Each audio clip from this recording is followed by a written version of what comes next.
Good morning, everyone. Can everyone hear me in the back? Is the volumes good? Okay. Before you have your official welcome from Dean Desrosiers, I'd like to make just a few housekeeping announcements. First of all, for anyone who would like simultaneous interpretation equipment, there's a booth just at the back where you can pick up your headphones. Channel 1 is English and Channel 2 is French, so feel free to grab those if you'd like them. As well, to access the Wi-Fi in the room, the name of the network is GU Ottawa, so if you just go to View Available Networks, you should find it there. If you're having trouble, come find me and we'll sort that out. Also, if you're planning to tweet the day, we'd appreciate very much if you could use our hashtags, which are, the English one is 2015 P2Privacy, and the French one is 2015 P2Privé. Finally, and most importantly, in terms of the housekeeping announcements, the washrooms are, if you go down the hall and then make a right and go down the stairs, you'll find them quite easily from down there. I'd like to welcome Nathalie Desrosiers, Dean of the Faculty of Law, Common Law Section, to make some welcoming remarks. Alors, ça me fait grand plaisir de vous accueillir ici à Ottawa par une autre journée très froide pour discuter de vie privée. It's such a wonderful occasion to welcome all of you. We're very proud of the Law and Tech group at University of Ottawa that has provided leadership role on many of the issues facing society. It's the role of universities to both provide the evaluation, the analysis, and some of the solutions that are needed to help our society face the big challenges that it must do. And today is an example of how in cooperation with the government, we can move forward and try to think about new solutions. So, ça me fait grand plaisir de vous voir ici. Et certainement, on ne peut pas avoir un thème plus important que le thème d'aujourd'hui, les retours aux principes premiers de la protection de la vie privée à l'heure des avancées technologiques, comme si on n'avait pas assez à discuter.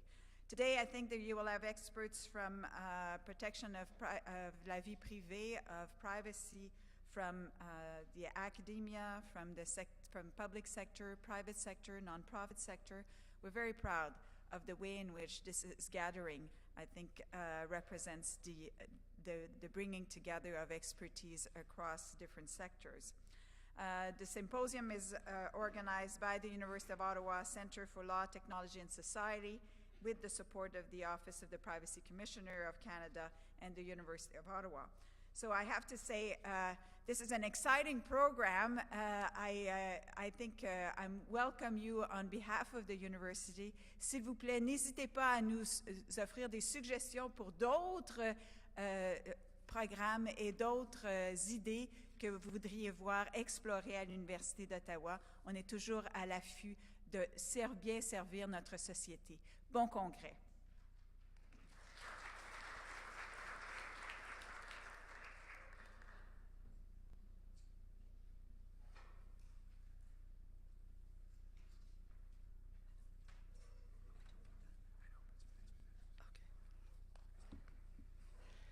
Bonjour et bienvenue. Good morning and welcome. It's my very great pleasure this morning to introduce to you our keynote speaker, Patricia Kassem, who I've had the pleasure of knowing for many years now, in fact, so many years that it would be indelicate to mention how many. Patricia is currently the Senior General Counsel and Director of General Legal Services, Policy, Research and Technology. It's a long title. She must have very big business cards. I'll try again. The Senior General Counsel and Director of General Legal Services at the Policy, Research and Technology Analysis Branch at the Office of the Privacy Commissioner of Canada. In this capacity, she's played a leadership role providing strategic, legal, and policy advice on a broad range of privacy issues, overseeing privacy research on emerging information technologies, and representing the Privacy Commissioner before courts and parliamentary committees. Patricia a travaillé auparavant pour Genome Canada et les Instituts canadiens de recherche en santé, où elle pilotait des stratégies nationales visant à atténuer les répercussions éthiques, juridiques et sociales des sciences et de la technologie. Avant de s'installer à Ottawa, Patricia a pratiqué le droit à Montréal pendant plus de 6 ans au sein d'un grand cabinet national. Patricia est titulaire de diplôme en administration et en droit de l'Université de McGill et d'une maîtrise en droit médical et en éthique du King's College de Londres. Called to the Barreau du Québec in 1993, she has published and presented extensively on matters of health law, privacy, and ethics. She's currently a member of the Board of Governors of the Ottawa Hospital. Patricia has been an excellent friend of the University of Ottawa.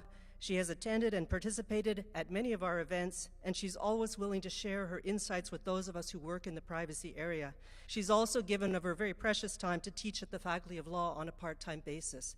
It's my very great pleasure to welcome her today. Aujourd'hui, elle nous parlera sur le sujet la protection de la vie privée à l'heure des avancées technologiques, un retour aux principes premiers, mais quels principes premiers? Please join me in giving a warm welcome to Patricia Cossum.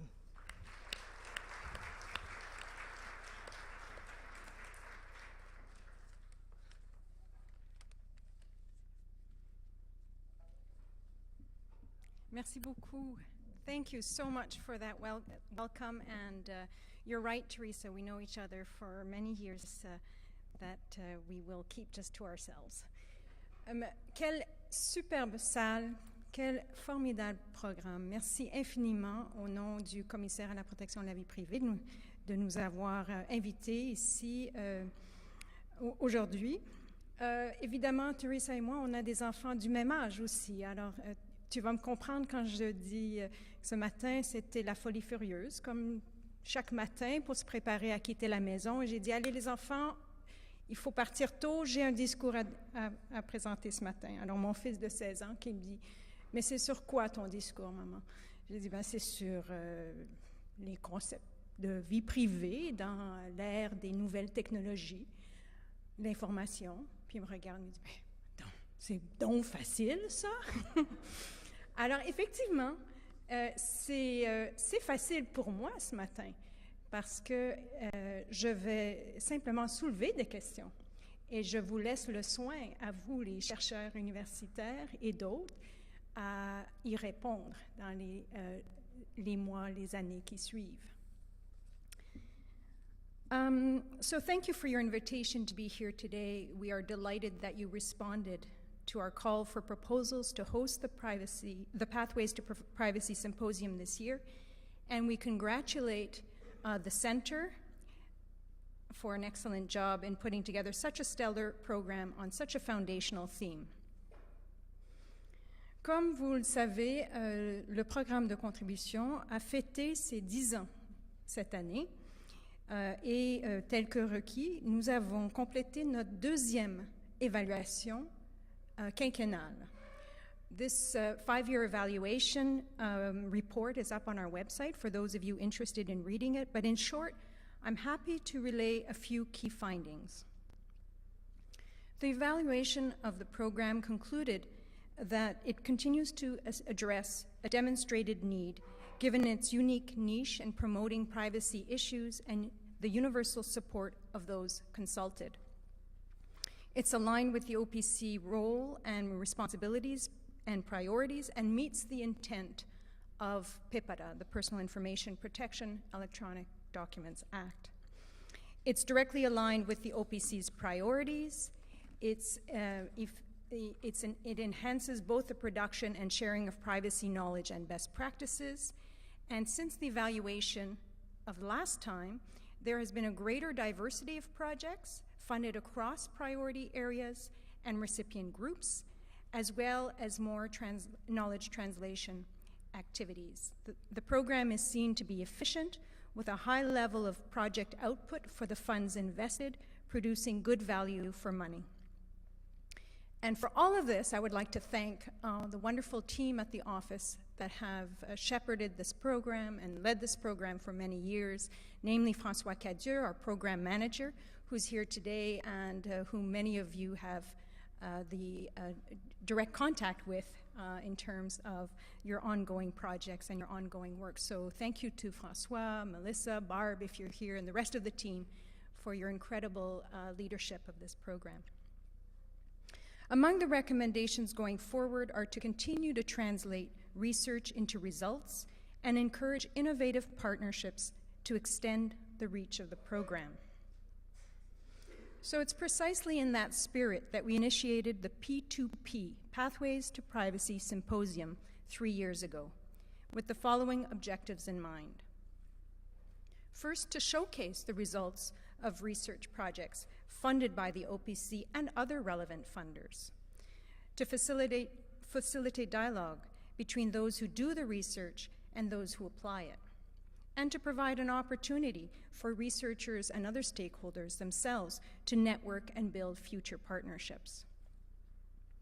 After having organized and hosted it the first year, we thought who best to carry out this initiative and continue bringing it forward, improving on the model, than the research community itself. And since then, we've dedicated a special portion of our research funding envelope for this annual research symposium. Last year, the successful applicant was the University of Toronto, and this year, here we are at the University of Ottawa under the leadership of the Centre. Going forward, we are considering expanding the call for P2P proposals to invite not only original ideas for future symposia, but other creative modes of research translation and dissemination as well. So we certainly welcome your thoughts and your ideas on how we can best do that. Le retour au principe premier de la protection de la vie privée à l'heure des avancées technologiques. Quel thème, quel beau thème. I could not have imagined a more timely, compelling, and apropos topic for discussion. You are absolutely right to encourage this kind of thoughtful reflection in a time of such rapid, game-changing technological developments. For some time now, we've also been thinking about this conversation that needs to happen, and we're delighted, all my OPC colleagues and I who are here today, to be able to take part in your discussions. To get things started, let me share with you a few musings of my own. When we think of first principles, a good starting point is always the Supreme Court of Canada decision in R versus Diamond. There, the court adopted a categorization of privacy claims from the 1972 Department of Justice Task Force Report on Privacy in Computers, which continues to be a helpful analytical tool in parsing out the underlying principles and interests at stake. The court, as you all know, spoke of 3 realms or zones of privacy: territorial, personal, and informational privacy. It's this third realm, informational privacy, that was the subject of a more recent Supreme Court of Canada decision in R versus Spencer. The court recognized 3 conceptually distinct, though overlapping understandings of informational privacy, as they've evolved over the past 2.5 decades of Supreme Court jurisprudence. The first conception of informational privacy is concerned with confidentiality or secrecy, which inheres in the nature of a relationship between parties, such as the doctor-patient relationship.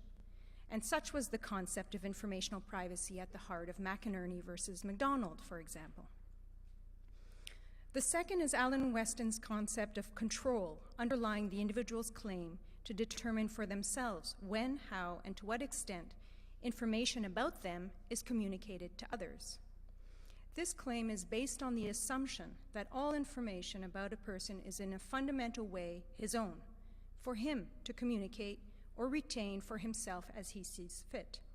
And the court cited here as examples its earlier decision in R versus Diamond and R versus Duarte. But then the court went on to articulate a third notion of informational privacy as anonymity, where information is willingly communicated to others, but on the basis that it will not be identified with the person communicating it. Though not a novel concept, anonymity was described as particularly important in the age of the internet. I'm quoting here, "Anonymity permits individuals to act in public places, but to preserve freedom from identification and surveillance." The court referred to its earlier decision in R versus Wise on the ubiquitous monitoring of vehicles on public highways, although it also seemed to have planted the seed for this analysis, in my view, more recently in United Foods and Commercial Workers Union, when it recognized that individuals do not automatically forfeit their privacy interests when they step out in public. R versus Spencer was a high watermark for privacy in Canada, tying together years of past jurisprudence into the most coherent and nuanced understanding of informational privacy yet, moving the yardstick significantly forward in the modern age of the internet. However, given the theme of today's symposium, urging us to return to first principles for privacy at the cutting edge, I'd like to posit that even this most recent expression of informational privacy may not yet be complete, and that looming ahead is a further conception of informational privacy just waiting to be explored and articulated. To make my point, let me take you there intuitively through the use of several examples: online reputation, big data, and wearable computing. The longevity of personal information we ourselves post online or others post about us for anyone to see, for any purpose and forever, is driving us to see and think about privacy in different ways. The implications of this new phenomenon are starting to settle in, with jurisdictions struggling to consider the emergence of new claims for the right to be forgotten. Now, one could argue that underlying the right to be forgotten is still the concept of informational privacy as control, essentially an individual's claim to determine for themselves how, when, and to what extent information about them is communicated to others. But is it really? The recent Google Spain decision of the European Court of Justice is instructive in this regard. The case involved a complaint made by a Spanish national to a Spanish data protection authority against a Spanish newspaper, La Vanguardia, as well as Google. The individual complained that when he searched his name using Google's search engine, he obtained links to 2 newspaper articles published in 1998 concerning a forced sale of property he owned in order to recover unpaid Social Security debts. He maintained that the issue of his unpaid debts had now been fully resolved, and the information contained in the articles, while accurate, had become irrelevant with the passage of time. And the complainant requested that the newspaper remove the articles and that Google be required to prevent the articles from being returned in its search results. In a decision rendered in last May, the European Court of Justice did not order the newspaper to remove the original articles from its website, but did order Google and other search engines to remove links from search results upon request where the information, even if originally accurate, had become inadequate, irrelevant, or excessive. Such requests could be refused, however, depending on the sensitivity of the information and the public interest in having access to it. So when viewed from our own legal construct of informational privacy, what privacy claim lies at the root of this decision? Certainly not confidentiality, since the forced property sale had been originally publicized pursuant to an order of the Ministry of Labor and Social Affairs. Anonymity neither, it would seem, since there was no request for a publication ban. Privacy as control does not seem to be completely operative either, given that there was never any dispute over the accuracy of the personal information at issue. It was what it was, and the court did not accept the complainant's claim for complete control over the destiny of the information by deleting the original articles per se. What then was the operating principle that led the European Court of Justice to find that it was the search engine's relentless recall and dissemination of the personal information, as opposed to its original publication, which offended the complainant's privacy? Big data. Probably the biggest test to first privacy principles has come with the growth of big data. Big data is the massive aggregation of data combined with powerful algorithms and computing power to identify patterns, draw correlations, and make inferences that can predict future behavior. Big data challenges our known conceptions of informational privacy in fundamental ways. Proponents of big data claim that informational control in the form of consent is not meaningful or even possible, given the sheer volume of data that is amassed, and that having to specify or limit future purposes to obtain informed consent is inimical to the very benefits big data are intended to realize. They also argue that data are drawn from public sources or online activities which are non-confidential in nature and are often non-personally identifiable. An earlier precursor to some of these big data questions came to our office a few years ago in the form of a complaint against an organization that produced and sold customized consumer lists to third-party businesses for direct marketing purposes based on select criteria. Teresa will know which case I'm talking about. Their business model at the time was to combine publicly available white pages information about individuals, their last name, sometimes their first name or initial, their address, telephone number with full postal codes. To combine that with aggregate geodemographic data about the surrounding neighborhood or the census dissemination area obtained from Statistics Canada, which included things like average age, type of home, whether it's a single or multi-dwelling, the estimated income, estimated home value. Moreover, using name tables and proprietary models based on genealogical regression analyses, the company would impute gender, ethnicity, and religion based on last names.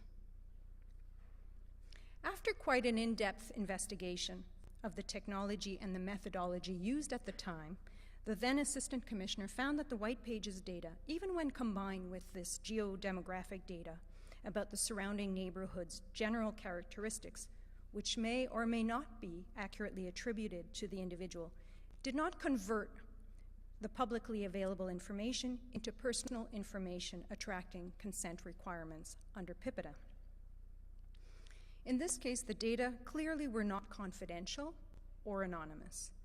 Moreover, given the publicly available nature of the information, the complainant's claim of privacy as control, which would have required consent for use or disclosure of the individual's personal information, could not hold, and the complaint was not well-founded. Notwithstanding this finding, there remained a strong intuitive unease with the company's practice of imputing gender, religion, and ethnicity to individuals based on their names and all the associated assumptions and inferences therewith, which we simply could not get at using existing legal constructs. A more recent example helps press the point a little further. According to a 2013 study led by Harvard University professor Latanya Sweeney on discrimination in online ad delivery, racial bias was found in ads connected with certain search terms used in major search engines. When searching Black identifying first names, such as Deshaun, Darnell, or Jermaine, a higher percentage of ads offering services for criminal record checks appeared than was the case when searching white identifying names like Brad, Jill, or Emma. Even conceding momentarily,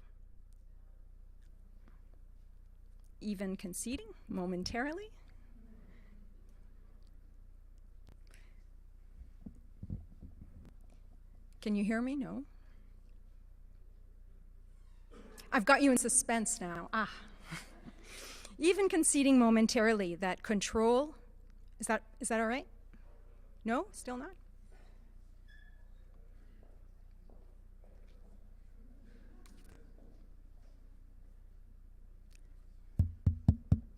Sounds good. Yes? Yes. Even conceding momentarily that control, confidentiality, and anonymity are not operative privacy interests in this context because the practice does not involve personal information per se,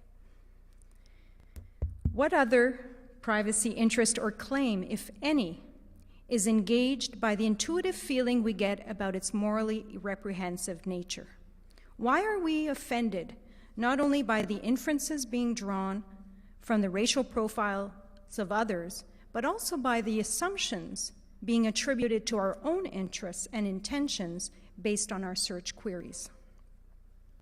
It's my third example of wearable computing. The advent of wearable computing and sensors.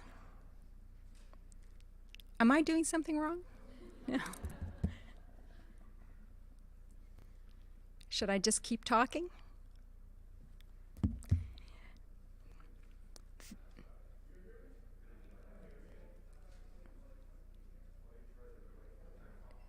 Should I continue? Plus fort? Should I take one of those mics? The advent of wearable computing, yes? Ish? Should I take one of those?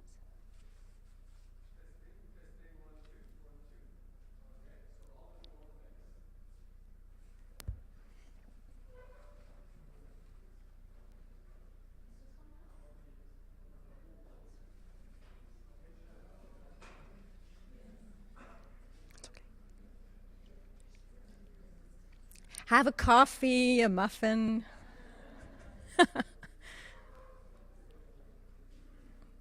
No, I was just joking. Don't leave, please.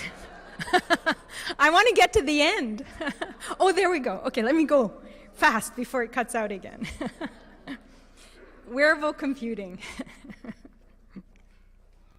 The advent of wearable computing and sensors has opened up vast opportunities to extract and transmit personal information about our bodies on an ongoing basis and link it with other online and offline information about us.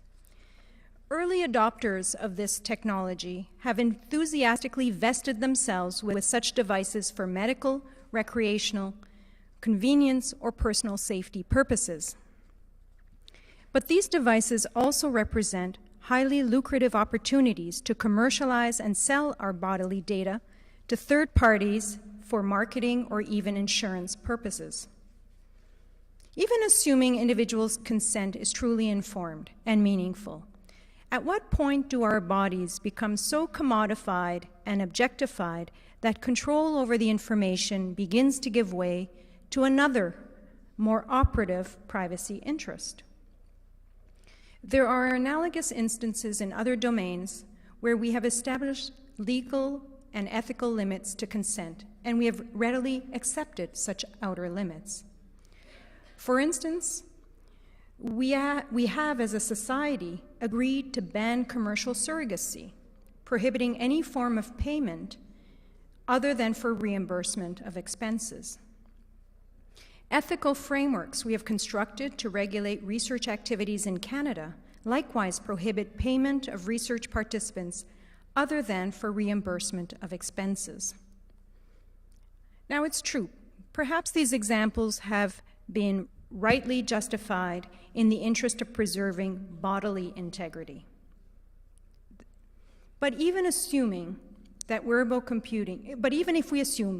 computing and body sensors do not physically interfere with our bodily integrity per se, does the constant emission of our body-related data to others for commercial exploit not begin to intuitively offend some other underlying principle?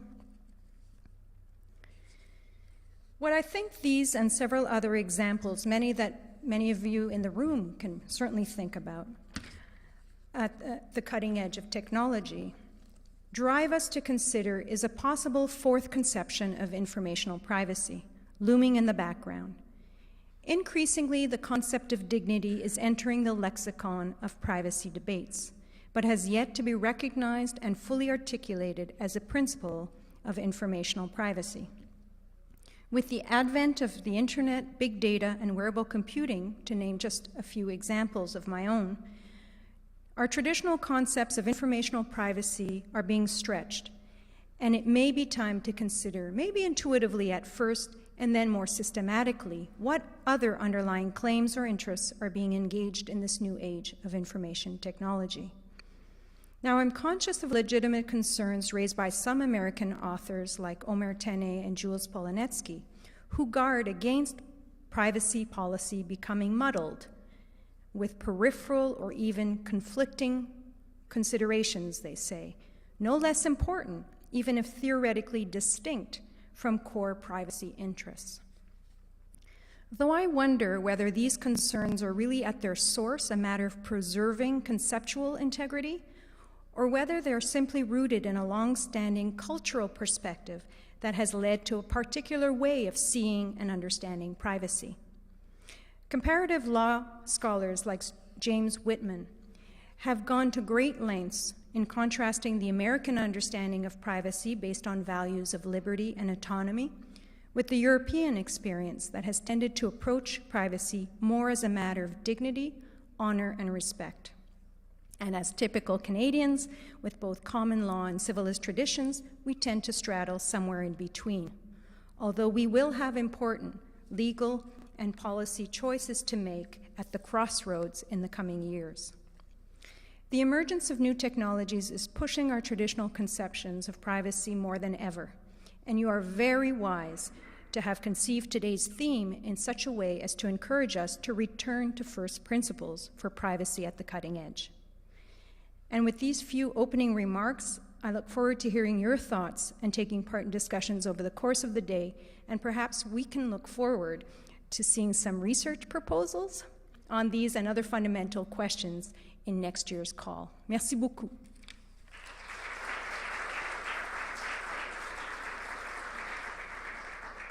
Would you like me to take questions? Or?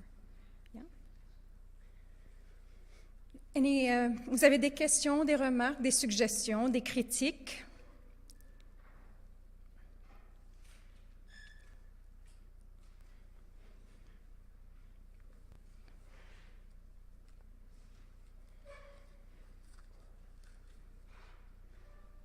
Hi, thank you. Great start to the day.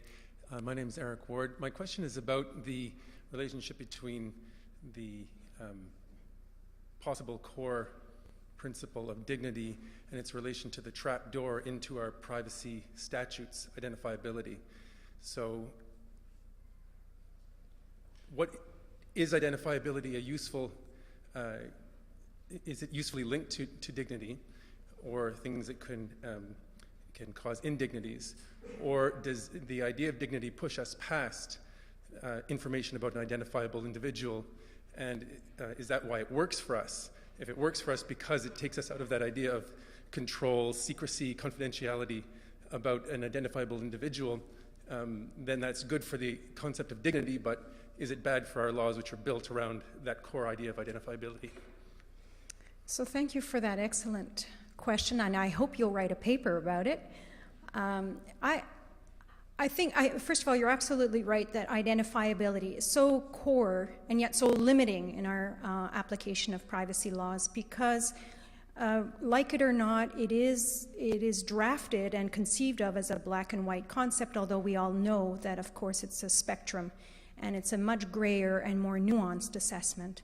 And so, parking that for a moment, I like your question, but I think also that's why I raised that LaTanya Sweeney example, because clearly in that example there is no identifiability, yet there is still something inherently offensive in that practice that is based on use of information. And maybe that's why I use that example, just to raise the very question and press the analysis along the lines of what you've just raised as well. Anyone have any other thoughts? Good morning. Good morning. Thank you for your presentation. I know that the OPC is doing the consultation across the country right now, looking at priority setting, and you're looking ahead 5 years. Could you maybe just share with us how that's going to play out and how that ties into the research projects that might fall out or from here? Thank you for that excellent question, because you've reminded me of something I forgot to say. So thank you. Yes, we have just completed our stakeholder meetings, the last one being in Montreal just this week. We held meetings in Edmonton, Toronto, Ottawa, Montreal, and Halifax over the last few weeks. We've also held focus groups with Canadians and public opinion surveys. So we are now at the stage of consolidating all this information and all the discussions that we heard, the concerns, the issues, the questions raised, and we intend to consolidate them in a report, which we will make public, basically to outline the process, to summarize what we heard, and to announce what the Commissioner's ultimate decision will be regarding the future strategic priorities of the office for the next 5 years. How it links with the contribution program, thank you for raising that, because as you know, in past years, we have linked the call for contribution projects to our previous 4 research priorities, which were genetic information and privacy, information technology, identity, management and protection, and public safety and privacy. This year's call being a gap year, we welcome proposals on cutting-edge issues that would may actually help inform future work of the office. But the intention for next year's call is to align the contribution program with what will have been identified by the Commissioner as his strategic priorities going forward. So thank you for that excellent question and for reminding me to give you that message. On behalf of the office, thank you so much for inviting us here today, and we are very, very excited the wonderful program you've put together.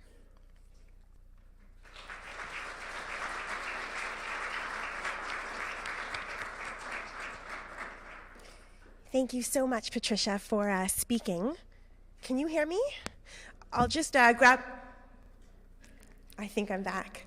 I'd like to invite the panelists for the Health Privacy panel to come up to the stage and sit with their name tag. And this panel, along with all the other panels, will be structured in the same way. After all the panelists are introduced, they'll all speak in sequence, and we'll leave discussion and questions for the end after all the panelists have had a chance to present. As the panelists are coming up, I'll begin introducing them. First, Dr. Yann Joly, directeur de recherche du Centre de génomique et politique, est aussi professeur agrégé au département de génétique humaine et à l'unité de bioéthique de la faculté de médecine de l'Université McGill.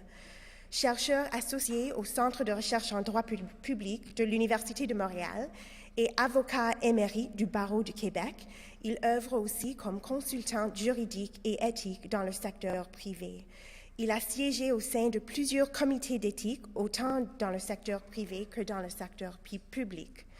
Il a reçu le mérite Innovation du barreau du Québec en reconnaissance de ses travaux sur le droit à la vie privée dans le domaine biomédical. Il présentera son projet de recherche, un cadre de principes directeurs pour l'analyse des données génomiques dans un contexte d'informatique en nuage. Dr. Kelly Grindrod is an assistant professor at University of Waterloo School of Pharmacy and also a licensed and practicing pharmacist. Her research includes novel ways to bring research findings to today's busy medical clinics and pharmacy counters, namely through innovations in mobile technologies. Can you hear? No.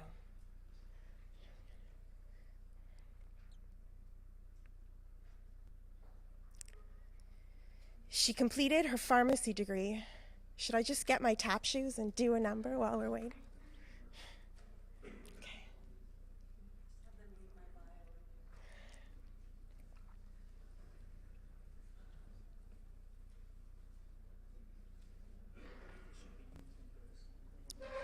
I would say it's all the same. It's not the mic, it's something about the room. So, yeah. Is it all right now?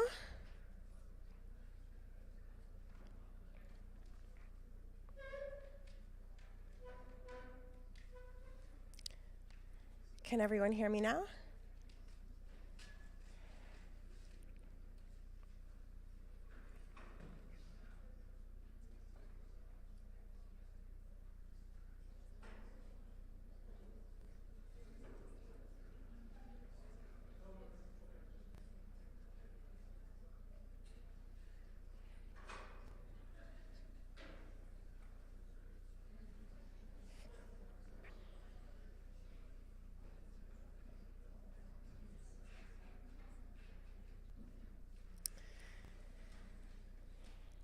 Dr. Kelly Grindrod completed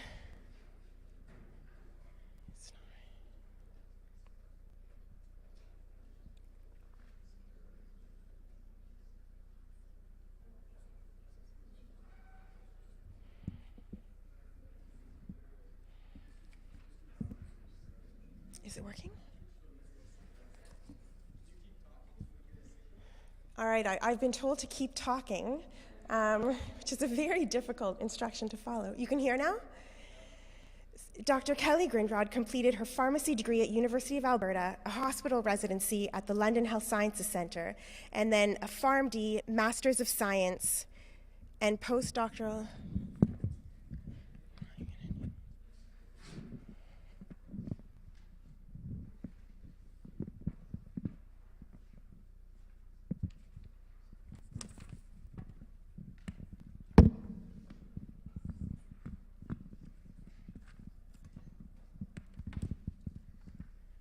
I need the mic for the feed, but just in case, I'm going to just really project for the rest of the introductions.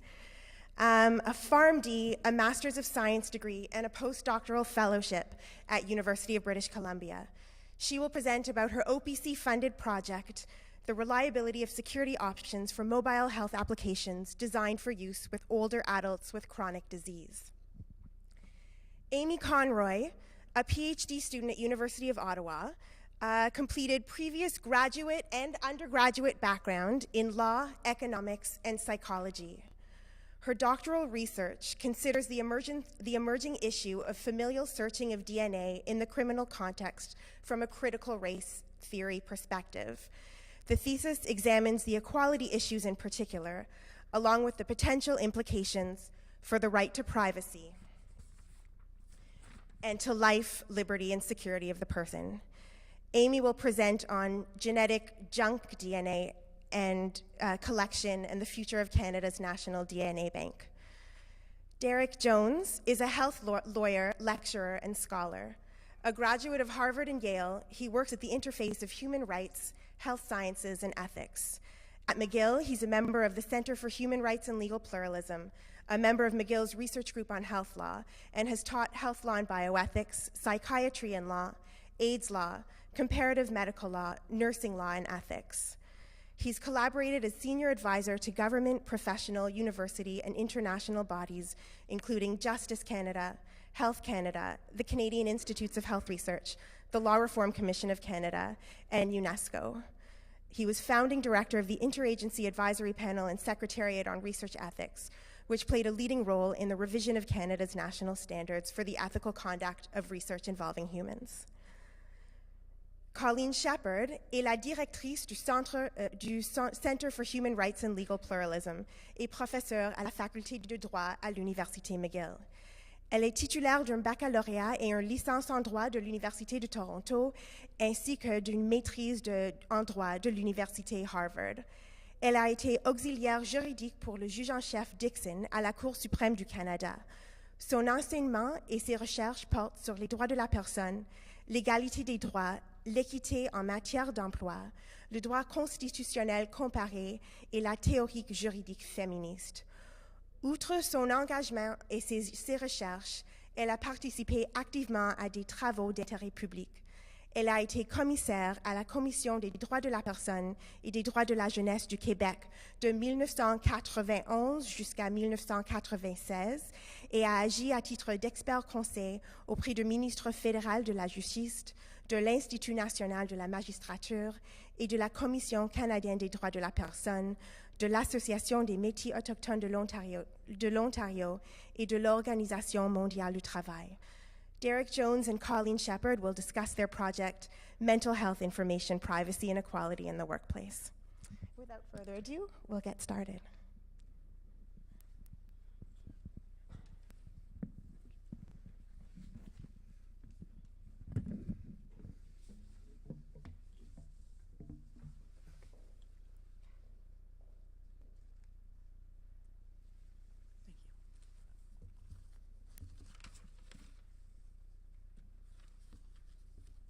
Good morning.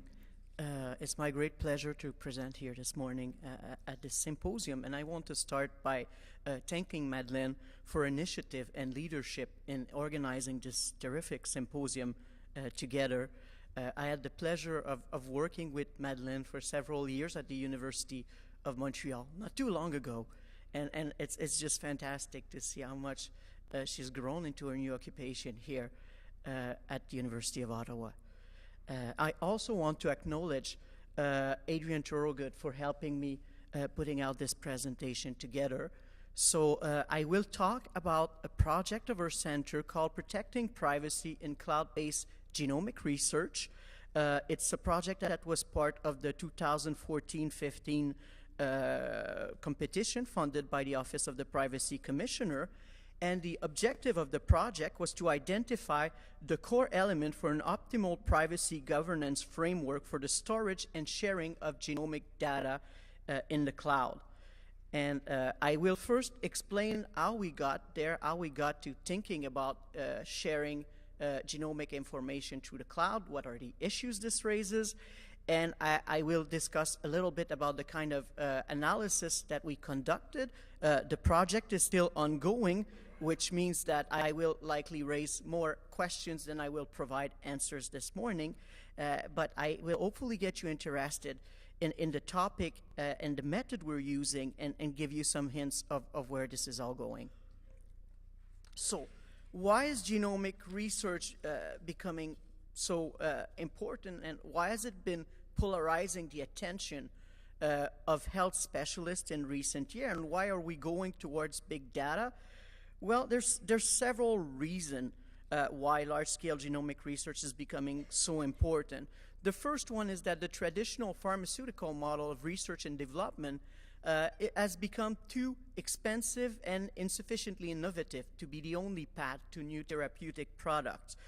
It's costing more and more to pharmaceutical companies to come up with less and less. I mean, sure, they're still making a healthy margin of profit, but we see very few new innovative products coming out of the market these days, and new types of research are needed, and genomics offer interesting alternative there to generate new tests.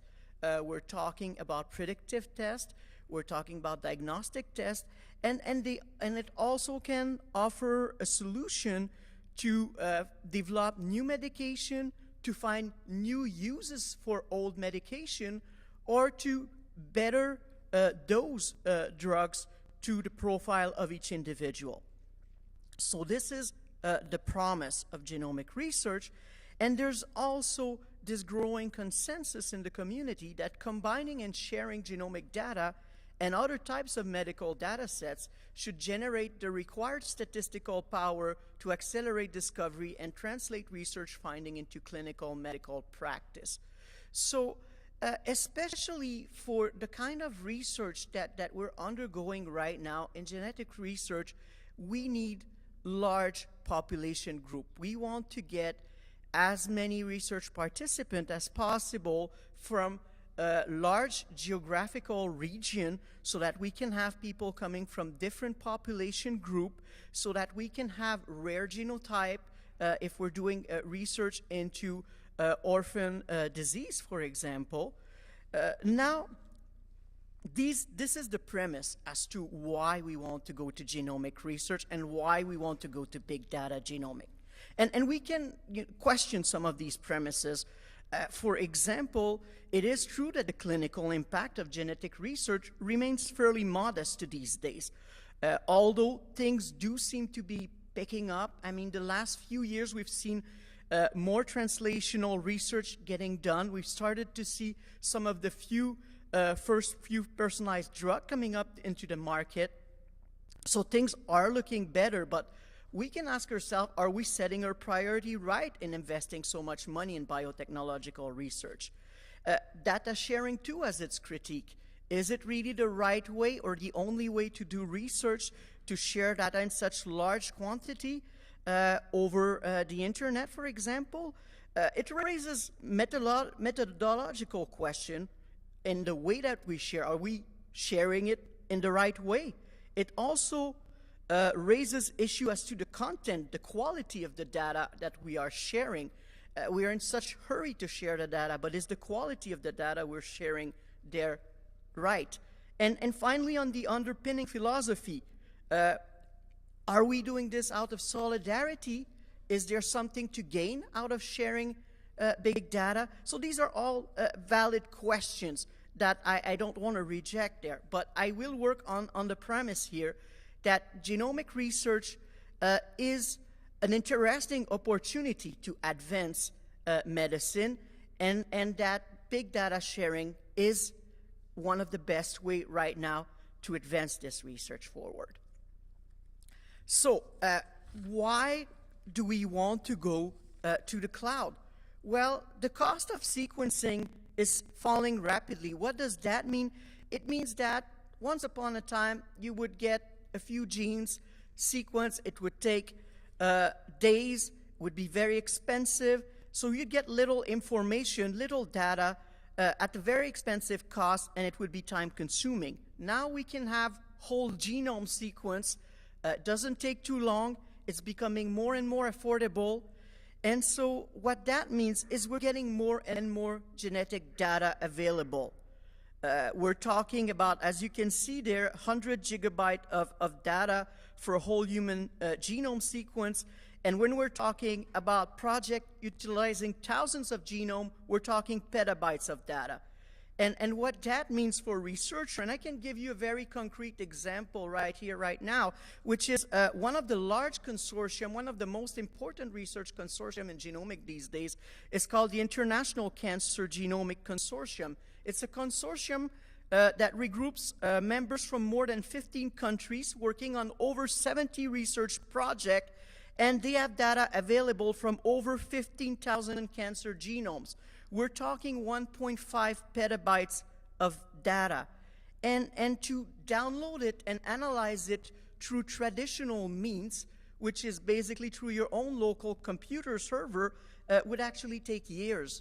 So the cloud is the only solution if you want to pursue that kind of large-scale research. There is just no other options currently than cloud computing for this type of research. So it's either we decide that we do not want to pursue this as a society, or if we do, cloud is the only option. Why? What does cloud computing offer? Well, it offers scalable service and basically storage space to store genetic sequence information, and when you can process it and virtually analyze it. So I'm going to give a definition. I'm not a big fan of giving definition, but since cloud computing is the theme of this presentation, I thought I would sort of give the more well-known definition of it, which is the definition given by the National Institute for Standards and Technology. They define cloud computing as a pay-per-use model for enabling convenient, on-demand network access to shared pool of configurable computing resources that can rapidly be provisioned and released with minimal management effort or service provider interaction. Now, what does that concretely mean? And I suspect if you ask the lay public, what do they think cloud computing means? When you tell them we're going to put your data in the cloud, what does it mean? Well, it basically means that you're going to rent space from a company, and that space basically could be anywhere in the world. The company can have its head office in the US, but they'll have server space everywhere. The data can be shifted from one place to another so that a convenient location can be found, and you can analyze the data from a distant location. And the idea of all of this is really that with more space and with more computing capacity, you will be able to do things faster from a distance. So this is from a paper that I had published with my colleague Edward Dove last year. It's basically a graphic comparison of a schematic comparison of the old model of analyzing genetic data with the new model using cloud computing. Now, of course, cloud computing looks great from a scientific perspective, but it does bring several issues for lawyers and ethicists. Among these issues, I hinted to that, is the fact that the data the location of the data is shifted from one place to another by those large cloud computing company, which means that the legal regime applicable to the data might change as well. It's also about who's responsible for the data. So should there be a breach of confidentiality? Who incurs responsibility? Should the commercial provider, so should Google go bankrupt one day, which doesn't look very likely today, but things can change. Or should Google decide they don't want to do business with me anymore? What happens with my data? Do I get to retrieve my data? Do I get a certain amount of time to retrieve my data? Is my data deleted from their servers? So all these questions, and there are many, are raised by cloud computing nowadays. And so the objective of our project is to define what's the Canadian governance framework, both the laws and the policies that currently applies to cloud computing. Then we want to compare this legal framework with the legal framework that applies in the United States and the European Union. And once we have done that, we also set to analyze the privacy policies and the terms of service of 6 cloud computing companies. And among those companies are Google, Amazon's, BioNimbus. So we have several private cloud providers, DNA Nexus, Cloud Sigma, and also Rackforce Network are the ones that we've selected. And we want to basically see, okay, what are those, those cloud, those terms of service are basically contract. So do they offer additional protection from what's already offered in the law? Is that different? Is that sufficient, insufficient? Where are the gaps, and how can we patch those gaps, and how can we develop our own Canadian framework that will help research to proceed in a safe way for the participant?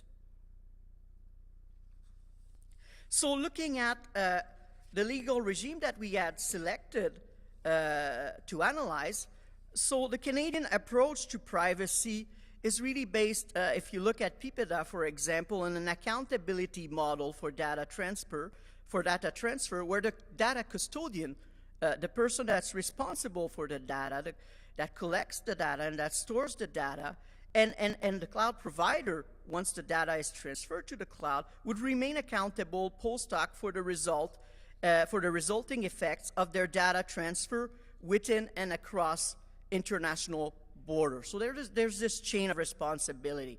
In Europe, it's quite a different model. Europe has what we call an adequacy model. It's a preventive approach to data transfer. So basically, it requires that the privacy protection that you're offering be judged adequate before they can actually share data with you. And of course, those adequacy decisions have been, some of them quite controversial. For example, the Canadian legal framework has been judged adequate, but the Quebec framework, which is really equivalent, has been judged as not being adequate, which really raised a lot of question in the community. And also, we have to understand that data protection is seen as a fundamental right in the UN Charter, in the EU Charter, sorry. So that also makes it quite a different regime from the Canadian regime. The US is also another very different example. They have a sectoral approach, meaning that they have specific protection for health data, and they also have quite a complex approach to cloud computing. The NIH, the National Institutes of Health, have started to very seriously look into this. So far, only one company in the United States has been able to offer cloud computing service that meets the requirement of the National Institute of Health. It's BioNimbus. And so looking at those three legal regimes raises some very interesting questions, and that's what we're doing right now is analyzing some of that data. I'm going to skip over that slide on genomic data for the interest of time, because I do want to mention some of our findings on the terms of service of the various cloud provider. So what we found is that the way that they defined personal information was quite different from one contract to another. They could define it in a fairly circular way, which is basically saying that personal information is information about a specific individual, so not really informative, legislatively driven, meaning based on the law of the country where the company has its operation, or sometimes they would have genetic-specific definitions of what constitute personal information. So, for example, genomic information that can reasonably identify a specific individual. What's also interesting is that if you look at the first, the big cloud computing companies, I mean, most of them develop their rules, their policies with financial data in mind, not with health data in mind. So it's actually, when you look at those contracts, and the contract they would like to use, because now their attention has turned to health data, and they are certainly happy to offer their services for health data, these contracts are really made for financial data in mind. And so there's very broad limitation and exclusion clause on liability, which are deemed problematic by many health researchers with good reason. It's also, as I was mentioning, all those cloud providers function on the premise that they can actually shift the data that they're storing from one country to the other where they actually have storage space, and they don't even have to tell you that they're going to change where your data is stored. Of course, you can decide, you have sometimes a limited right to select a place of permanent storage, meaning this is where the information, the data is going to be stored by default. Doesn't mean they won't switch it to another place eventually, but it means this is sort of the default place where the information will be stored. So what are some of the thoughts that I want to leave you with today? That we're right now reflecting upon in the context of this project. So the first one is, our Canadian laws and policy adequately framed to ensure safe, efficient practice of genomic research in the cloud? And that was our objective, if you'll remember. So this one is not really surprising. Do we need to negotiate terms of service with corporate giants that are more specifically designed with health data in mind? So this is the idea that we're talking about Google and Amazon. These are corporate giants. Can the health research community actually have a chance? Do we need, first of all, are the terms of service they're offering right now sufficient to provide the security and confidentiality of health data that we desire? And if not, how do we go about negotiating better terms as a community? And finally, and this is something that's troubling me the most, is what kind of information do we need to provide patient and research participant about possible transfer of genetic and clinical data in the cloud? As I mentioned, I don't think most of the people in Canada have a very solid idea of what it means to have their data stored in the cloud. And I think, so when you look at consent form that people are signing to participate in research and that we're using right now, most of those consent forms were designed at the time where cloud computing was not considered as an option. So they were not informed that their data would one day be put in the cloud. So now do we need to reconsent those thousands of participants? And you can imagine the cost that would be linked to reconsenting all those participants and just to inform them that their data will now be stored in the cloud. Is that something we should do? Is there alternative way of doing it that would be more efficient, but at the same time sufficiently informative that people would be aware of what's happening?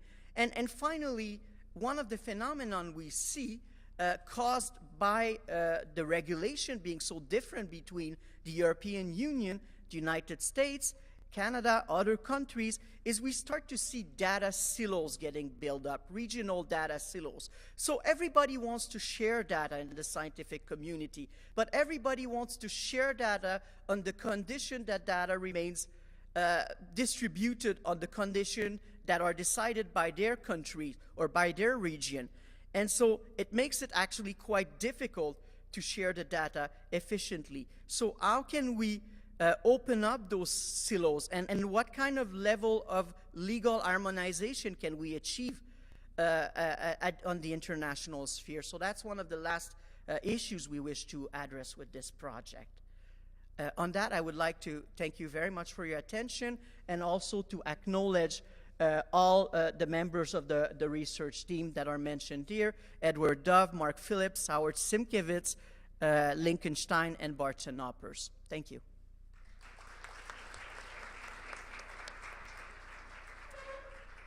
The cause of the sound system malfunction was identified, so we're going to take an unplanned 2-minute break while they replace a busted part.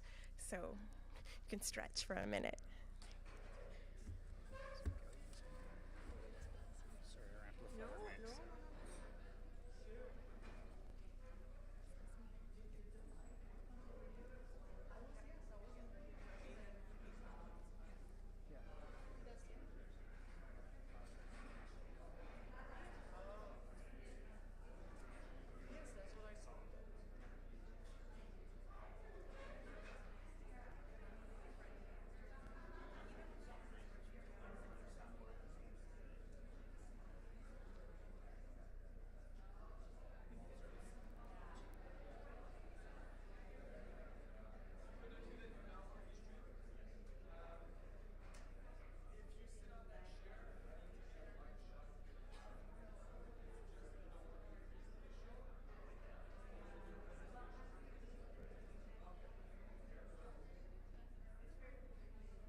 everyone a chance to sit down with your coffees.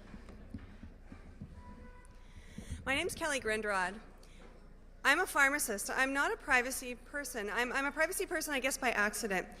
Because part of being a pharmacist is that I deal every day with highly, highly sensitive information and data. And as part of my research, I actually am in the area of mobile health. I'm at University of Waterloo, which many know more as a computer science university than a health university. And one of the things I started to realize when I got into mobile health was that, again, I'm a pharmacist. I see patients. I see people. And I would go into this space and I get asked to talk at conferences and, what are the great apps out there? What should we be recommending to our patients? What should health providers have? And I kept hitting this wall and thinking, I don't know. None of it reflects the patients I see in front of me. Patients and people who are sick, is probably a better way of putting it, are a very specific group of people. They're people who have very specific needs. And technology is growing like crazy. But it's in the area of mobile health, it's growing like crazy without reflecting the people who are meant to use it. If you need it, there's a copy of my slides on my Twitter account. I tweeted it with the hashtag. It's through HaikuDeck, so in there, all the comments, there's references and links to the papers and stuff that I'm going to talk about. So if you'd like to see that, feel free to go check that out. Here's the bottom line, what I'm going to go through, and it's that mobile health information is private, very private, and it needs to be secure. But to a person who is sick, access or accessibility is at least as important as security. We need to secure it because it's private, but we need to let you get into it at the same time. Healthcare is different from other industries because health is private. This has taken me a year to understand why in financial services and banking we have all these great apps, and in healthcare we have crap. We don't have good stuff. And I couldn't figure out why, and it was privacy experts saying, but you have to understand, health information is private. You don't report your health information on your taxes every year. There are no sunshine lists of diseases that come out. We don't share that information. It's sensitive.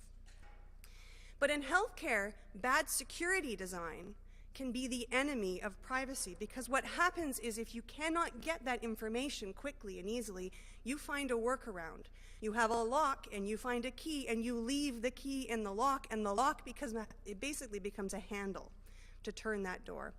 The best example I got of this was recently talking to a colleague who's an emergency room physician, and at their computer and their electronic medical record, they have this password. It's one of these complex passwords, and the IT department had decided that this individual, or this hospital, was going to have to change that password every 2 weeks, and you couldn't reuse the same password any of the last 10 times. Any of the last 10 passwords, you couldn't reuse it. Ridiculous. Absolutely, because this is an emergency room physician. If anybody in the world needs information right now, it's an emergency room physician. So what they did was took a yellow Post-it note, unsurprisingly, wrote the password on it, and stuck it on the computer. The lock became a handle.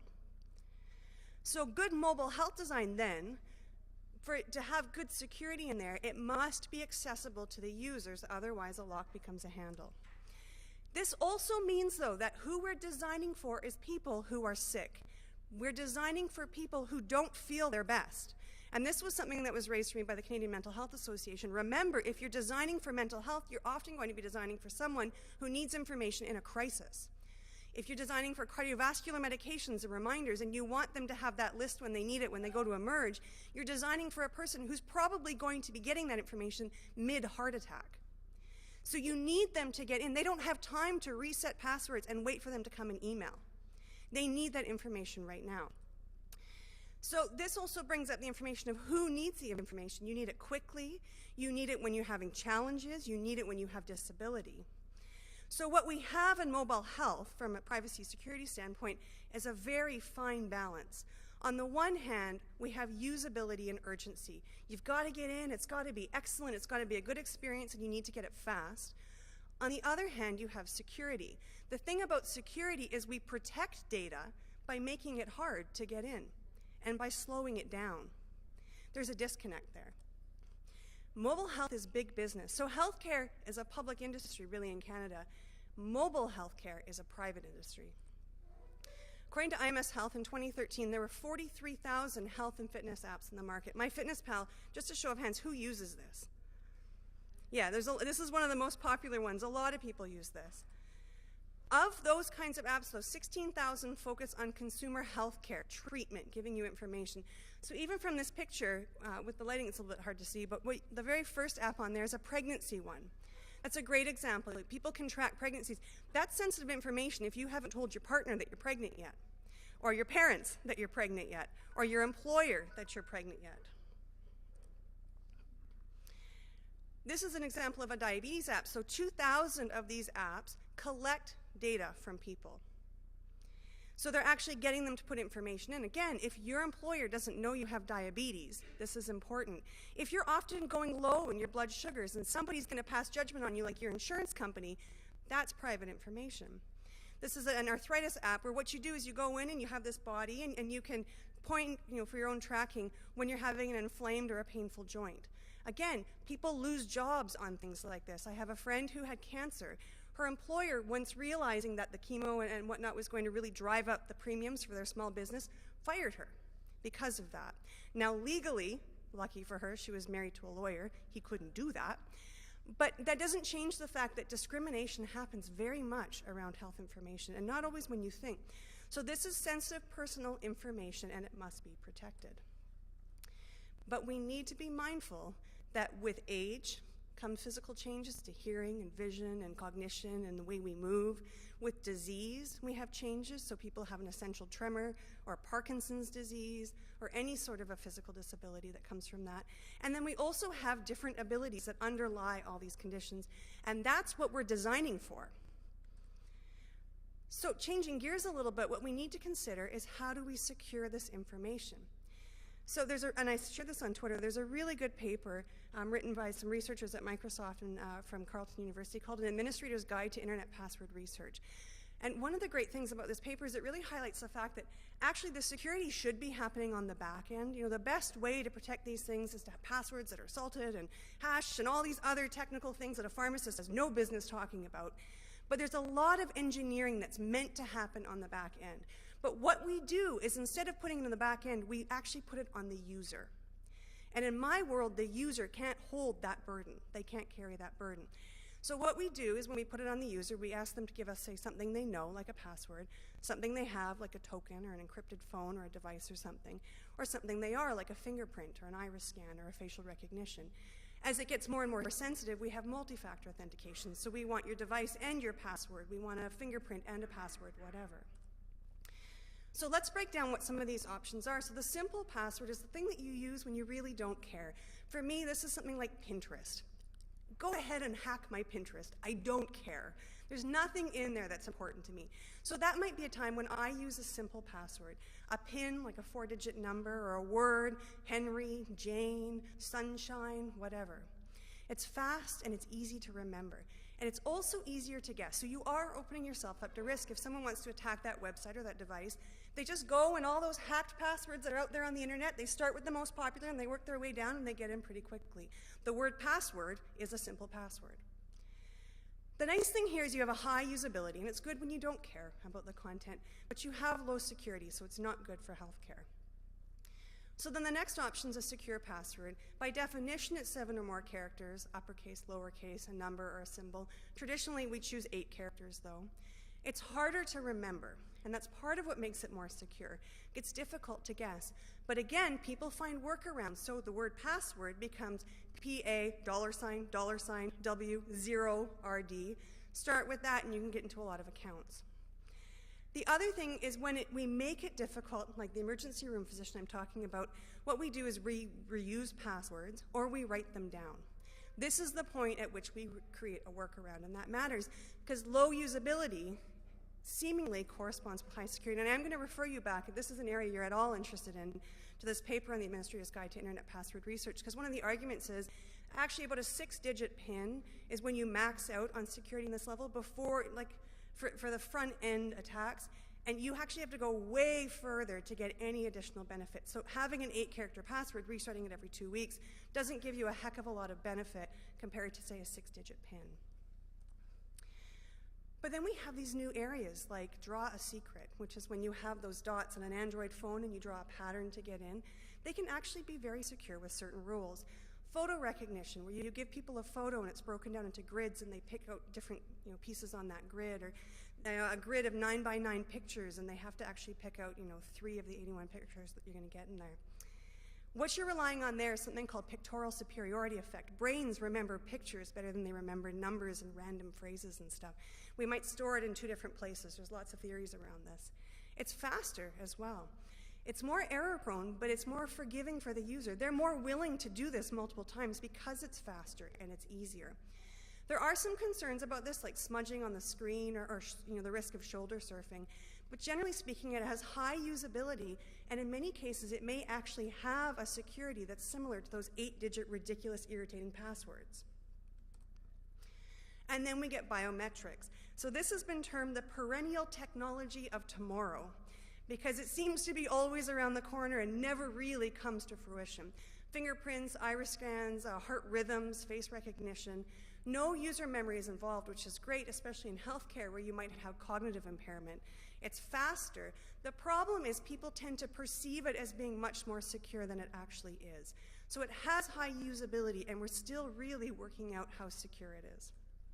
So with that quick review, what we get to is now securing the device. Mobile health devices, mobile health apps are going to have sensitive information. The first thing is to get a user to secure that device. The problem is 1/3 of users do not secure their smartphones or tablets at all. So we can't assume that that device is actually going to be secure. So the next line is to secure the app itself. Recently, in the last couple of weeks, I had a student pull out free pill reminder apps. Now, if you come in to me and you show me your drug list, I can figure out a good chunk of what you're dealing with. Were junk DNA, which means that sensitive medical information or other highly sensitive pieces of information could not be derived from the profiles that are uploaded onto the criminal data bank. That assumption is now being called into question because it's becoming increasingly clear that even with the small portions of DNA that are examined for criminal purposes, there may be some additional types of information that can be derived, and there are some new types of analysis that can be applied to the to the portions of the genetic code that are examined. These bring on very interesting and important privacy implications and require us to think about how we want to regulate the future of those options in the criminal context. So to get to that point, I'm going to look very briefly at how genetic information is used in the criminal context and a little more closely at what I mean by junk DNA. I will also look very briefly at the boundaries on what is done with the information that's stored, the genetic information that's stored on the National DNA Data Bank in Canada, that I'll just call the NDDB from now on. And then I will get to some of the emerging uses of what we once called junk DNA to highlight the ways in which we need to think about the future of the National DNA Data Bank and the boundaries on what can and should be done with the information that's collected and stored in this context. So DNA, otherwise known as deoxyribonucleic acid, but thankfully can just be called DNA, is a substance that exists in all of our bodies that is very useful for medical purposes. So it's often described as a genetic map. The sequence that can be derived from your DNA is often described as a genetic map that tells your body how to look and function. So in the medical context, of course, that's extremely useful. It can say a lot about your propensity for different conditions, a lot about your medical health, and a lot of other information. Potentially the health of your future family members, your past family members, and you as an individual in the future. In the criminal context, DNA is primarily useful because it can identify a person if that person has left behind a piece of genetic material. And the identifying potential of DNA was discovered in 1984 by a man named Sir Alec Jeffreys in the UK. So what he discovered was that because of the way DNA is inherited, every individual has a unique genetic code. And that genetic code can be pulled from a piece of genetic material that the type of genetic material we leave behind every day, and that many of us will leave behind in this room. Common examples at crime scenes are blood, saliva, hair, skin cells. So everyone is thought to have a unique genetic code that can be derived and put into a profile and examined from a piece of genetic material. The only exception is identical twins. So, and even that's being called into question in ways that I won't get into. But the way that you've inherited your DNA from your genetic parents provides you with that unique genetic code that can be traced back to you specifically. And I apologize if there are any scientists in the room, because I find this Genetics 101 to be extremely fascinating, but, and I'm only going to give you some preliminary information, but you're probably used to seeing the genetic code represented in this double helix structure.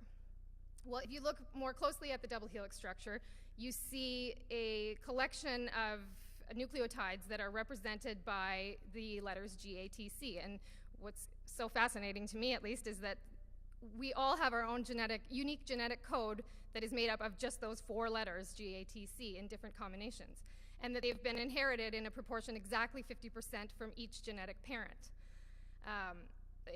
The proportion is exact. You've inherited half of your genetic code from your genetic mother and half of your genetic code from your genetic father. Now, if you look really closely at different parts of the genome or genetic sequence, you can see these 4 letters and the inheritance patterns. As an example, and a simplified example here, you might see at one portion on your genetic code the letters GATA repeated. I think I have it 12 times, and you would have inherited that, for example, from your genetic father, and a different sequence at the same location from your genetic mother. So in the criminal context, all of this is extremely useful because you can pull that profile from genetic material from any part of the genetic material on your body, pull it again from another part of your body, and it will be exactly the same. And you can even do that, of course, with many years between, and theoretically it's going to be exactly the same genetic sequence that can be used to identify you if you've left behind a piece of genetic tissue at a crime scene. Now, the typical way that this is done at a crime scene, we've all seen on crime shows and movies, is that there will be a piece of anonymous crime scene tissue left behind, let's say a spot of blood. And analysts will pull the genetic profile from that genetic material, and then if they have a suspect, can look at the identified profile pulled from that suspect. If they are an exact match at approximately 13 loci, then they can conclude that this material came from the same person. Now, the point to get to what junk DNA is that you only need to look at 13 different locations. Not every jurisdiction looks at the exact same number, but 13 locations the 13 specific locations have been chosen because by looking at just those locations, you can conclusively determine whether genetic material came from the same person. You don't have to look at the whole genetic code, in other words. So for the DNA data bank purposes in Canada, when the data bank was established to facilitate this kind of matching process in the criminal context, though only 13 core locations on the genetic profile were chosen, and those are derived from the crime scene tissue, derived from the tissue that's obtained from identified people and uploaded, can be compared to determine whether crime scene tissue belongs to a specific person. Those 13 locations were termed junk DNA because the idea was that they would certainly facilitate that matching process, but would not provide us with very sensitive medical information and other types of information that you just don't need to facilitate that matching process in the criminal context. The genetic tissue itself, that's a separate thing from the profile, can tell you a whole lot more. When Canada's National DNA Data Bank was established, there were a set of compromises. The Office of the Privacy Commissioner of Canada was very much involved in this consultation period to determine whether and to what extent we wanted to have a national DNA data bank for criminal purposes. We do, the NDDB, but it is limited in many ways. I'd love to get into all of the ways in which it's limited because some of those limitations that were brought in under the DNA Identification Act are very meaningful in terms of balancing the privacy interests against the advantages for solving crimes that DNA provides. But the main limitation that I'm looking at here is that we looked at and still look at, for crime-solving purposes, the junk DNA, or what was known as junk DNA. With that junk DNA, 2 permissible uses there are two permissible uses of the information that's stored on the data bank. And one of the limitations that I do want to mention is that the identified information on the data bank belongs only to convicted offenders. We don't take genetic information from arrestees. We don't upload it onto the data bank, and we don't upload information from, let's say, volunteers who have provided a sample to exclude themselves from an investigation. With the junk DNA, what can be done is to compare the crime scene index that holds anonymous information from crime scenes and the convicted offenders index. If you find a perfect match at those locations, the core locations, you have very compelling evidence that a certain person was at a crime scene, and investigators will have a suspect. The other permissible use is to compare the crime scene index, the anonymous information, with the crime scene index. So comparing two anonymous samples, which might be useful in terms of identifying a serial offender or linking two crimes together. But other than that, the DNA Identification Act restricts the ways in which the information collected for criminal purposes can be used. Again, in many ways. We don't perform research just for the purpose of, conducting research on that information. We don't currently do familial searching, which is something that I'll get into in just a moment. But the point is that with that junk DNA, it's becoming increasingly clear that we might be able in the future to do much more than just compare and determine whether there is a match. And that brings on the question that I'm posing but not trying to solve today, which is, how far do we want to go in using the information, the profiles that have been uploaded, to extract information that would be admittedly very useful for criminal investigators, but in some cases very private. So one example is phenotyping, and there's continuing research on phenotyping and whether it can be done. Certainly there are advancements on the genetic sample that contains a lot more information, but there is research trying to determine what can be done in terms of phenotyping on the crime scene profiles. And phenotyping just refers to an analysis of a sample, or of a profile, or a sample, to determine physical characteristics of a person. So if you have an anonymous crime scene sample and you can draw out physical characteristics of that person, theoretically you could develop a picture of the suspect, and that would obviously be very useful to criminal investigators who are at a stop in an investigation and have nothing more to go on. Examples of the kinds of characteristics that are being studied now are eye color, from at least the genetic sample, skin tone. There are all kinds of other examples, whether your earlobes are attached or detached, baldness and hair loss patterns, whether a person may be likely to have red hair and freckles, those kinds of things. So we have to consider whether in the future we would allow this type of thing on the National DNA Databank information.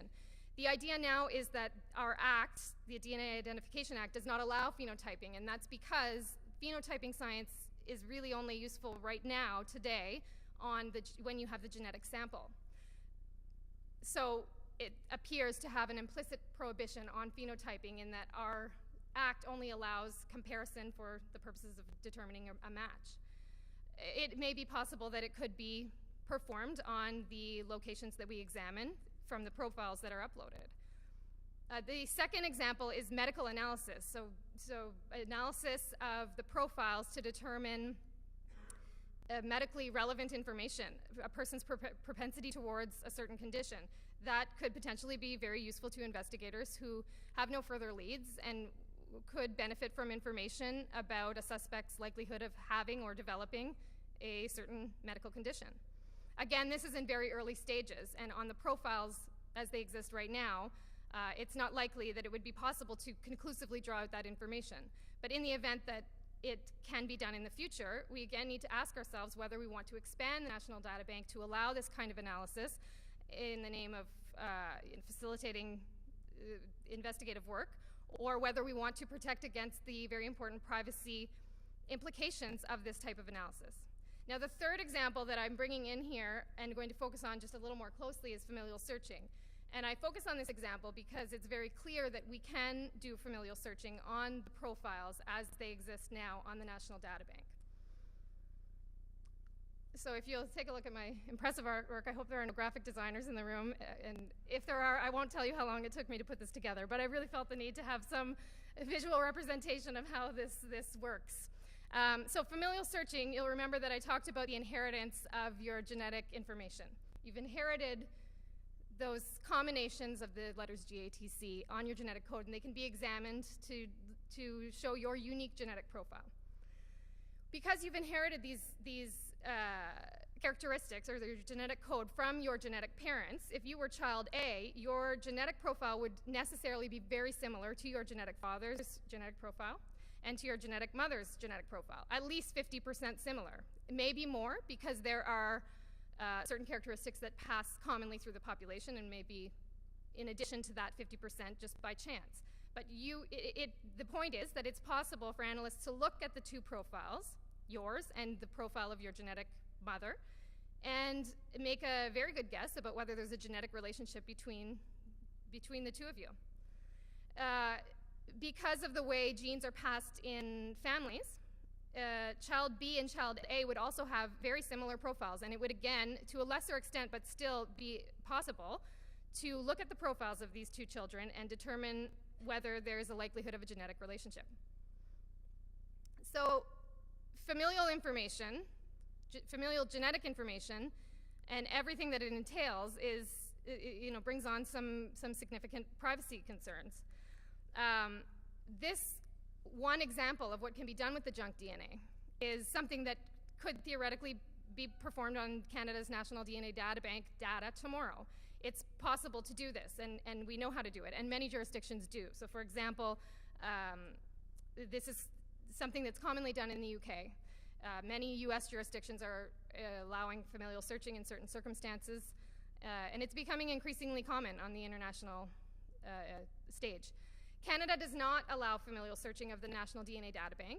There's a prohibition on doing anything other than using the information for the purposes of determining whether two samples or two profiles are an exact match. So we would require an amendment to our legislation. And that's part of the benefit of having had that consultation process that established Canada's National DNA Databank and set out certain limitations that balance the privacy concerns with the crime-solving benefits. So I think we're in a very good position, not only with familial searching, but with the other examples, to sit back and ask what we want to do with that information. Certainly there are instances where phenotyping, medical analysis, and familial searching would have clear benefits in the criminal context. They might help solve crimes. But there are also very important privacy implications and other implications, potential charter challenges and policy issues to discuss. So the fact that we do not do this, that we have legislation that says we cannot do this without an amendment, puts us in a position to ask what we want to do with the junk DNA that it turns out is not so junky after all. So while I don't attempt to solve each one of these problems and suggest that we do or do not allow this in any circumstance, I do present this as evidence of the fact that junk DNA is probably going to be much more useful than we first imagined. And for that reason, there are many important legal questions on the horizon as the science continues and we find out exactly what we can do with the limited profiles that are stored on Canada's DNA Databank. So I'll leave it at that. Thank you very much.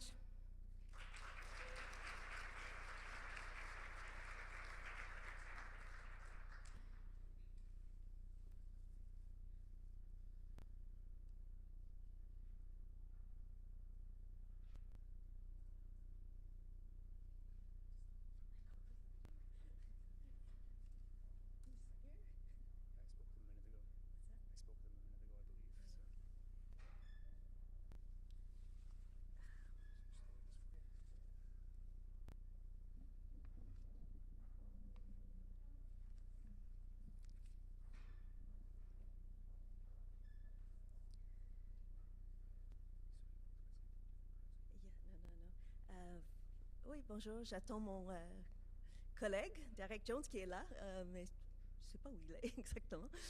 Ok.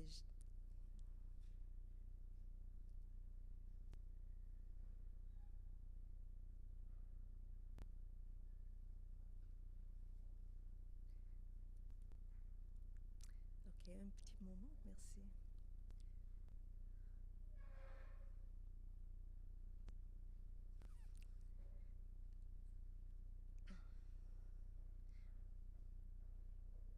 Okay, perhaps just while we're waiting for Derek he was here, he just stepped out, he must have stepped out for a moment. I'll just say good morning, and we're both, on behalf of Derek Jones and myself, we're very pleased to present a research project which is being supported by the Office of the Privacy Commissioner of Canada. And the project is on mental health information privacy. So it resonates with the issues that other panelists have been speaking about in terms of the mental health issues. Great, I was worried for a moment. Okay, and we're specifically focusing on the interface between equality and privacy in the workplace. So I'll now turn things over to my colleague, Derek Jones.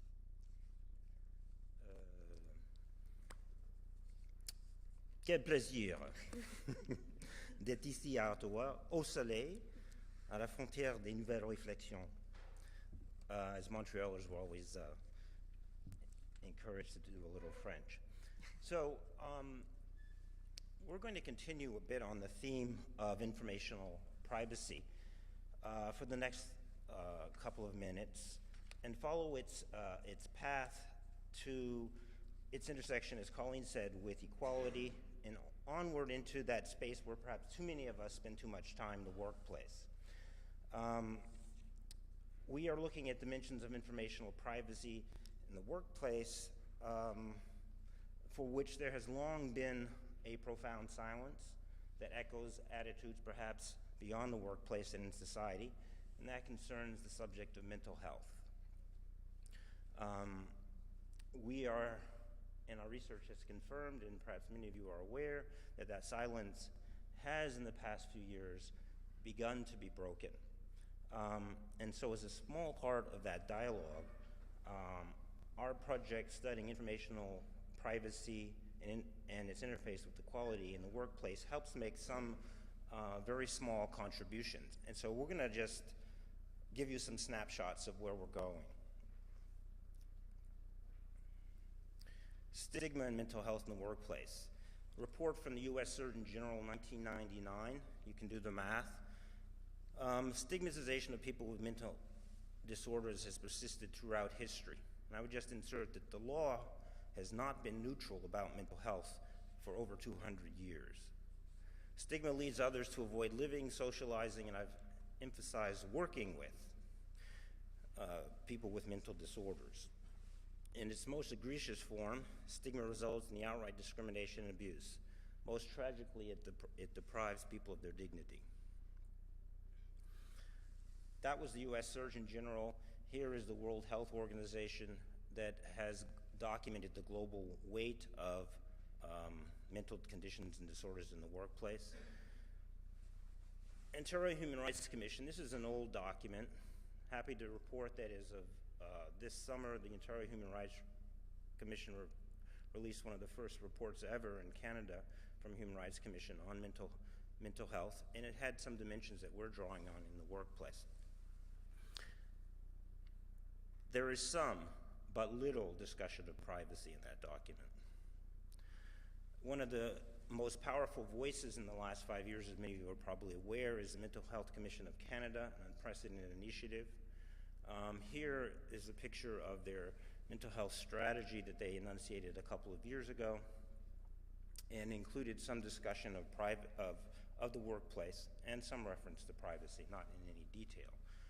The more important step beyond that happened in 2013 when, after an extensive consultation, the Mental Health Commission of Canada, in coordination with the Canadian Standards Association, released the first National Voluntary Psychological Standard on Workplace. We'll have more to say about that. You're probably familiar with the Organization of Economic Cooperation and Development of Paris, OECD, released a 2013 report that detailed many of the things that many of us know and some new ones. One of their interesting observations was that all things equal, if a person has a mental condition in the workplace, one of the biggest determinants of how it works out for the team, for both productivity, for human rights, and for the family and the person is whether the manager or supervisor has any mental health literacy. So you can just think about how many of our managers or our colleagues have that, and you can come to some important conclusions. So we're going to just whip through a couple of things. I'm going to introduce what we call the MEHIP project, and Colleen will speak a bit about her expertise in discrimination law, and we're going to be mining the interface here between privacy and equality. We'll present 2 case studies very quickly on disclosure in the pre-employment context and return to work. So here's the emerging portrait. It goes for Canada and beyond. Epidemiology. 1 in 5 citizens in their lifetime and today will suffer some sort of mental health condition. It's prevalent. They range from light, acute, to periodic, chronic, and severe. They have a profound relational impact depending on a number of factors. And here are ranging from the employee, the home, co-officers. I mentioned the manager and team. This is what's driving a lot of the initiatives nowadays beyond our aspirational hopes about human rights, is the cost of it. From a macroeconomic perspective, this is from the Mental Health Commission of Canada, for Canada, $50 billion annually lost in productivity. From a microeconomic perspective, most institutions are finding that 70% of their long-term and short-term disability are devoted to mental health. And I mentioned the World Health Organization. Depression is a leading disability noted worldwide. Here I'd just like to note a few things that many of you are familiar with, some may not be, about that interface that we're exploring between privacy and equality. They both share the post-World War history under the UN Declaration of Human Rights, dignitary values that Patricia and others have talked about. They share that same functional human rights approach of broad purpose and protections and narrow exceptions. And one that I draw your attention to that you're familiar with particularly from the privacy perspective, Colleen will talk a bit more about it, but they both adopt a necessity standard to justify interventions to equality or to privacy. And as we mentioned, stigma in health information warrants special legal protections. Many of you are perhaps familiar with the work of the Council of Europe, 1981 Convention on Processing of Personal Information, in that they noted that special protections are due for specific types of information that is deemed sensitive, and they referred specifically to mental and physical health.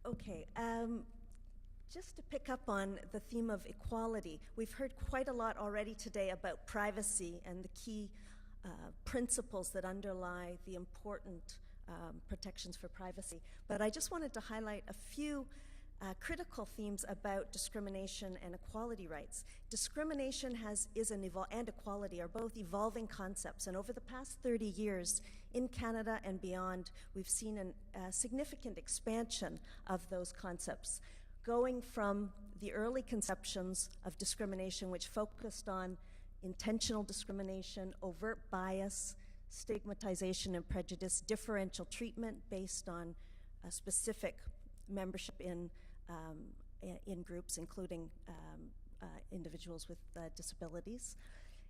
That kind of discrimination continues to be important today, but we've seen as well the recognition of adverse effects discrimination. That is, when discrimination results from the differential adverse effects from apparently neutral institutional policies and practices. And thinking about mental health discrimination, it's important to think about how the ways in which our workplaces are organized, the policies and practices, may have a disparate impact on individuals dealing with particular mental health illnesses. And then thirdly, the Supreme Court of Canada has expanded the conception of discrimination to encompass systemic discrimination, which combines both direct discrimination and the indirect adverse effect discrimination, but is recognized when issues of inequality are pervasive and become issues which infuse the institutional context. And systemic discrimination, the Supreme Court has emphasized, calls for systemic remedies, more proactive remedies to deal with inequality and discrimination rather than simply retroactive individual legal processes. So in terms of the recognition of issues of equality and non-discrimination, there are, of course, important Canadian statutory or human rights codes and constitutional protections for equality, which include protections for physical and mental disability discrimination. But we also wanted to bring to your attention the important development at the international level, the 2007 Convention on the Rights of Persons with Disabilities. And Article 27 speaks directly to the importance of equality and non-discrimination in employment, including for those with mental health disabilities. Prohibitions on discrimination, reasonable accommodation, the duty to promote equality in the workplace. Of course, touching back on privacy, it's significant to note that the Convention on the Rights of Persons with Disabilities also recognizes privacy as a critical concern, that no person with disability shall be subjected to arbitrary or unlawful interference with his or her privacy, and that state parties shall protect the privacy of personal health and rehabilitation information of persons with disabilities on an equal basis with others. So why is equality important to a project on privacy? One of the core issues in our project is is linked to the idea first articulated by Professor Martha Minow from Harvard Law School, called the difference dilemma. And in a book back in 1990, she described the difference dilemma in these terms. That is, the stigma of difference may be recreated both by ignoring and by focusing on the difference. That is, to identify one's difference. If one identifies one's mental health condition, for example, there's a risk of stigma, adverse consequences, exclusion, but to not recognize or to not disclose one's mental health condition also has risks. One will not potentially get the accommodation one needs in the workplace. One may feel isolated. It may aggravate one's mental health condition. So our project deals with how do we deal with this difference dilemma. On the one hand, we want to protect privacy and non-disclosure.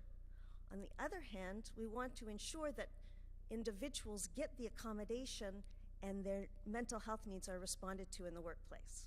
So that's where our two case studies provide some insights into how this dilemma works in concrete contexts.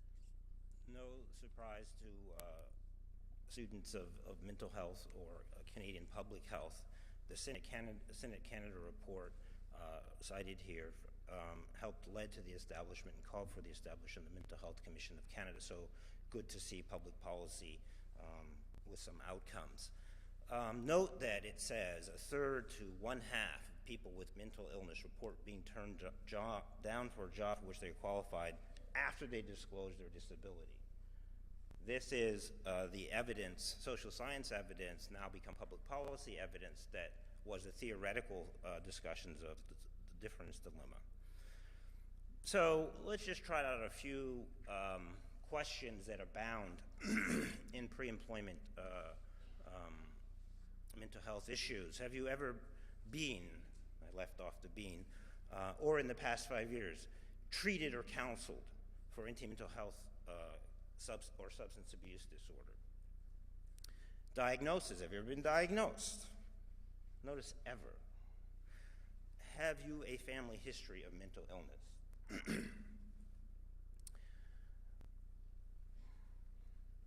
The arguments are for and against basically fitness for certain professional employees.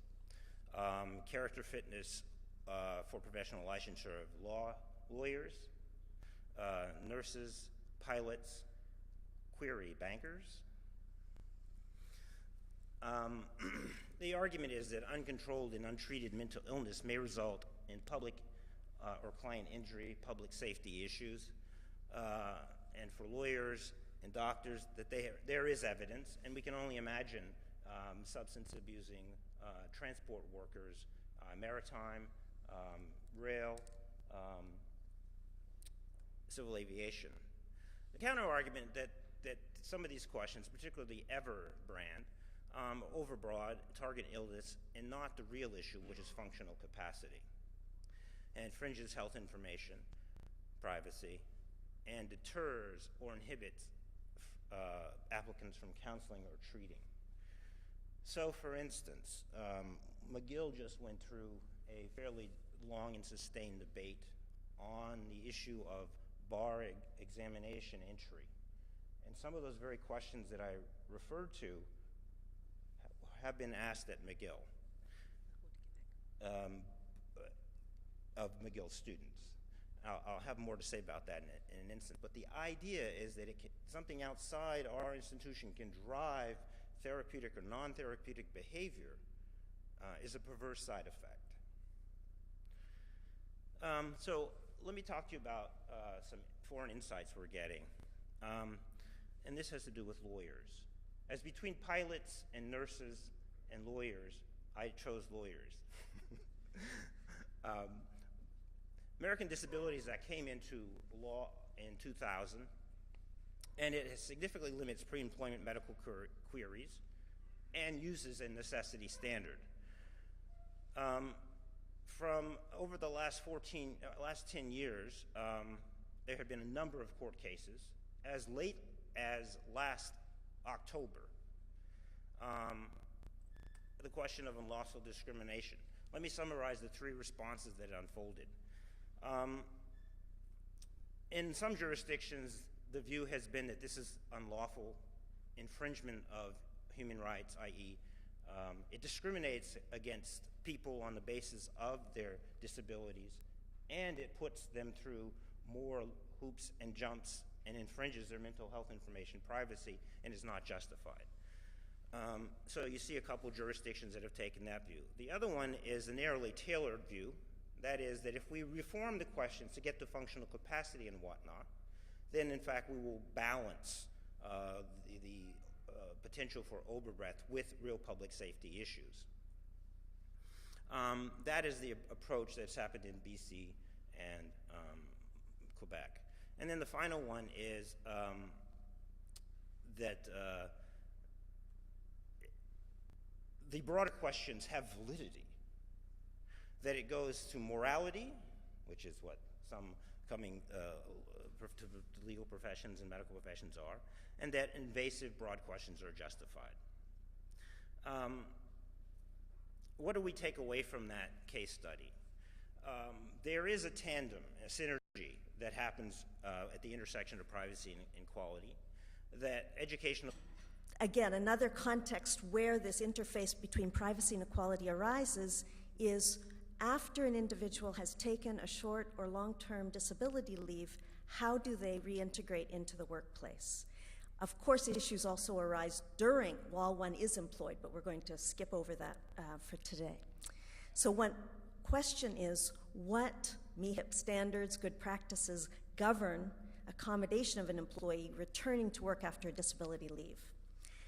And in this regard, I just want to highlight two concepts. First, a reasonable accommodation approach, and second, a more institutional transformation or universal design approach. Do you want to switch that? In terms of accommodation, I think most human rights lawyers are quite familiar with the idea that if there is a problem potentially of discrimination, there's a concomitant duty that arises, an obligation on the part of the employer to accommodate to the point of undue hardship. There's been a lot of debate about reasonable accommodation. It, again, raises issues of disclosure and issues on the return to work scenario, issues around the relationship between the physician and the employer and disclosure issues. But a reasonable accommodation model tends to focus on the individual and what are the specific needs of the individual which will allow them to reintegrate into the workplace, and how do they disclose those needs, and how does the employer learn about those needs in a specific case. So they may need part-time work, they may need flex time, for example.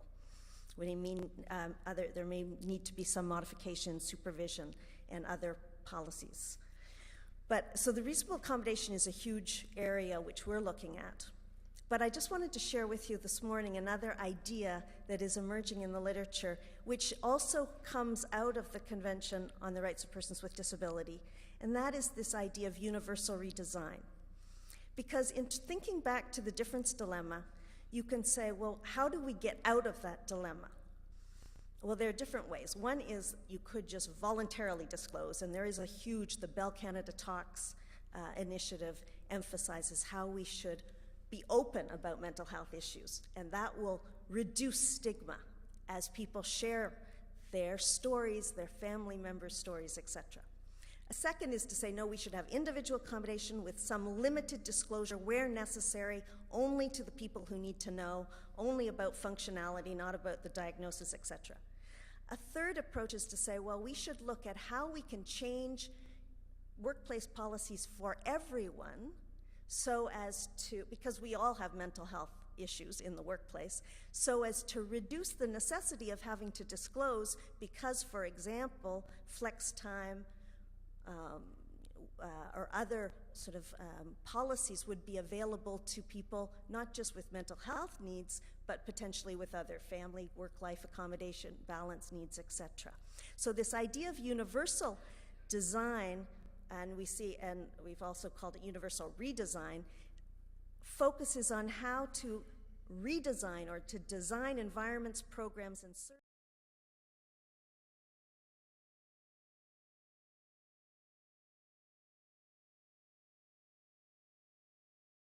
notion developed by our courts, whereby when one is setting workplace policies and procedures, one should integrate and be attentive to the impact that those policies will have on workers with different needs. So, and indeed, one of the, we just mentioned here in the slide, the CIBC abilities management approach, where rather than a very successful program where they shifted away from requiring employees or putting the emphasis on independent medical assessments and the medicalization of return to work processes, and instead highlighted direct communication with employees about their needs, presuming that employees were functioning in good faith and wanted to get back into the workplace. And and they found through that focus on abilities rather than disabilities, which is more of a universal design approach, they were able to significantly reduce absences related to mental health illnesses in both long-term and short-term contexts. Okay, back to Derek. Okay, so just to pause for a second before we draw our conclusion about what Colleen just said, if universal redesign can, on the one hand, save money, and on the other hand, be more respectful of equality and privacy rights, this is the so-called proverbial win-win-win. And so we're looking at situations in which best practices dealing with the balancing of these sort of issues has come to the fore. The CIBC is one. We're also talking with the company that does air traffic control for Canada. They have 4,000 employees. Do the 1 in 5. They have invariably high and different mental health problems, and they have designed both substance abuse and mental health return to work policies that we think comport with the notion of universal redesign, and they are PIPEDA compliant. And one of the interesting finds therein is that some of the managers, the disability management companies that consult with both the employee and are walled in their privacy and issues, and with employer, are also PIPEDA compliant. So our conclusion, or one of our working conclusion, is that one of the ways that the interface, one of the lessons we're taking from this is that the necessity and proportionate standard works to a good extent for both privacy and equality. That national voluntary standard by the Mental Health Commission of Canada says, has two lines about thou shalt respect privacy, thou shalt respect equality. So it's a fairly minimalist, and one of our things is to help fill out that promise or command. The discussion we just had, are there other options that are minimally less invasive, both equality and privacy?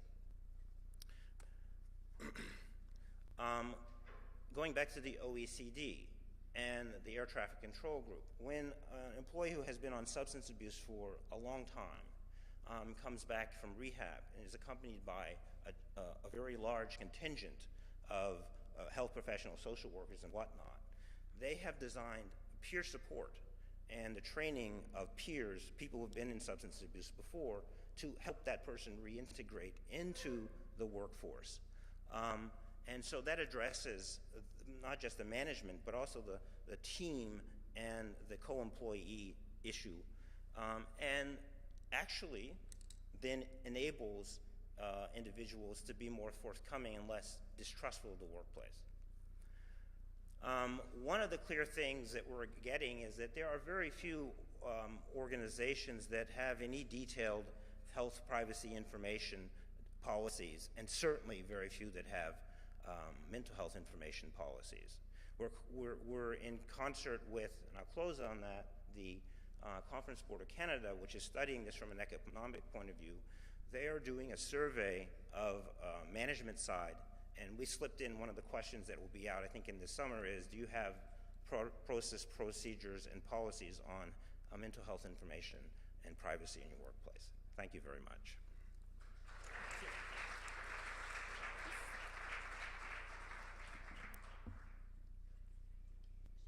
Thank you to all the panelists. Are there any questions from the audience?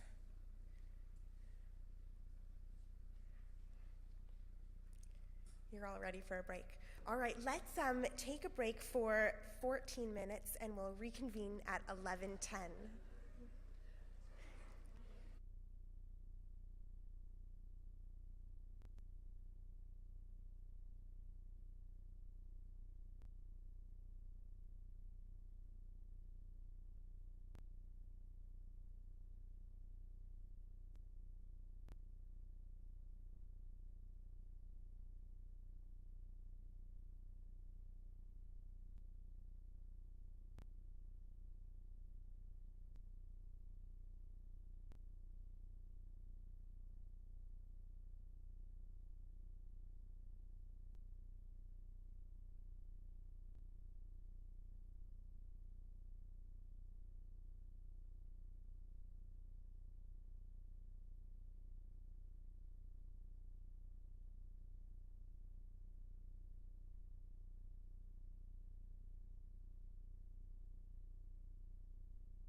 5 minutes, and also to remind you that there is food at the back of the hall, so you don't have to go out into the hallway. If you just go to the back of the room, there's a table set up for food.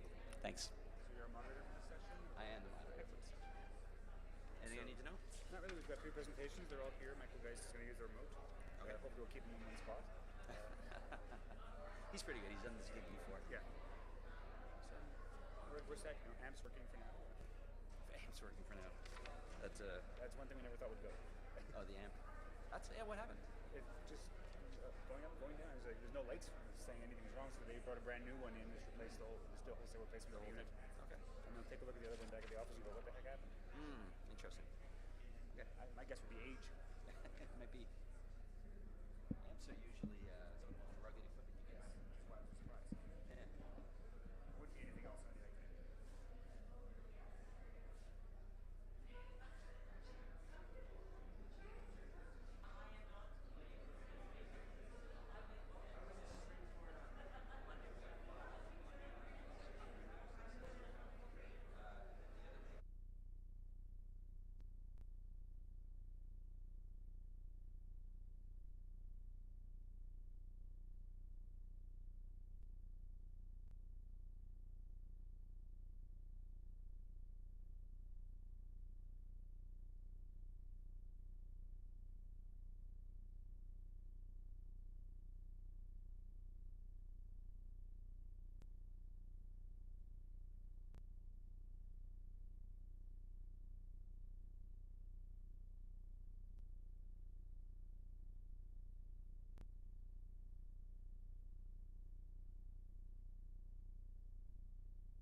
All right, we'll get going with the second panel.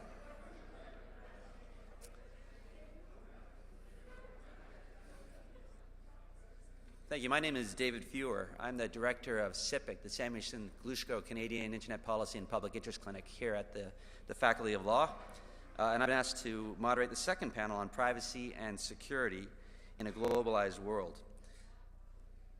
I'll introduce our 3 panelists before we get going. Luc Arbuckle is Director of Analytics for Privacy Analytica, Inc. He is co-author of the book, Anonymizing Health Data, Case Studies and Methods to Get You Started. published in 2013. The book covers several de-identification projects he's worked on, such as the $3 million Heritage Health Prize, and Mount Sinai's World Trade Center Disaster Registry.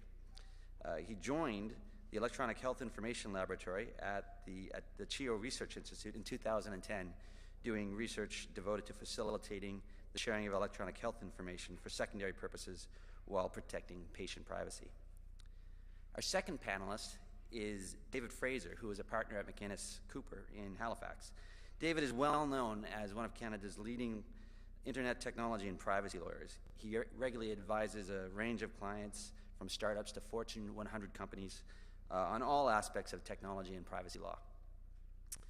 He's the author of the popular Canadian privacy law blog, which is mandatory reading for those of us in this space. And he is also particularly well known for his work on transborder data flows and law enforcement and national security interests in customer data. Finally, Michael Geist, my colleague, he's the Canada Research Chair in Internet and E-commerce Law here at the University of Ottawa. Michael is a law professor here, where he holds the Canada Research Chair in Internet and E-commerce Law. He is a syndicated columnist on technology law issues, with the regular column appearing in the Ottawa Citizen and the Toronto Star. He's the editor of a number of well-known Canadian copyright law texts, and he's received numerous awards for his work, including the Public Knowledge IP3 Award in 2010, and the Electronic Frontier Foundation's Pioneer Award in 2008.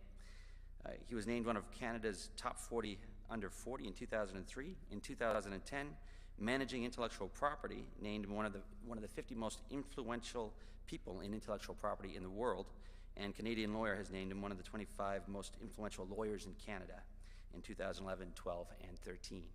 And without further ado, I'll hand the panel over to Mr. Arberlin.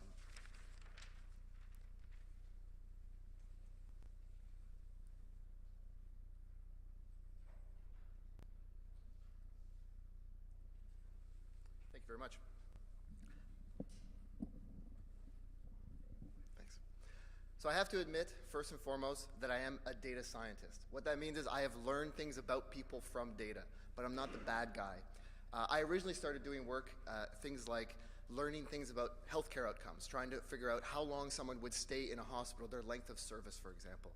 This was used to better inform practice. That was the idea. This was some of the research we were working on.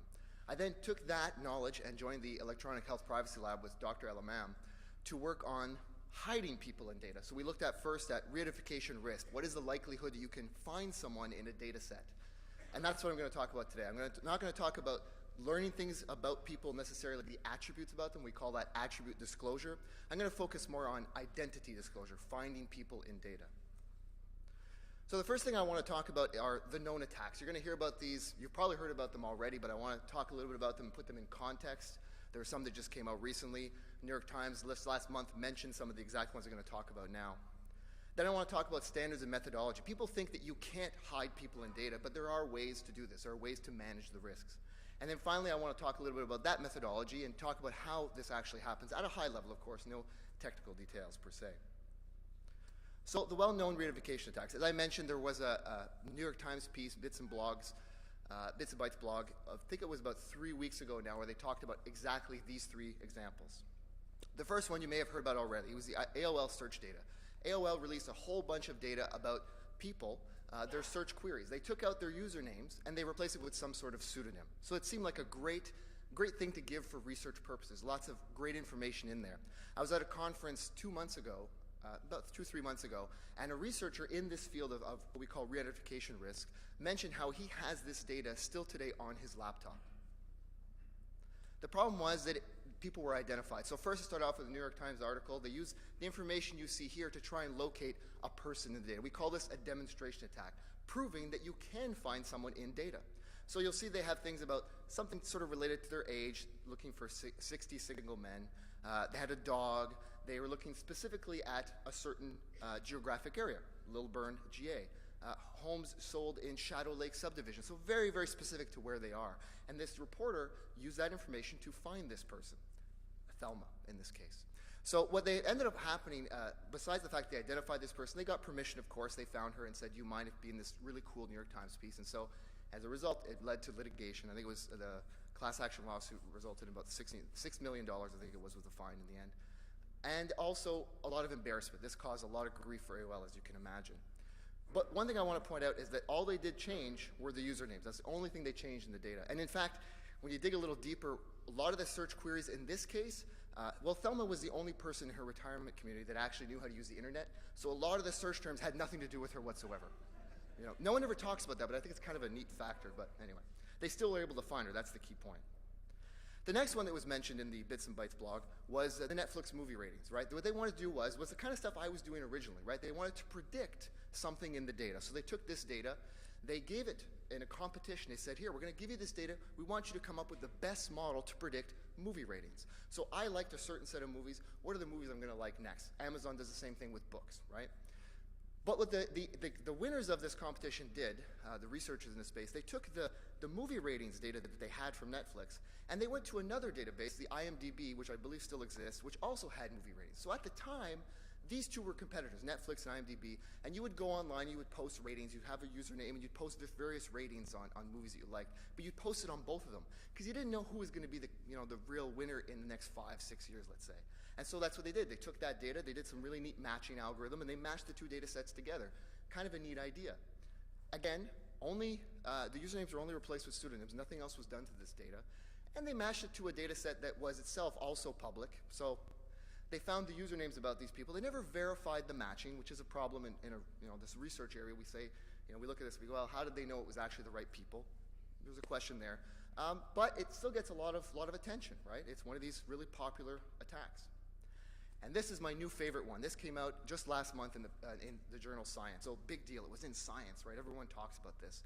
What they did was they took credit card data, and they looked at, of the people in this credit card data, how many are unique? If I take 4 transactions, so I have the date at which they made the purchase, I know where they made the purchase, Starbucks, the gym, Good Life Fitness Center, and how much they paid.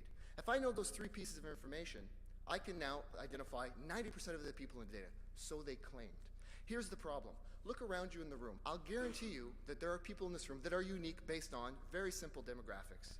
Age, gender, let's say ethnicity, right? Those 3 things alone, there are people in this room that are unique, right? But they're not necessarily unique at the University of Ottawa. They're not necessarily unique in the city of Ottawa.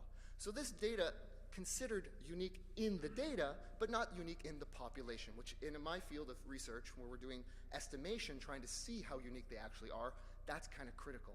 Because I don't know if you're in this data set or not. It was only 3 months of data. They didn't tell us where the data was from. We know approximately, we believe it was Turkey, and so we're talking about a 5% sample of the data, right? It's not representative. A bit technical there. But you can also look at the assumptions they use for that, and it doesn't quite fit. The point being, this is my new favorite because it's getting a lot of attention, but it's not really great. Okay, so we've seen some of the attacks, and the focus of this talk is supposed to be about open data, and this applies. These were all open data sets to some degree. The credit card one isn't quite, but it's in the same vein of all they did was take out the demographics, and they looked at the data and said, oh, there's uniques, right? So what can we do? That's the next question. So there are standards that exist, right? The best practice guideline, this is a Canadian standard that's been written about 5 years ago now, that talks about how we can manage the risks, how we can de-identify data. In the UK, they have the Code of Practice, really good document, explains a lot of the risks, explains sort of the terms that we use in this space, which I'll talk a little bit about briefly. And so it's a good read. These are both very good reads. But the problem is these standards don't necessarily tell you the how. They just tell you about some of the research and some of the things we have to consider in this data. But then there are other documents that actually do give a methodology. So the one on the left is a US one, and it doesn't give you an exact methodology, but it hints towards one. They're trying to be a little more broad and open based on the legislation in the US, but they want to give you some guidance to some degree. It's actually quite a good one. The next one is the sharing clinical trial data. So this is the stuff that we do at the Electronic Health Information Lab. We were developing a methodology to look at the risks, and we look at the same sort of risk assessments they do in IT security. Well, information, right? We're just talking about information. So this one, actually, the clinical trial data just came out last month. Institute of Medicine published this, and there's a whole chapter devoted to how do we anonymize data properly. When we do it properly, and this is the key message, the first ones we talked about, those were not done properly. All they did was take out the username. Of course, you take out the username, you leave everything else in there, people are identifiable. We know this, right? So we looked at, if you look at things that are properly anonymized, that use these standards and guidance documents, what are the risks? And the risks are very, very low. We looked at all the research out there. We did a full analysis of this. And what we found is that the risks are very, very, very small. My favorite example is one in the UK. What the researchers did there is they went to their statistical agency and said, can you give us de-identified data? And we're going to match names to that data. And then you tell us how many, we'll send this back to you. We're not going to know who's who, but we want to know how accurate we were. And they were less than 0.01% accurate. They were basically random, completely random. They were not able to actually identify people. And that's when it's done properly. And you don't hear that story much because it doesn't have the same zing.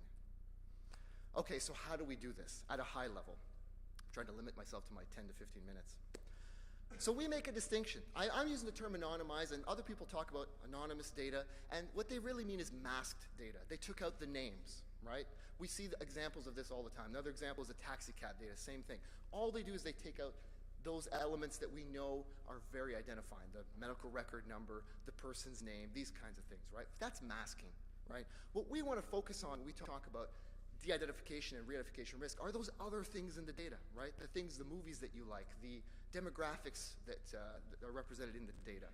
And so we want to look at de-identifying the data. I call it hiding people in data, making people look the same. You take this group at the one table and you make them all the same age. Now you look at the data, you don't know who they are anymore. You don't know who's sitting at that table. That's the idea. But the key factor is we still want to learn things from data. We still want to use data, right? We're mostly focused in health privacy, so we focus a lot on health research, obviously. So we want to preserve good quality data.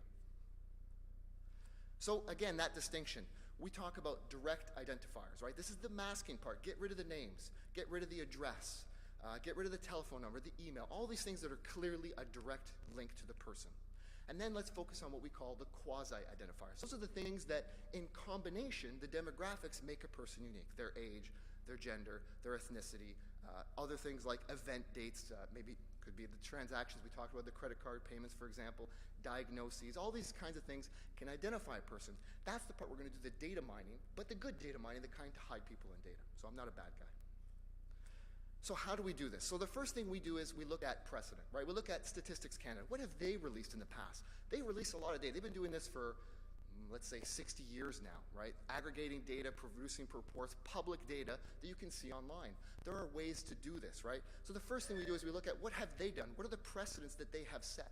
If you have very sensitive data, HIV patients, for example, you're going to set a much stricter threshold in terms of risk, right? You don't want there to be any leak whatsoever. So we use these to set a threshold based on some qualitative factors. Next, we can measure risk. There are ways to do this, and this is the part that people often don't realize, is that we can measure risk in data. We can look at those demographics, look at those event dates, and we can measure the risk statistically. Data mining, right? We're the good guys. We're on the good side. We're trying to find information that identifies people and then remove that information. Now, there's ways to do this. I mentioned briefly the idea of information security. There's a model of how you can do this. I won't go into those details, but the point is that we can do that. And then finally, we can transform the data somehow, make changes to it, make everyone at this table the same age, right? Boom, now we've transformed the data. We may have lost a little bit of granular utility to the data, but we can minimize that, right? There are ways to do that mathematically. So the ultimate goal we've been working on at the Electronic Health Information Lab are ways to do this, and we've broken it down into basically these steps, right? We assess the risk. We do a full risk assessment. A public data release, open data, very high risk. You look at StatsCan, it's aggregated. They have all kinds of techniques they use to make sure that there are large groups, large population groups in the data that they provide online. If you talk about a quasi-public or quasi-open data release, well, this is the kind where you may have access to, anyone can sign up, but there are going to be some restrictions in place, like you cannot re-identify people in this data. That's sort of a standard one right there, right? Things that we can put in place. So we can assess the risk on the data. Once we've done, and that's pretty much, we have a checklist that you can go through, we do go through to assess the risk, quantify the risk. And then we look at the variables. Again, this is the direct identifiers, the names, versus the quasi-identifiers, the dates of birth, for example. Classify that, group those. And then we can look at mapping the data to those data mining tools that we have so that we can produce anonymous data. And from that, we have done a lot of really cool things. We've done, as was mentioned, the Cajun Code Fest. We produced a data set of medical records that were then used for a competition where they were looking at ways to the theme was own your own health data, apps that they could create, therefore they could find things, do cool things with the data. Another one was the Public Health Agency. We worked with them and we got them data they couldn't otherwise get. It's not that they weren't allowed. It's the Public Health Agency of Canada. They have a right to get certain data, but people didn't want to share it because of the risk, the privacy risks. And so we were able to get them data through this process. So there are ways to manage the risks. There are ways to share the data. And there you go. I'm done. Thank you.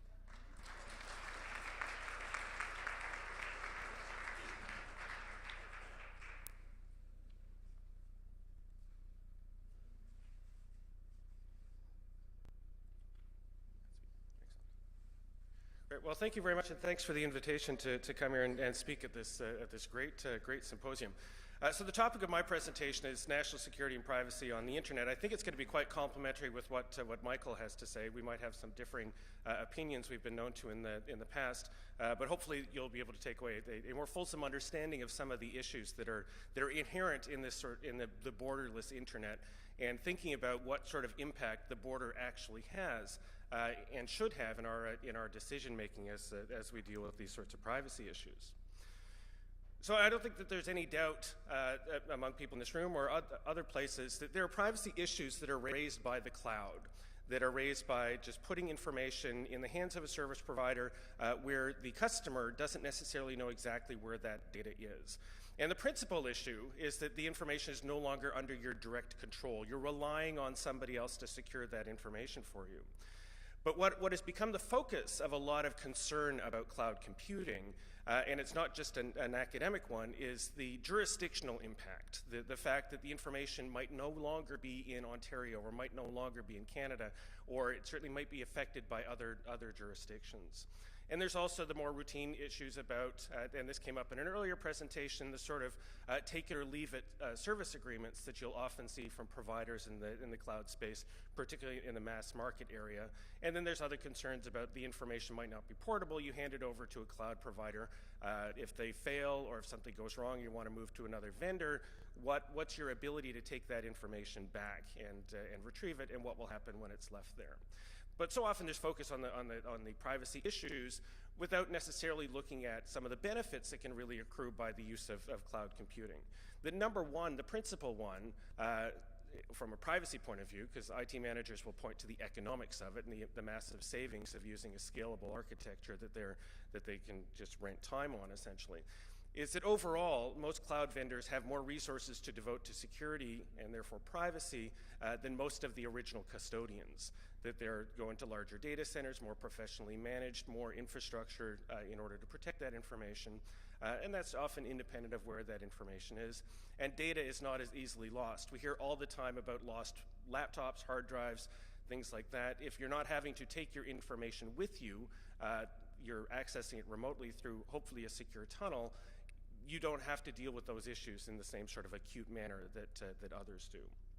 But let's look at it from the legal point of view and focusing almost entirely on the cross-border aspect. Under PIPEDA, and I'll use that as the model, although there are substantially similar laws in other jurisdictions and in some sectors, the original custodian is always going to be responsible for that personal information. You might be able to delegate the task of managing it on your behalf, but it's always going to be on your behalf. All the legal consequences, anything that goes wrong with the data, it's always going to stick to the original custodian.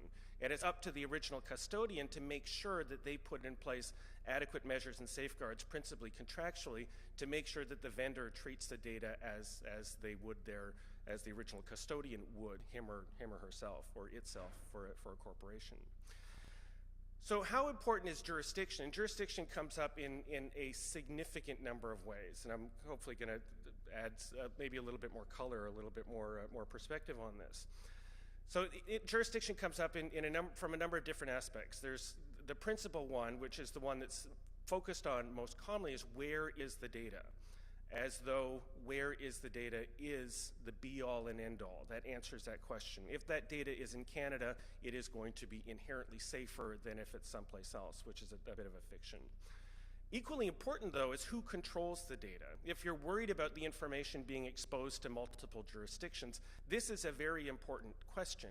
The information can be in Canada, but if it's in the hands of a US service provider, that data is now exposed to the US legal system in a way that you might not necessarily have contemplated in. And so it comes into play in terms of where the data is, where the data also passes through, and I'm sure Michael's going to talk about to a significant degree the amount of interception of information in transit over the internet, which very often information over the internet is routed through multiple jurisdictions, and particularly as information crosses the border, it goes into a somewhat lawless zone.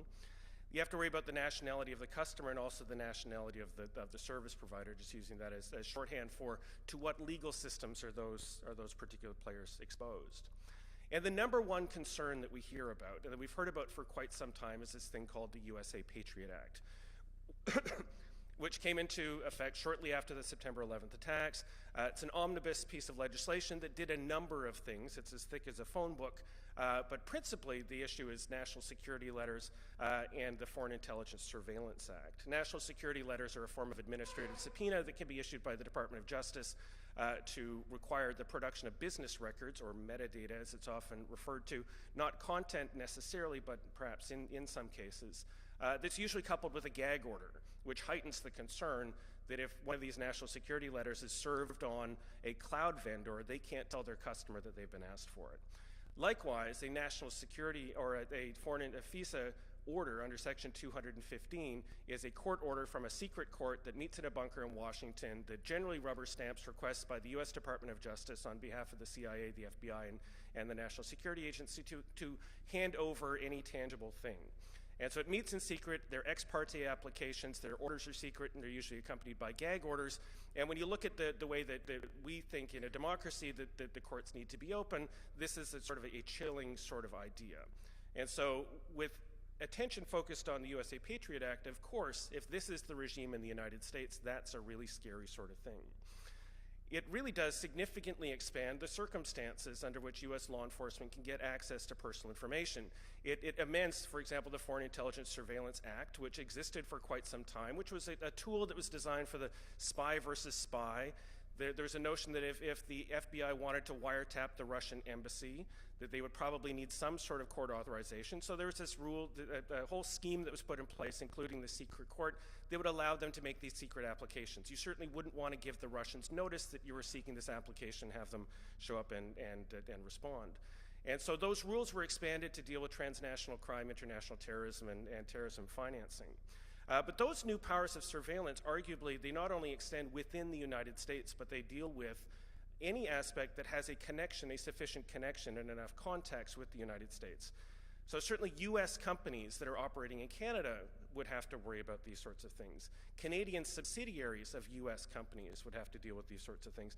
And then also Canadian companies with a presence in the United States. And there's a long line of jurisprudence that talks about these sorts of things.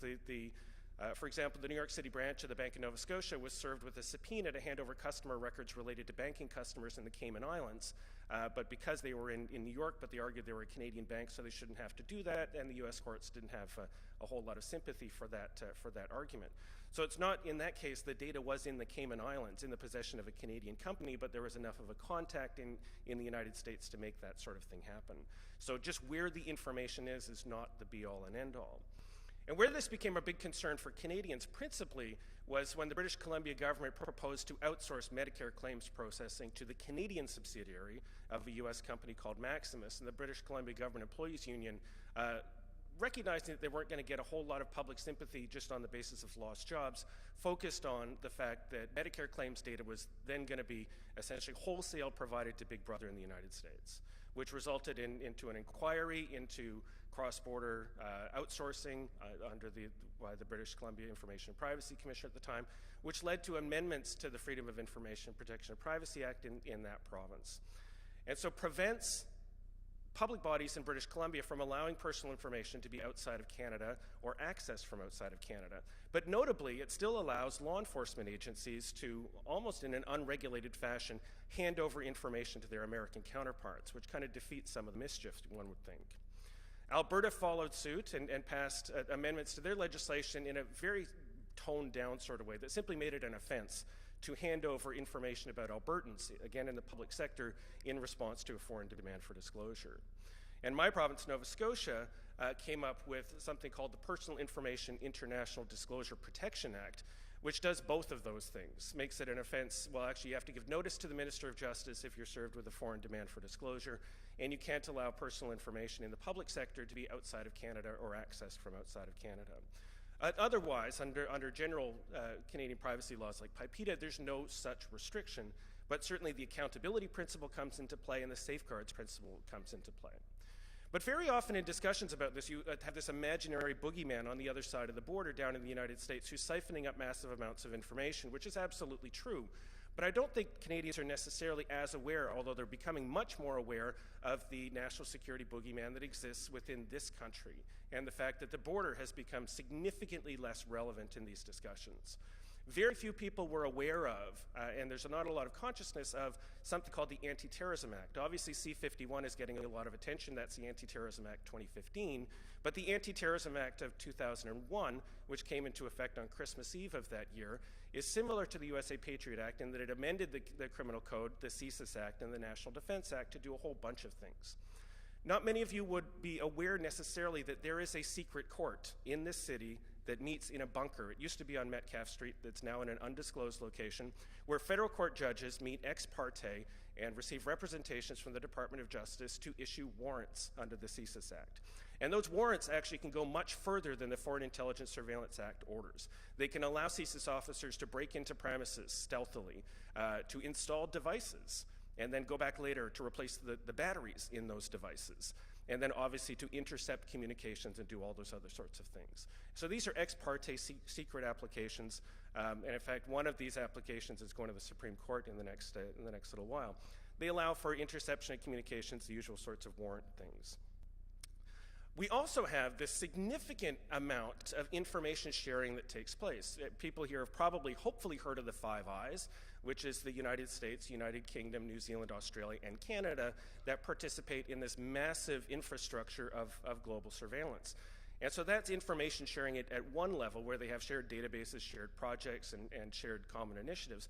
But there's also just a huge amount of information sharing that goes across the border on a regular basis, formally and informally. We have a mutual legal assistance treaty with the United States and with other jurisdictions that allow, for example, if the FBI wants information, they are able to go through channels through the U.S. Department of Justice to the Canadian Department of Justice to obtain a warrant in Canada to obtain that information for the FBI investigation. But then we also have informal arrangements which are allowed under the Privacy Act and other provincial public sector privacy statutes, which, preferably they're in writing, but in many cases I think they're a nudge and a wink. And you just ask Mayor Arar about the consequences of this sort of information sharing on a kind of wholesale and unregulated sort of way. And then also, one thing to consider, and this has come up in some of my work with clients, is that in some cases, depending on the nature of the information may in fact be safer from the United States authorities in the United States, where it's subject to the Fourth Amendment. Because if that information is in Canada, U.S. authorities can hack across the border with complete impunity. And if that is your principal risk, then in fact it may in fact be better to keep it in the United States. And so it just highlights the messiness and how complicated these sorts of things are. And so the reality is, if you're concerned about the USA Patriot Act, you should be equally concerned about the Anti-Terrorism Act. And we've seen through the Snowden documents significant abuses of the privacy of Canadians under the guise of and through the agency of CSEC, or now CSE as they've changed the name, and CSIS. We have a secret court that issues the same sort of secret orders, and they do get issued. Many of these, you sometimes hear about them. In fact, you can find some of the redacted decisions in these cases online on the legal databases, but it happens, and I think that's a revelation for a lot of Canadians. Canada has the same sort of authority that the Obama and the Bush administration before it used for tapping international cables for traffic coming into and out of the United States. Canada has exactly the same sort of powers under the National Defense Act, where without a warrant, the Minister of National Defense can authorize the tapping of the global information infrastructure according to that part of the mandate of CSEC. So a huge amount of hoovering of information takes place at the borders. And then there's a significant amount of just general information sharing. So if you want to protect information, at least rather than, and I see a fair amount, oh my God, we can't have it in the United States, or oh my God, we can't have it here, there, or other place. you actually need to take a step back and you need to look at all the different connecting factors and think about really to what way does jurisdiction play into your decision making. Starting with the first principle that the original custodian remains responsible for all of this personal information and needs to make informed choices. And then, at least in my view, it needs to be a risk-based approach. What's the sensitivity of the information? What's the nature of the information? Is it something that would be of interest to a national security authority or otherwise? What's the risk to the data? Is the risk that national security authorities will get their hands on it or that hackers will get their hands on it? What are the possible consequences that could happen? And then to what extent does jurisdiction play into that?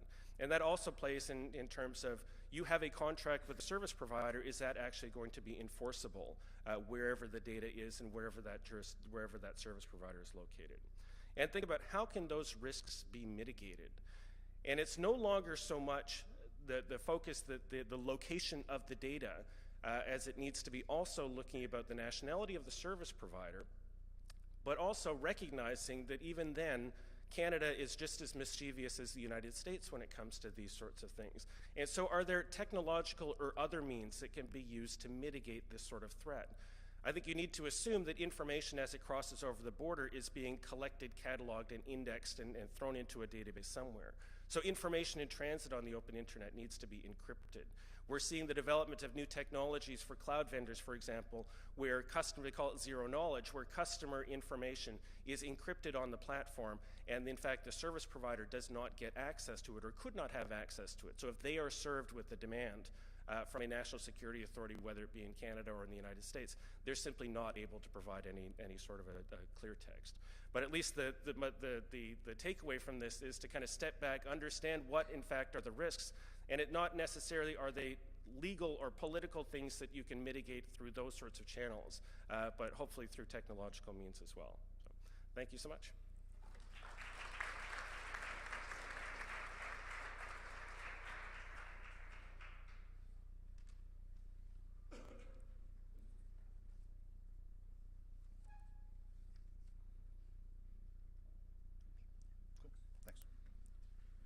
Great. Well, thanks very much. Thank you certainly for the invitation to speak. Thanks to the OPC, both for sponsoring this event and even more for its ongoing support of privacy research in Canada through the contributions program. It makes an enormous, as I think people in this room all know, it has had an enormous impact on, I think, our knowledge and our ability to engage in cutting-edge research across the country, and it's a program that is enormously worthwhile. And thanks as well to Madeleine Saginer, our Executive Director of the Centre for Law, Technology and Society at the University of Ottawa, who pulled all of this together in amazing fashion. So thanks so much for all of that. So the title of my talk, as you can see, is Why Watching the Watchers Isn't Enough. This is actually taken out of a chapter in a forthcoming book, so a little bit of an infomercial, Law, Privacy and Surveillance in Canada in the Post-Snowden Environment. It's being published by the University of Ottawa Press in a couple of months. Has contributions from people like Craig Forsyth, Kent Roach, Reg Whitaker, Tamir Israel, Christopher Parsons, and others, and it is available under open access, so it'll be free to download. And what I want to talk about is essentially my contribution to that book as well. The shorter title, I guess, for this talk would be Against Oversight. And my argument here is not that we ought not to focus on oversight. I think that's a given for most. But rather the emphasis that we have seen and continue to see on oversight as somehow being the solution or one of the core mechanisms by which we can deal with the surveillance revelations over the last almost 20 months, I think in some ways may lead us to miss the forest for the trees.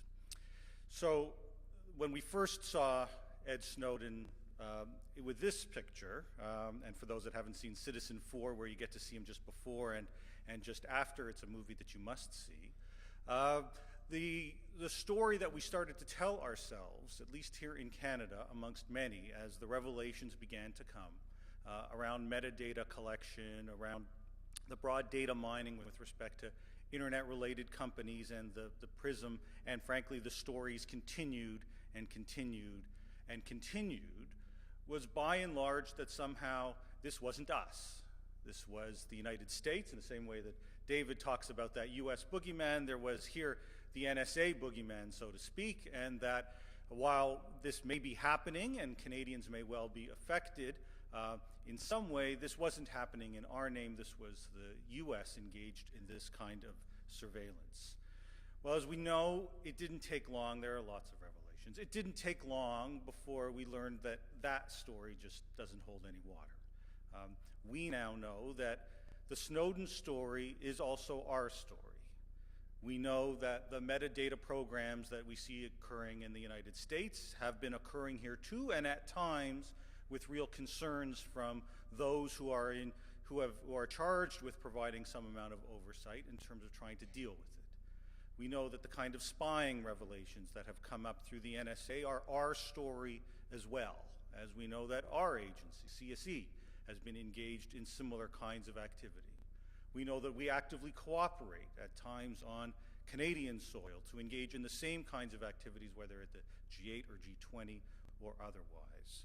We know the so-called airport Wi-Fi tracking story, the seeming effort from some of our own officials at the CSE and elsewhere to try to almost impress their counterparts by showing just how good we can do this too. In the airport Wi-Fi example, the illustration of how tapping into IP addresses there could allow or might allow for the tracking of traveler movements once they moved outside of the airport. And most recently, the revelations that our agencies have been tracking or downloading tens of millions of downloads every single day, and then using that information in the hope of tapping into other databases to directly try to identify persons of interest. So identify documents that might be uploaded to various file sharing sites or other sites that allow people to post this information online, identify the IP address associated with that, and then go to other databases, sometimes run by the GCHQ in the UK, that have billions of cookies in there, and try to use some of that information with the other information to try to identify precisely who may have either uploaded a particular document or downloaded a document.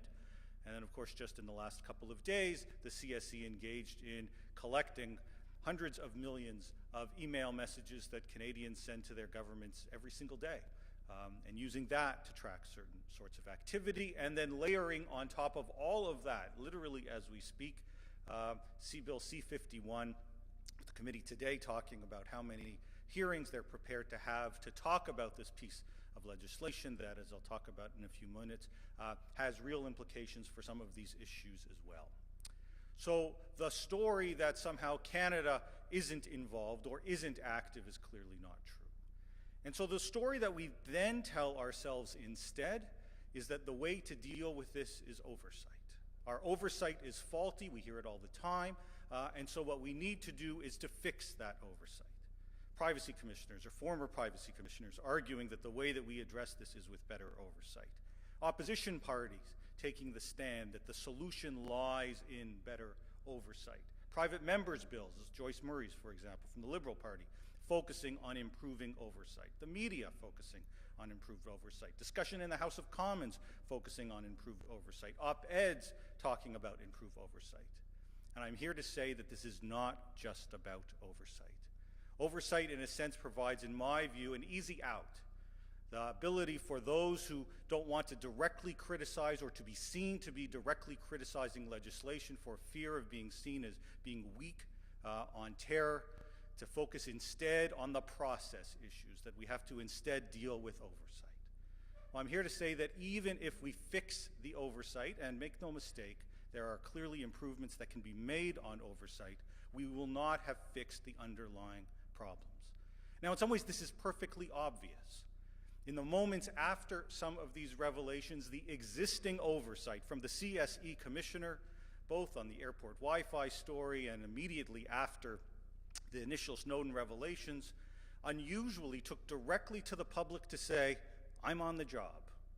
I have oversight responsibility, and have no fear, we have reviewed what's taking place. We were aware of what is taking place, and it is consistent with Canadian law. Now, maybe the oversight commissioner, the CSE commissioner in this case, is wrong. Maybe the oversight is indeed faulty at that level. But what if he's right? What if, in fact, what is taking place is legal, is consistent with Canadian law? And if that is the case, then no amount of new layers of oversight whether new parliamentarians or other mechanisms that we might identify to allow for a more robust oversight, is going to do anything to alter the kinds of activities that we have seen revealed or have been revealed over the last 20 or so months. So where do I think we must at least equally, and I would argue even more, focus our attention? Well, one area certainly is on the issue of metadata. We had references to that de-identification, re-identification earlier on the panel, but around the issue of metadata, what we've experienced in Canada over the last number of months is a battle, in a sense, between the experts who, having studied the issue about what metadata can reveal, have been locked, in a sense, in a battle that they are losing with politicians who say, I can't hear you. When you say that metadata allows for the disclosure of identities, when you say that metadata has been used in numerous studies to allow people to get into the personal information in ways that we previously thought of solely with content, in a sense, I can't hear you. When General Michael Hayden in the United States says we kill people based on metadata, I can't hear you. When the Supreme Court of Canada in R versus Vu points to the privacy import of metadata, the politicians again and again say, I can't hear you. And so when repeated witnesses appeared on Bill C-13, the lawful access legislation that in a week or so will take formal effect, and to talk about the standard, the threshold that was established with respect to essentially metadata, transmission data warrants, the response again and again was, I can't hear you. This isn't content, and a lower threshold is perfectly appropriate. And yet we know now that we engage, and we have engaged in these metadata programs for some time, and that the level of protection that in fact has been accorded to the privacy associated with that information has been woefully low and not nearly commensurate with those who have expertise in the area have said it deserves. So too with the issue of jurisdiction. And David highlighted some of the jurisdictional questions, I think, really nicely in talking about how that data flows freely across borders. Now, many of you will know that the CSE's mandate is very often to say that they cannot target Canadians. And yet I would suggest to you that when we learn of the capture of tens of millions of downloads every day, what is by any reasonable definition mass surveillance, you cannot at the same time argue that you engage in mass surveillance and at the same time argue that you do not target Canadians. In a sense, what our agencies would like us to believe is that if you target everyone, you effectively target no one, and so are therefore consistent with the law because they are hoovering up tens of millions of downloads that, yes, some of which may come from Canadians, but we are not directly targeting those Canadians. Yet we know that if you indiscriminately capture all of this information, tens of millions of downloads on a daily basis, you know that effectively Canadians are targeted because you are targeting all. And yet the interpretations that we see, at least to date, presumably from our Oversight Commissioner, is that somehow this is consistent with the mandate. It is difficult to see how. So too with the way in which information moves effortlessly across borders. Another chapter in the book that I reference comes from Andrew Clement, who talks about the boomerang effect, where we learned that for some of the largest providers in the country, they refuse to exchange traffic with other Canadian providers here in Canada. And so if you are a subscriber with some of the largest ISPs in the country, where you are sending messages, where you are visiting websites, the exchange point takes place not domestically here in Canada, but rather in the United States, very often in Chicago. And in doing so, it immediately falls into that NSA surveillance activities that we know so much about. We must find ways, I would argue, to deal with jurisdiction and to be more honest about the ways in which our laws, which seek to somehow differentiate on a jurisdictional basis, are been rendered largely meaningless at times as that jurisdiction is blurred. We heard also from David about the information sharing that takes place as between agencies, the Five Eyes Consortium and the like, and that notion that somehow we can hive off what Canadians are doing as opposed to others, and we hear insistently that somehow they each operate on their own, yet in some level of cooperation. Yet when we learn of some of these programs and see the degree to which not just that there is cooperation, but that there is accessibility as between databases to provide a far larger data pool, I think we must surely recognize that these agencies work together in a manner that even where there are legal restrictions on what our own agency does, many of those can effectively be circumvented through this Five Eyes work. We know too about the limits of domestic protections here in Canada through PIPEDA and otherwise, with still today the largest telecom provider in the country not providing a transparency report. We've seen it from others, but Bell in particular, standing to still today and refusing to disclose to their millions of Canadians customers, not on an individual level, but even on an aggregated level, the kind of cooperation that they provide to law enforcement as part of these requests is, with all respect, positively shameful. And what I would argue it calls for is a clear mandate within the law to ensure that not just that this can happen, it's fairly clear that it can, given that we've seen TELUS and Rogers do so, but rather that it must happen. We know, too, the limits of all of this when we take a look at the RCMP audit conducted by the OPC. It's an important audit, to be sure, and it is, in a sense, an example of some of the oversight that we have. But when our own Privacy Commissioner's Office can go into an audit and find at the end of the day that they can't actually do the audit because there isn't the data there, because there isn't the record keeping there, the kinds of domestic protections that we have are simply inadequate. We know, too, that the U.S. protections, once this information makes its way into the United States, are also simply inadequate. Those constitutional protections that David talked about don't accrue to me. I'm not a U.S. citizen. When my information is elsewhere, I don't enjoy that level of protection. It is a two-tier sort of protection that exists in the United States to the extent to which there is that kind of protection. And it is an enormous problem that our government should be advocating on our behalf, but given where it stands, even domestically, I'm not holding my breath. And then finally, there is the changes that we see taking place, particularly the information sharing provisions within Bill C-51. If the Privacy Act was about anything, dating back now decades, it was about providing protection for the information collected by individual government departments and ensuring that the sharing of that information enjoyed a certain amount of protection. When one looks at what C-51 does on information sharing, identifying 17 different departments and agencies and ministries who may all now cross-share information if this is passed for reasons that extend so far beyond just terrorism to include just about anything from an economic perspective and otherwise. The very rationale of this legislation, I would say, is positively gutted. Indeed, even more, there is the catch-all provision within this legislation that says that at the end of the day, not only can it be shared amongst these agencies, but can be shared to any person for any purpose. The very notion of privacy from our own governments is lost within Bill C-51, with a government that, with all respect, at least earlier this week, had been talking about going through this bill with no more than 2 or 3 days worth of hearings. And so we talk a lot about oversight. Indeed, we even talk about it within the context of C-51.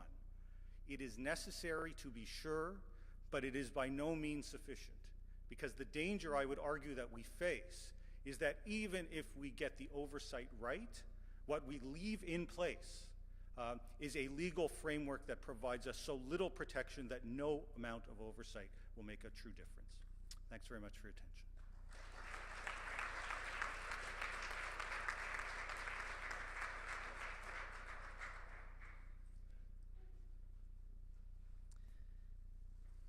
We have some time for questions, and we've put a microphone stand just to the side of the video camera.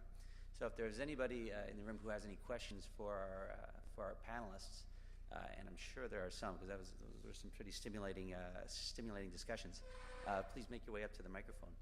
I'll start off by asking a question to our first panelist about standards for re-identification.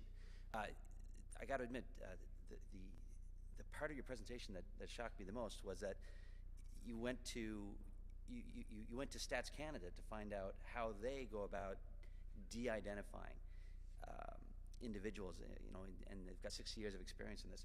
My question is, are there not standards out there that public sector or private sector agencies can turn to for engaging in de-identification practices that kind of meet levels of privacy protection that Canadians would expect? And if there aren't any standards out there, is there any work to develop them? A lot of the work that we've been doing, oh, sorry, is this on? Yeah, a lot of the work that we've been doing actually has been taking those standards and those, because you're right, they're all over the place, right? We have StatsCan that has a long history. There are books written about statistical disclosure control. So the standards are sort of, they're there, but they're not concrete. They don't give you a way to use them. So what we've done is we've looked at all these different standards, all these different guiding documents, and bring them into one place. So the work that actually the OIPC funded was actually on that. And so Calumet has a book written all about, in the healthcare sector at least, how can we de-identify data. And what we're finding is that in other sectors, for example, finance and agriculture and whatnot, the best standards that exist are actually in healthcare, because we have strong privacy laws and we have a lot of precedent there. And so, yeah, there are the standards are there. It's more about the methodology, finding the right methodology. How do we do that? And they exist, and we're now documenting more and more. So there are places people can go to now for that. Thank you. Any other questions? Well, to begin with, all your presentations were just fabulous, guys. Good job. I have just a really quick question, David, for you about mitigating when it comes to where you want to store the data, and totally understand the differences between where the service provider is located, where your own customers are located, what laws might apply, and you talked about different sorts of mitigations. Something that I know I've always advised is limiting, rather than storing the data in that jurisdiction, you grant access to it. But I'd be interested in your thoughts. So you grant remote access to it. So rather than storing the data in the US or overseas, you actually keep it stored in Canada and you grant access to those, to that service provider's users to do it. Would you think under the US Patriot Act that that is something that a US service provider would be required to still hand over in response to an order in the US? What sort of, because it often is seen as a way to, as an additional mitigating step for more sensitive information. Would you see that as something that maybe actually gets you over the hump? I don't think so, and I think in part, and we're going to have some clarity, I hope, as this Microsoft and the Irish email case kind of start to unfold. But the issue is almost always, can a person within the territorial jurisdiction of the court cause the information to be produced? And in some cases, it doesn't matter whether or not it's lawful or unlawful according to other legal systems to which they are exposed. So if you had the data that was resident in Canada and a service provider in the United States who could cause it to be produced, I could certainly imagine a circumstance where they would at least be strongly pressured to do that, coupled with a gag order that would prevent them from going back to their customer and saying that somebody is asking for this. A service provider, and you know, all these are there's no magic bullet, and they're mitigation steps. And one thing that I've tried to do in contracts, I've been successful in some instances, is that to put an obligation on the part of the service provider to resist to the extent that they lawfully can through all legal means, for example, to challenge the subpoena, do all these other sorts of things. But there are other technological steps. So I know some organizations that have in place kind of almost a dead man switch, or the reverse of that. If they notice unusual data throughput through their systems, it just gets cut off. And so that if there's activity on their network that is inconsistent with the usual sort of remote access for maintaining their systems, it just gets cut off, and then it has to be justified in order to turn it back on. So I don't think there's necessarily a magic bullet. Any person who touches any organization or any jurisdiction, a Canadian executive who finds themselves transiting through an airport in New York, might find themselves exposed to these sorts of things. So it's a pervasive web of kind of jurisdictional touch points.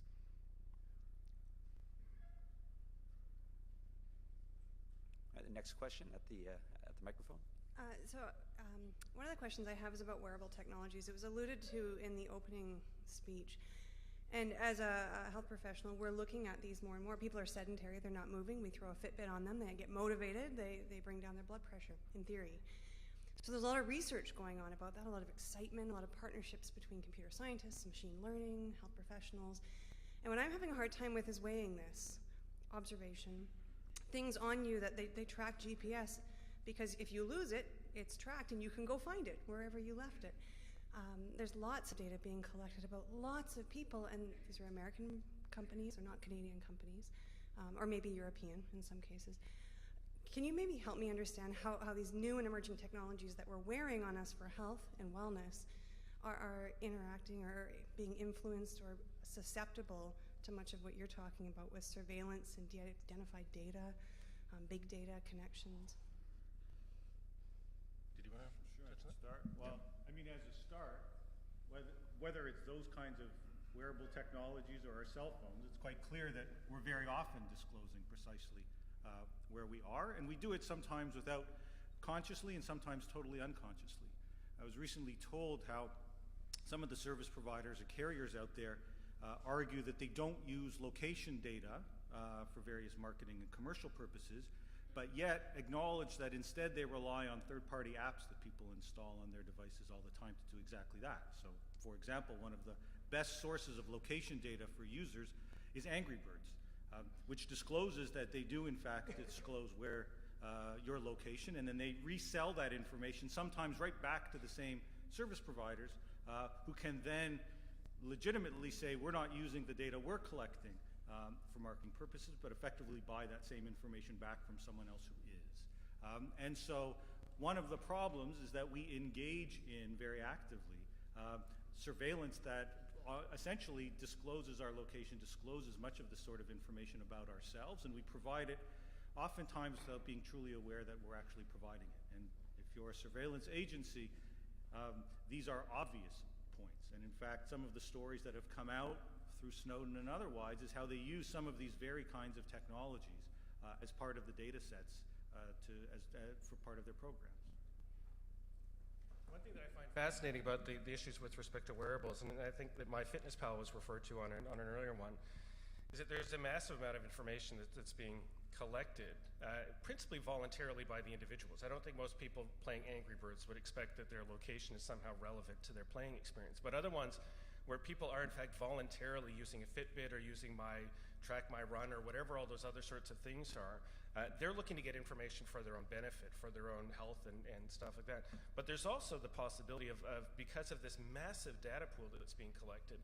So MyFitnessPal, I don't know whether for those who use it, it can connect to the run trackers and the heartbeat things and all those other sorts of things, but people also kind of track their diets in a total minuscule, every single calorie sort of way.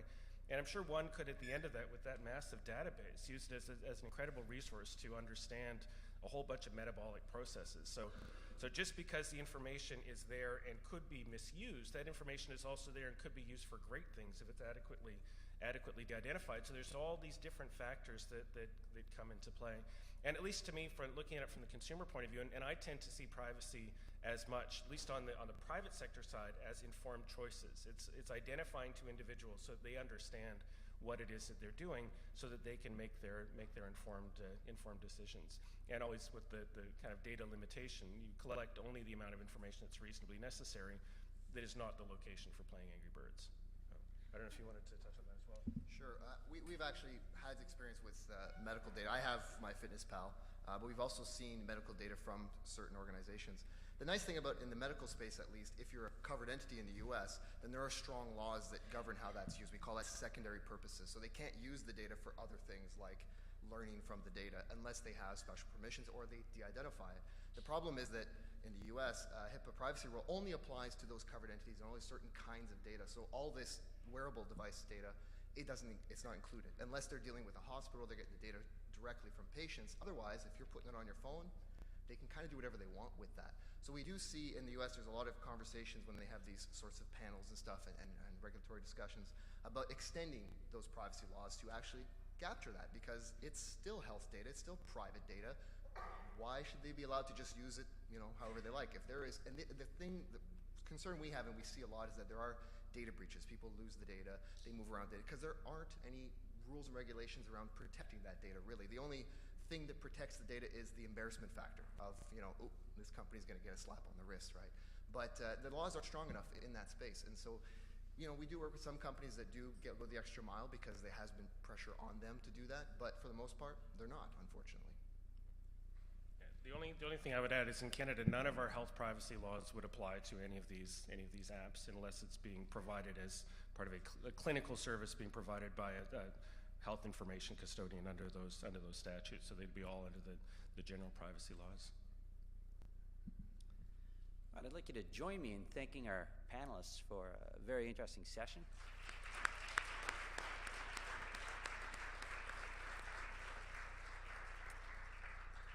And we want to give you a solid 40 minutes to get lunch into you. So we'll ask you to return to the hall at 12:50 sharp, where we can resume today's symposium. And I believe food is at the back of the room. Thank you very much.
We approach this, as I said, as a data mining operation.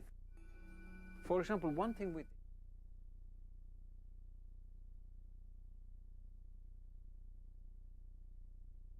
that sort of appeared as a side effect of going through the entire mountain of data.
Just a quick note that we'll be restarting in 3 minutes. Thank you.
Nous recommençons. We're about to get going again.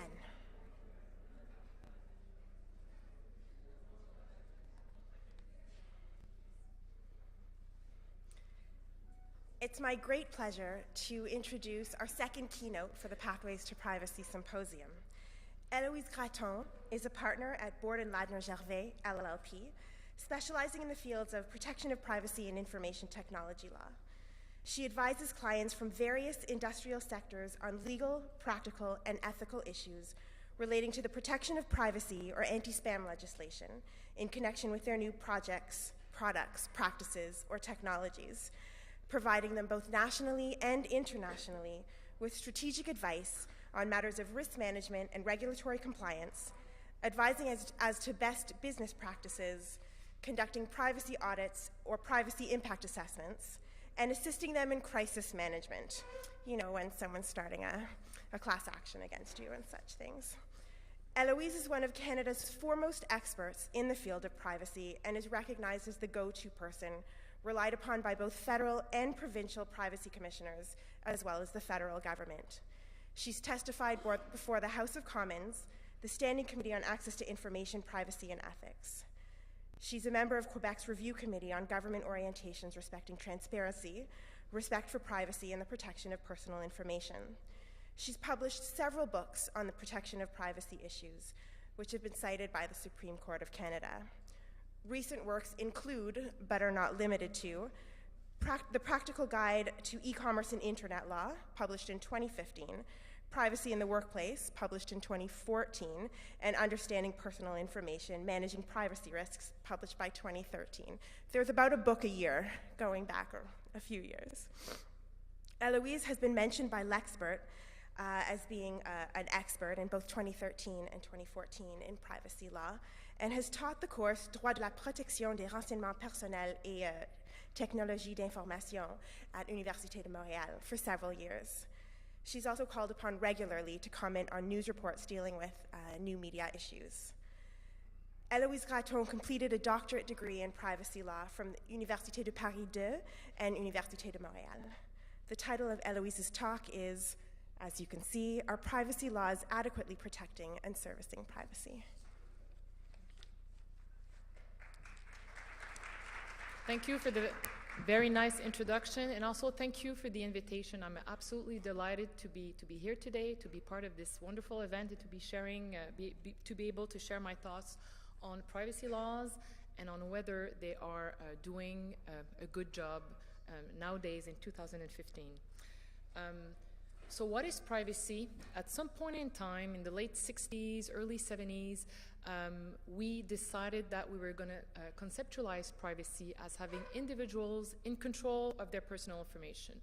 It made sense at that point in time, but there has been a different concept of privacy in the last 100 years. At some point, it was the right to be let alone, and at some point in time, it was the right to protect one's home and one's family, and so on.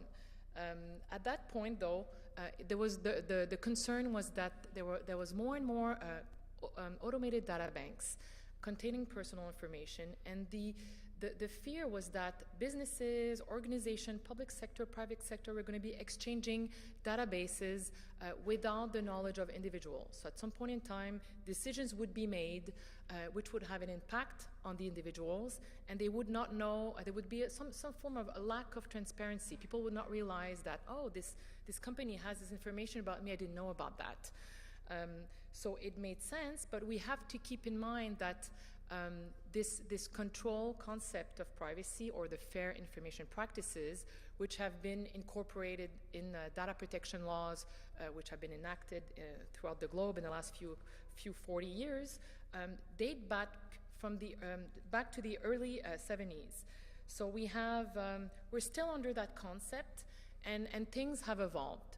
So there are some challenges with this notice and choice approach. So the fair information practices, or having individuals in control of their personal information, is also often referred to as the notice and choice approach. So notice, you give, you have to be transparent as to the kind of information that you're collecting. Usually it's done through disclosing a privacy policy. And choice, you get consent.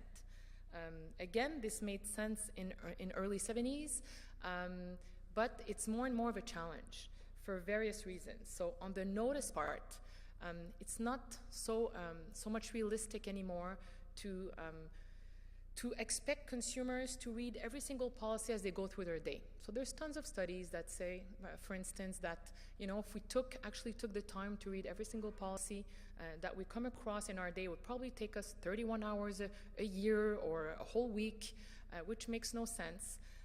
So that's something to keep in mind. And another thing is that it's kind of putting the burden on the user, the consumer, to remain aware of all the changes that are taking place, which is a very big challenge, given that most businesses, online businesses for instance, have a dynamic business model. So things change every year. There's new features, so it's not so realistic.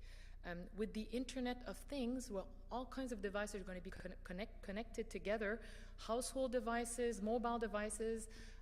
We can end up with having to grant consent or being notified here and there throughout the day. So we're going to have to think about this one a little bit more, and perhaps for some type of technologies or for some type of situation, we're going to have to step down a little bit from this very rigid, notice and choice model. Now with choice, we're supposed to get consent, and then we're free to do what we want with the information. And more and more, obtaining consent it's part of the equation, but it doesn't do the job at 100%. So you see on this picture, it's a super user.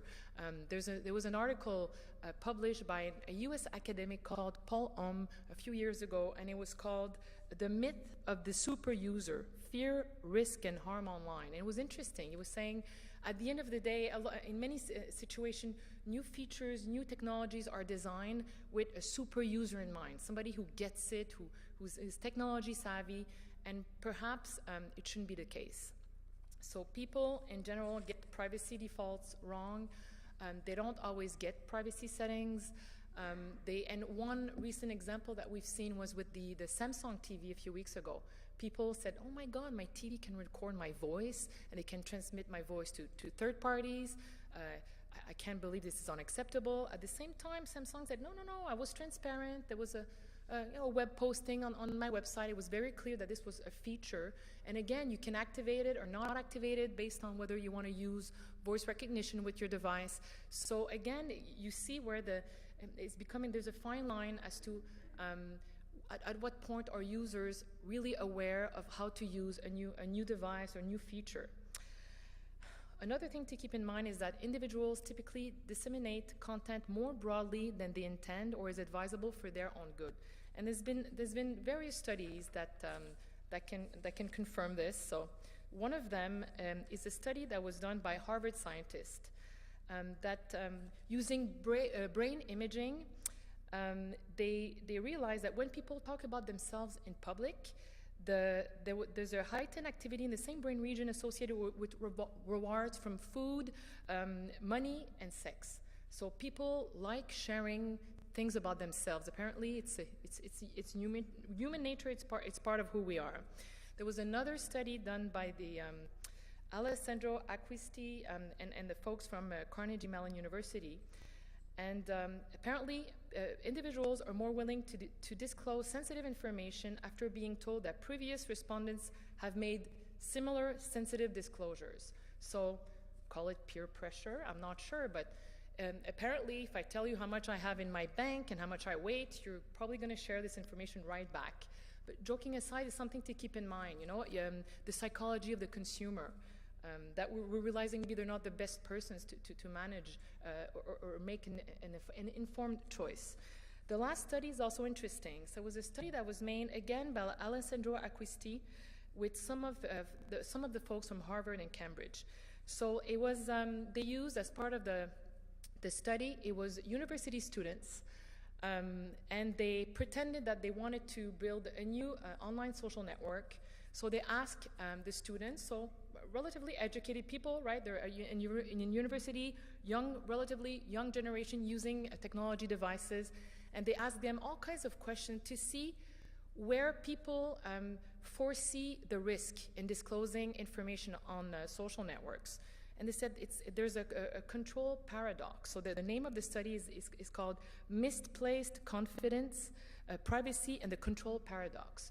So the result of this study showed that if people felt that if they were in control of the initial disclosure, the first time you post information online, they saw absolutely no problem as having no control afterwards as to where this information would end up.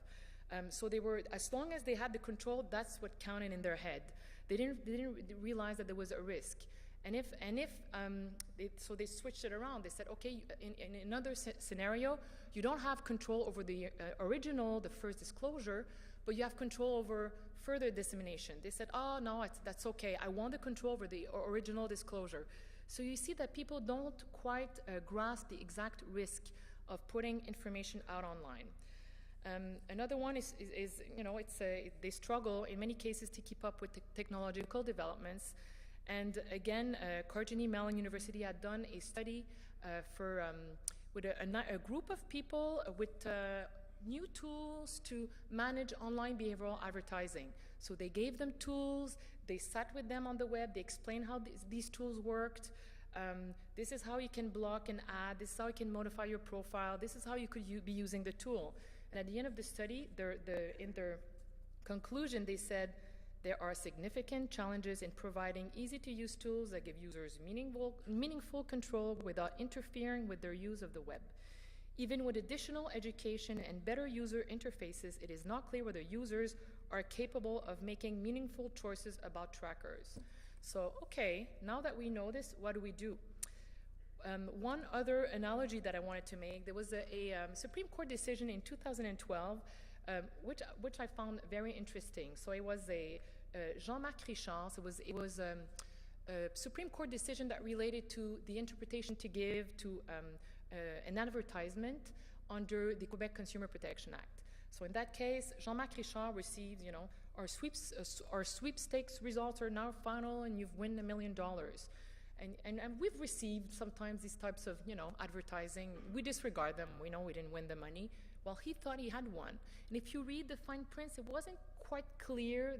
There's going to be a draw. So clearly, if you're an average user in our view, you would know that it's probably not a real contest. So he submitted the coupon, and then he's like, "Where's my money?" So he contacted Time, who said, "No, it was a contest, some form of advertisement."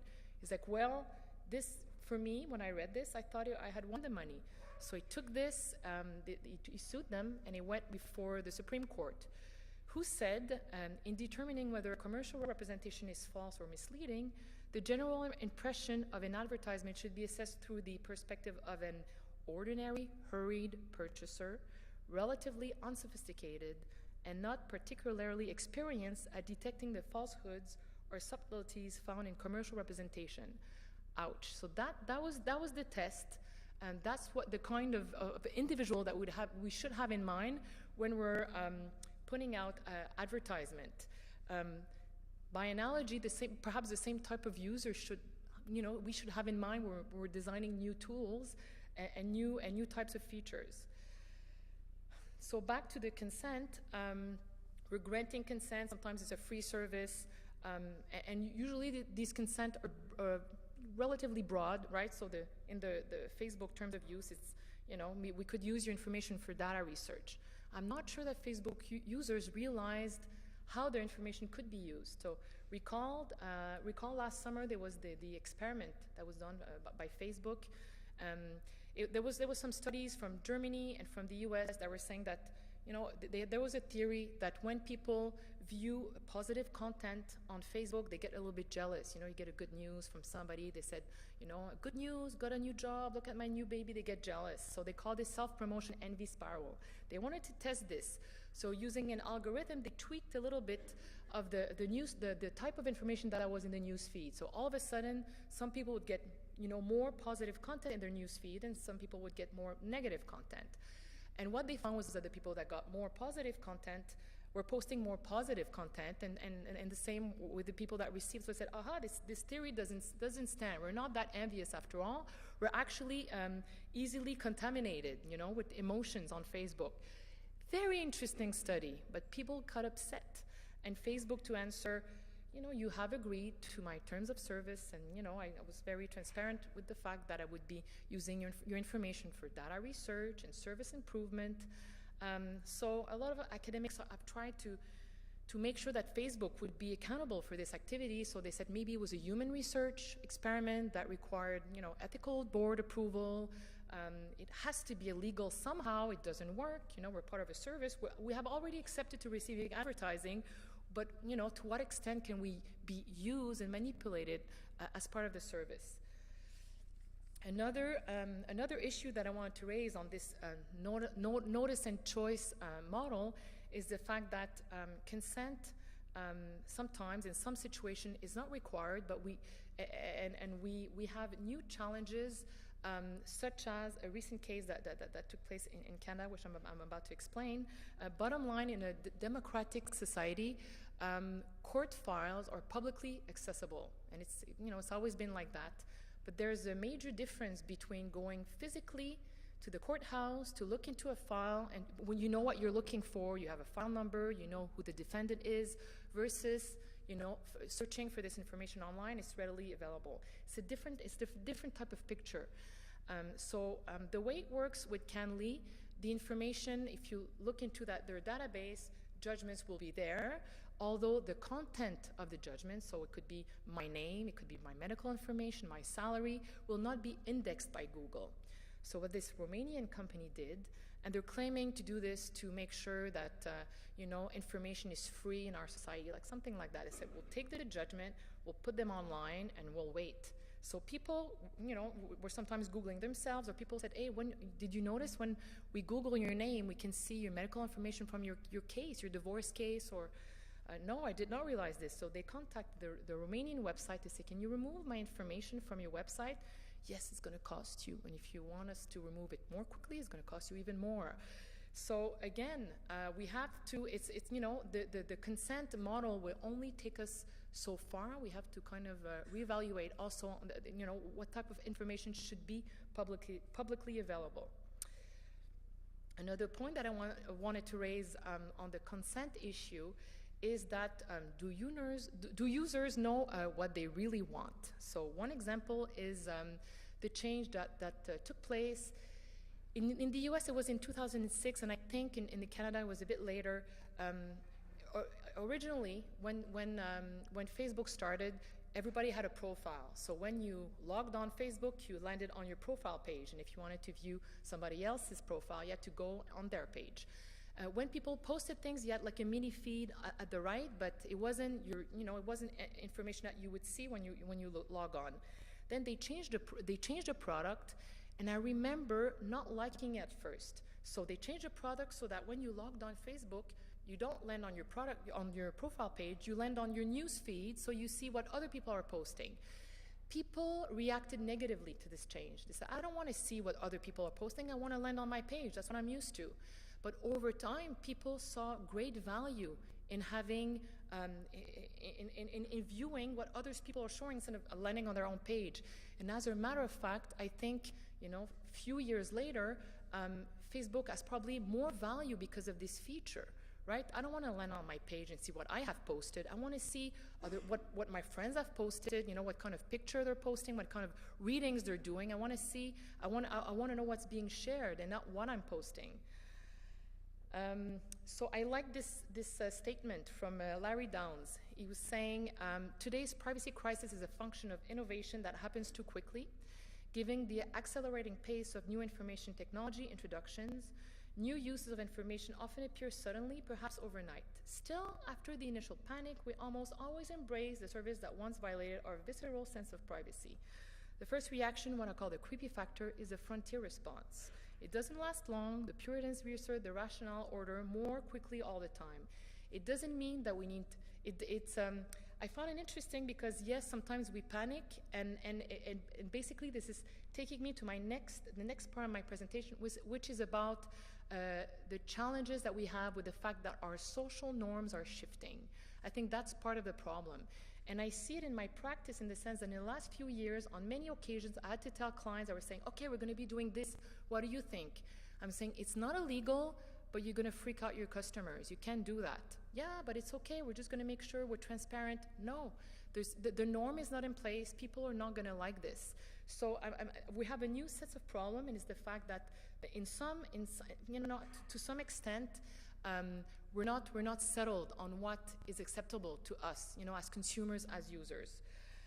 We have a very short time frame available for society and the law to react to technological innovation. So before I talk about cameras, I'm gonna talk about the fact that sometimes there's social norms that are well established because we've had years to establish them, and it's almost instinctive, right? When we take an elevator, we know better not to face each other. We're facing the door, and as soon as somebody leaves, you'll notice we kind of like take our space, and we just give each other our space. And there's no law, there's no rule. We know it's been a norm, and that's how we know to behave. Sometimes we'll change our mind about a technology. So recall when the ID collar began being commercialized in the 80s, some people viewed this technology very negatively. They said the technology is breaching the privacy of the caller because their name is displayed. So in some of the US states, they made it illegal. ID collar were illegal in the 80s. And then we've changed our mind, right? 40 years later, It's the other way around. You know, if I get a phone call and it's a blocked number, or it's anonymous, I'm thinking it's a telemarketer or it's somebody I don't want to talk to. You know, so we have changed the social norm has changed. So now let's talk about photography and cameras. It was Warren and Brandis who published their famous article, you know, the right to privacy, conceptualizing privacy as the right to be let alone. And this was in the context of reporters having cameras and taking pictures of celebrities, posting them in gossip magazines, you know, or yellow journalism. The New York Times, there was an article in 1902 called Kodakers Lying in the Wait. And at some point in time, we got used to cameras, and we know how to use them and not to use them. There's some exception, right? Paparazzis, and you know, sometimes somebody will do something that they're not supposed to do. But overall, I think we were pretty stable for a long period of time, up until everybody started carrying their little iPhones. And now you start seeing in gym locker rooms, don't use your phone, you cannot take pictures. Of course you can take pictures in a locker room, but the norm was not yet settled. It's a new technology, and maybe people lack judgment, who knows, but the norm is not quite yet settled. And now you have Google Glasses that are coming, that are again going to change the picture. So Google's executive chairman said something last year. He said people will have to develop new etiquette to deal with such products that can record video and bring up information that only the wearer can see. So again, he's talking about new etiquette. He's talking about a social norm that will have to evolve. But how long will that take, right? As soon as the Google Glasses are commercially available, how long do we need? 6 months, 3 years, 10 years? Time will tell. There are a lot of recent technologies and services that grate against social norms, although they are not illegal. They're not breaching features or settings. Consent was probably obtained. So I'm going to give some examples to see how these things are evolving. So ambient social apps. So the ability to know, using mobile information, location information to disclose to your environment information about you, about where you are. There's tons of applications. So one of them that came out in 2012 or 2013 was Girls Around Me. So it was what the application did was using information from Foursquare and from Facebook, and for people that had downloaded the app, it would tell you these are girls around you with their Facebook profile information. So you say, oh, a block away, there's this girl, and so on. They didn't breach any privacy settings in the sense that it was only girls who had made their profile public. I'm sorry. So there was a lot of negative reaction, negative publicity, and Foursquare said, no, I don't think we're going to be using this app anymore.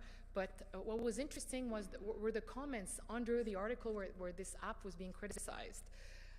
Some people said, what's the problem? It's for non-tech savvy women. People expected, again, women to be super users and to be aware and to have the privacy settings in place, not to be, if they didn't want to be part of that kind of service. Another one said perfectly legit but creepy mobile app. One comment said just fix your privacy settings, right? Again, we expected women to fix their privacy settings, again, be super users.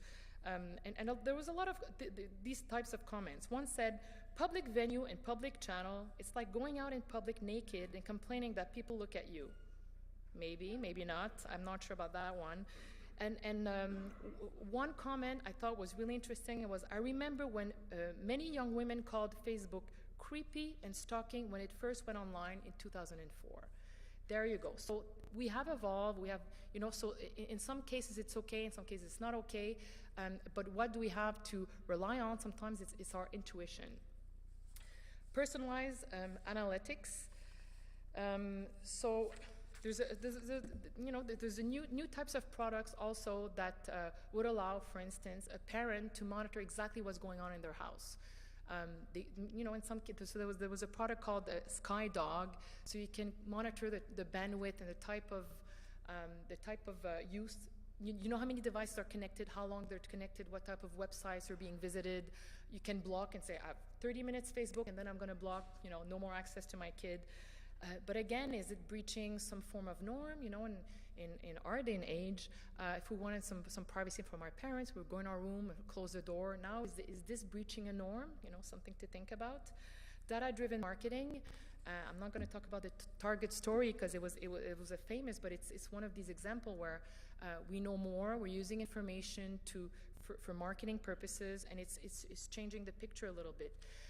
There's a lot of there was an application called Scene Tap, and I think it's still around in Boston. There's about 30 bars in Boston that have this application. So basically, what it does when you walk into the bar, it scans your face and it says, okay, this is a middle-aged woman. They know the gender and they know the age, the approximate age. So if you have this app and you want to go to a certain bar that is using Scene Tap, you can know, okay, this is a bar for college students. I'm not going to go there. Oh, there's only men. I'm not going to go there. So you can have an idea of the scene. Very useful, right? They got a lot of letters, a lot of concern, and they said, no, we're being very transparent. People walk into the bar. We're being very clear with the fact that we're going to be scanning their face. It's not personal information. We're not retaining this information. It's an aggregate. It's to provide an overview of the scene. But it just comes to tell you that, or to show that there's new types of advertising techniques or analytics taking place that are kind of changing the picture. Also, there was Intel and another carrier in Europe, Vodafone, if I recall. They were working with retailers to provide in retail stores very personalized advertising. So if you're in front of a product, there's a display. We'll scan your face and they'll say, okay, that's a female. She's between 40 and 50. And the screen will go pink, and I'll have some advertisement tell her to my age. Is that disturbing? Maybe, maybe not. Is this information kept? We're not there, right? We're not ready. Maybe we will be. It's a matter of time. And the last type of technology that I want to discuss is social listening. So social listening is has been used is currently being used by a lot of organizations. They're monitoring Twitter. They're monitoring social media to find out more about customers. Sometimes it's to address a crisis. Somebody's complaining about their product on Twitter. They want to perhaps jump into the conversation and try to address the issue. There's all kinds of purposes, or understanding the vibe of the crowd, with regards to a certain new feature, one of their product. There was a British Airways who they had the Know Me program a few years ago. So what they had done was give an iPad to a lot of their employees, and they said, you better know clients. So when clients board, you're going to have their pictures loaded up. You're going to know who they are, what kind of complaints they filed in the past. And people, so these employees were expected to greet these people saying, hello, Mr., with their name, and we know that you like this type of meal. And some people reacted negatively and said, I don't want, these employees like checking me out or checking out my information on social media. But perhaps, again, the norm will change. So maybe in 10 years, people will walk into an airport lounge and say, don't you know who I am? It's a norm, it's evolving, and we have to kind of stay alert to these changes. So social listening is interesting because 32% of consumers have no idea companies are listening. That dates back to 2 years ago, so maybe people are more and more aware. But there was a study, a joint study made between NetBase and GD Power, and it's interesting because it shows that we're not sure as users where we're at with social listening. So 51% of consumers wanted to be able to talk about companies without them listening. And 43% thought that corporate listening intruded on their privacy. Yet 48% would allow companies to listen if the goal is to improve their product. 58% of consumers believe that businesses should respond to complaints in social media. So if I'm filing a complaint on Twitter, I expect the airline company that I'm criticizing to kind of jump in and address the problem. But 64% wanted companies to only speak to them when spoken to. So you see 50%, 60%, we're not sure what we like it yet. And maybe we'll decide as a society that we don't want, social listening at all. Again, it's a norm and it's evolving. So what's the link between part 1 and part 2? if there is no social norm, transparency will fail, right? You can be as transparent as you want and be very, disclose everything that you're doing in a privacy policy, but if there's no norm, or if what you're doing is creepy, transparency will not be successful. So what should we do? So I don't have all the answers, like lowering the bar. I don't have all the answers, but I just want to share a few thoughts with you. There's Jean Carbonnier, who's a famous French jurist who passed away a few years ago. He had put together a chair in law and sociology, and he was always promoting a very flexible legal system. And there's a famous quote of his who says, "Ne légiférez qu'en tremblant." So what this means is when you're enacting a new law, you should be very nervous, you should be shaking. Why? Because it's a big deal. Once we enact a law, we're stuck with it, and it becomes much more rigid. So think about it before you make sure that you get a certain norm, legal norm stuck in time. So should we change our laws? I'm not sure. Again, I feel that maybe it's too early in some cases to be changing our laws. We're still assessing these changes. And just to give an example, in Europe with the cookie directive, I think it was a big fail. People were visiting European websites, and you need to click to agree to have them use a cookie. It's interfering with our use of the web. We don't want that. I think we're okay with website using cookies for certain purposes, so maybe we should get notification only when it's for purposes that we don't like. But again, maybe it's too early, I find, to be legislating on cookies and website. We're still at the stage where we're seeing what's happening. Another new right that we saw in the last year and is also included in the European reform is the right to be forgotten. And I have no issue with a young person, they were partying when they were a teenager and they're looking for a job, they want some information removed, of course, But the issue that I have is that I'm concerned that, so if you look at these types of requests on an individual basis, they make sense, you want to make sure this person can, but if you look at on a broader, if you look at, if every person every year makes some of these requests, and it's the whole population, it's over a period of 20 years, 30 years, are we going to be censoring the web? I think we should be very cautious on the type of criteria that we use to remove information that is available on the web. So I'm not against it, but I'm saying we have to be cautious. So what should be the role of regulation in the absence of a stable social norms? I'm not sure. Should we focus on law, softer social norms?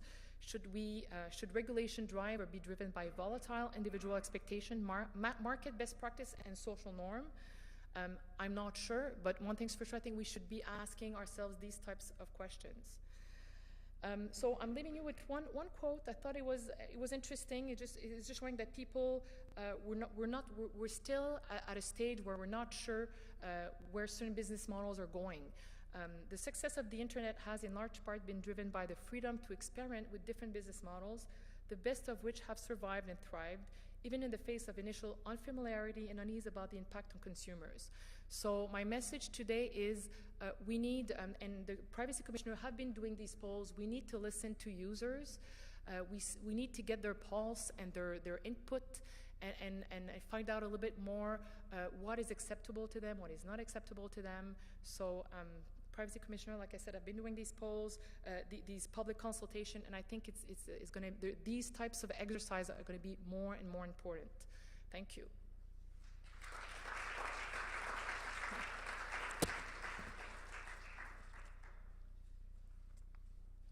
Thank you so much. Are there any questions for Eloise from the audience? Well, thank you very much.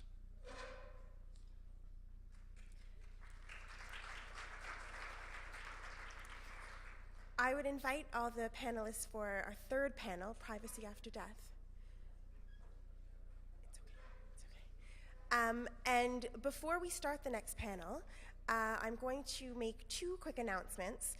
The first is the Office of the Privacy Commissioner has left some information about the contributions program both on the two little ledges on the way out the door and on the registration table. The application deadline is in the fall annually, so if applying for a research grant from the OPC is something that you are interested in doing in the coming year in the future, the OPC and University of Ottawa invites you to look at the sheets to find out more about the program. The other announcement I just want to make is that in your folder, you'll see there's a little survey that we're asking you all to fill out, not with your name. It's just to have a sense of what you liked about the conference, what you think could be done better in future years. So at some point between now and the end of the day, better at the end of the day when you've seen the whole conference, we'd ask you to take just a few minutes to fill out that survey, and there's a box that you can drop it in on the registration table, and that'll just help make future Pathways to Privacy symposiums even better. So we'll start panel number 3.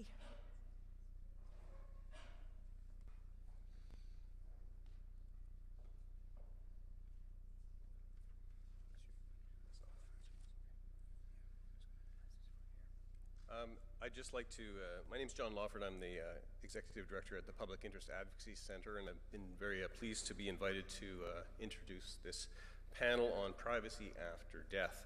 I'm not going to go into a long explanation of each of the speakers' biographies, which are in your materials. I'll just mention a little bit about each of them. Mistral Goudreau, as you probably all in the room know, is a professor at the University of Ottawa and is an expert in IP law, and is here doing something a little bit new for her in talking about privacy and death, but she's up for the challenge.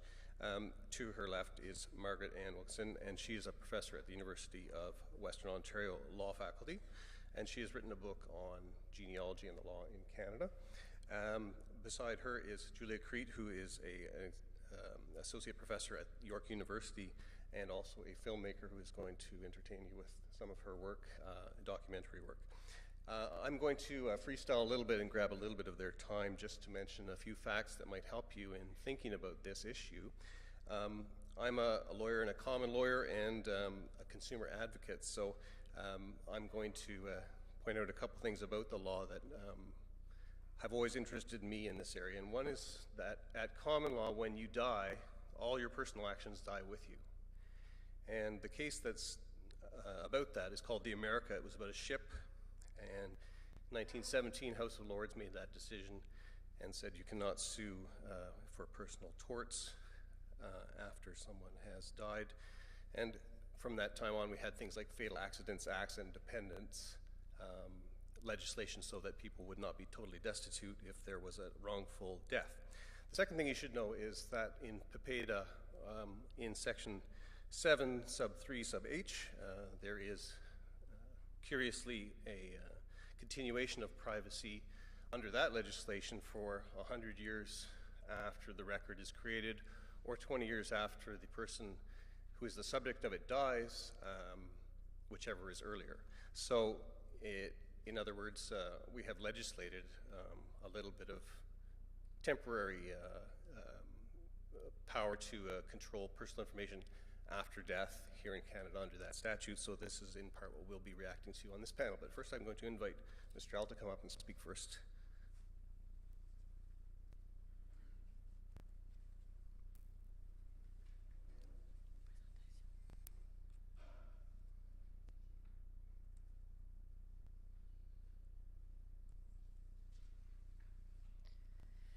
Alors bonjour, je vais vous présenter donc mon exposé sur la vie privée après la mort, et la présentation que je vais vous faire commence par ce paradoxe que le premier droit de la personnalité qui a été reconnu, le premier droit à la vie privée qui a été reconnu, était en 1858 pour la publication du portrait d'Elisabeth Rachel Félix, qui était une tragédienne décédée dont la famille avait pris la photo.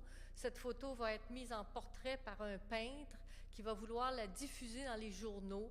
La famille va prendre action et va arrêter la diffusion des épreuves dans les journaux.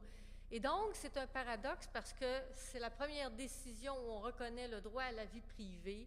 Or, de nos jours, le droit à la vie privée, il est dans la majorité des systèmes intransmissibles aux héritiers, incessibles, extra-patrimoniales.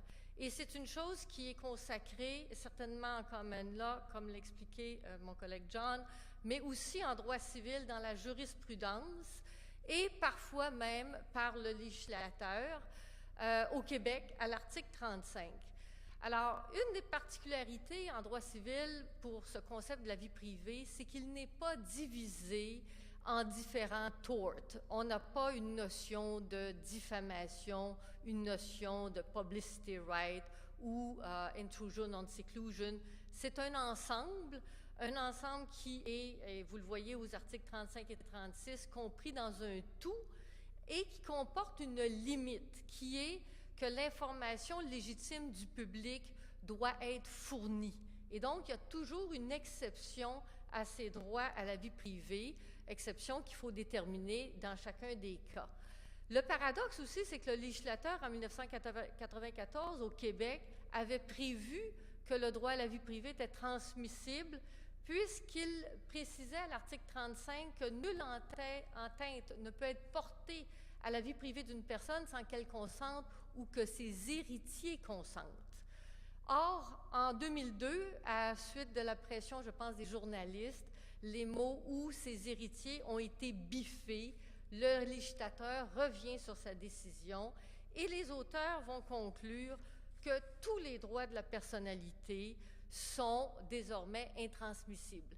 C'est aussi un paradoxe parce que de nos jours, en fait, les morts survivent de plus en plus dans notre mémoire. On a la technologie maintenant de mimer des interactions entre des morts et des vivants. Et vous vous rappelez peut-être là, les épisodes des duos entre Elvis Presley et différents artistes comme Céline Dion ou même des membres des publics où on enregistre des chansons chantées par la voix d'Elvis Presley et par la voix d'une personne vivante. Alors, c'est un paradoxe puisque, en fait, de plus en plus, il y a cette survivance du défunt dans nos mémoires et même on nous ravive la mémoire à l'égard de leur existence passée. L'autre paradoxe, c'est qu'en fait, il y a de multiples exceptions à cette règle de caractère intransmissible des droits de la personnalité, le droit d'auteur et le droit moral. En France, qui serait perpétuel, donc sans aucune fin, au Canada, qui durerait 50 ans après la mort de l'auteur. Et c'est un droit souvent qui est invoqué pour protéger la vie privée des gens. Des exemples ici où on l'a utilisé pour empêcher la diffusion d'entrevues qui avaient été données par la personne décédée, donc qui vont servir à protéger la vie privée, alors qu'au Canada, ça a été refusé, vous vous rappellerez, dans l'affaire Gould Estate contre Stoddard.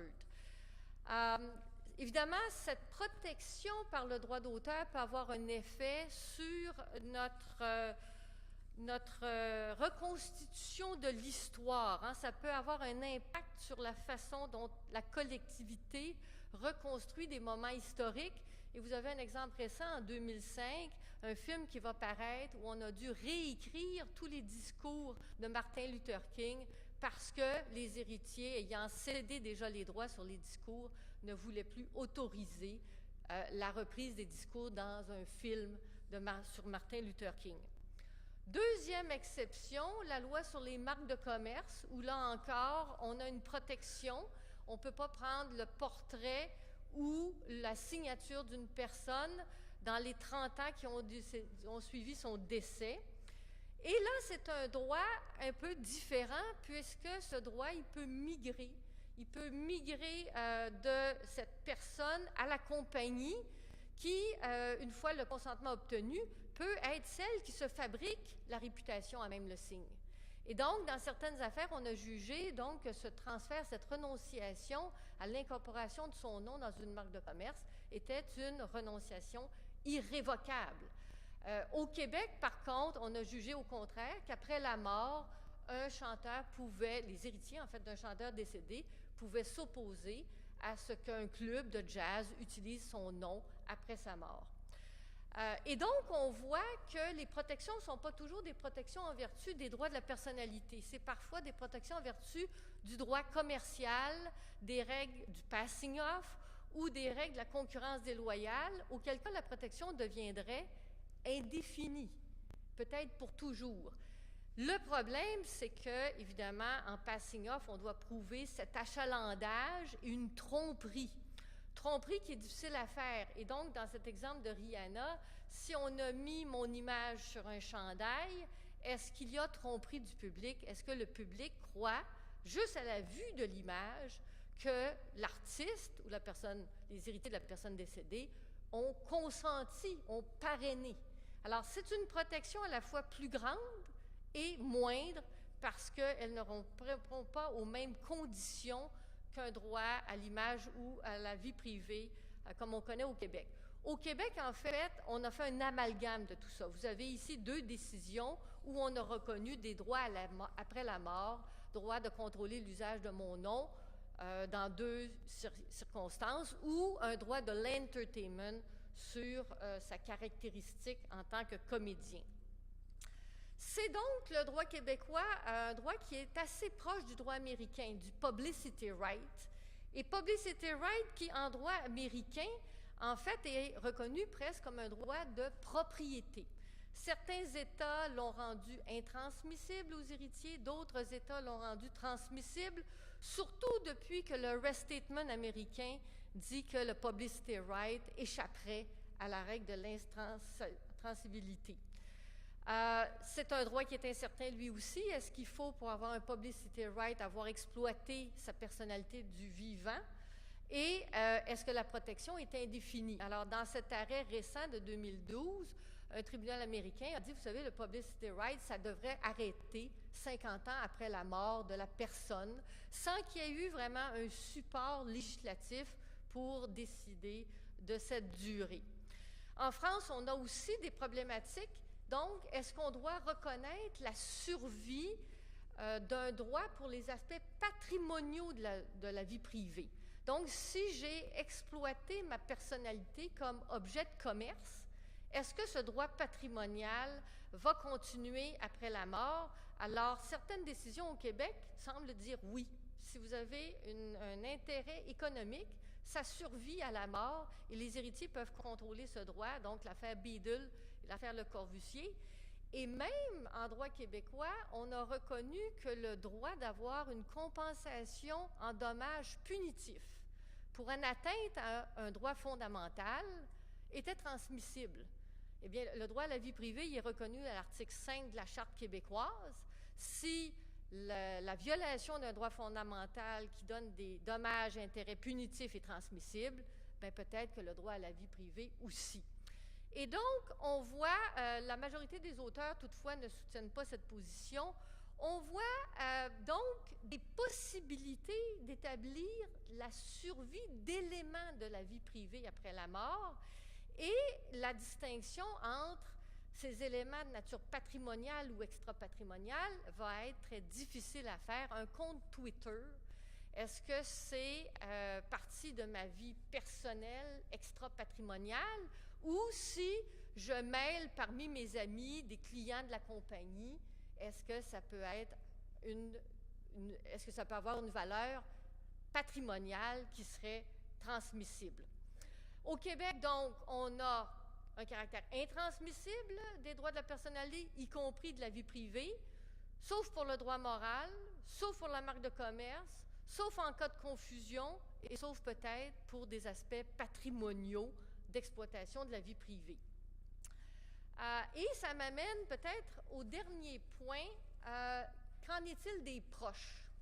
Alors, le droit à la vie privée, on a enseigné en droit civil et en common law qui s'éteignait au décès de la personne, mais les héritiers sont souvent les proches de la famille qui vont subir un préjudice personnel si on divulgue des informations concernant leurs proches.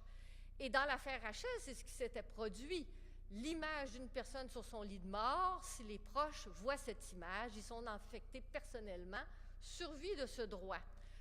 Survie de ce droit à certaines conditions. Ça prend une atteinte à la dignité du mort, au respect qu'on doit au mort et un préjudice personnel.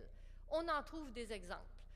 La photo du défunt qui avait été torturé, à qui on a envoyé cette photo pour obtenir une rançon de la famille, Si on diffuse la photo, c'est un préjudice personnel pour la famille.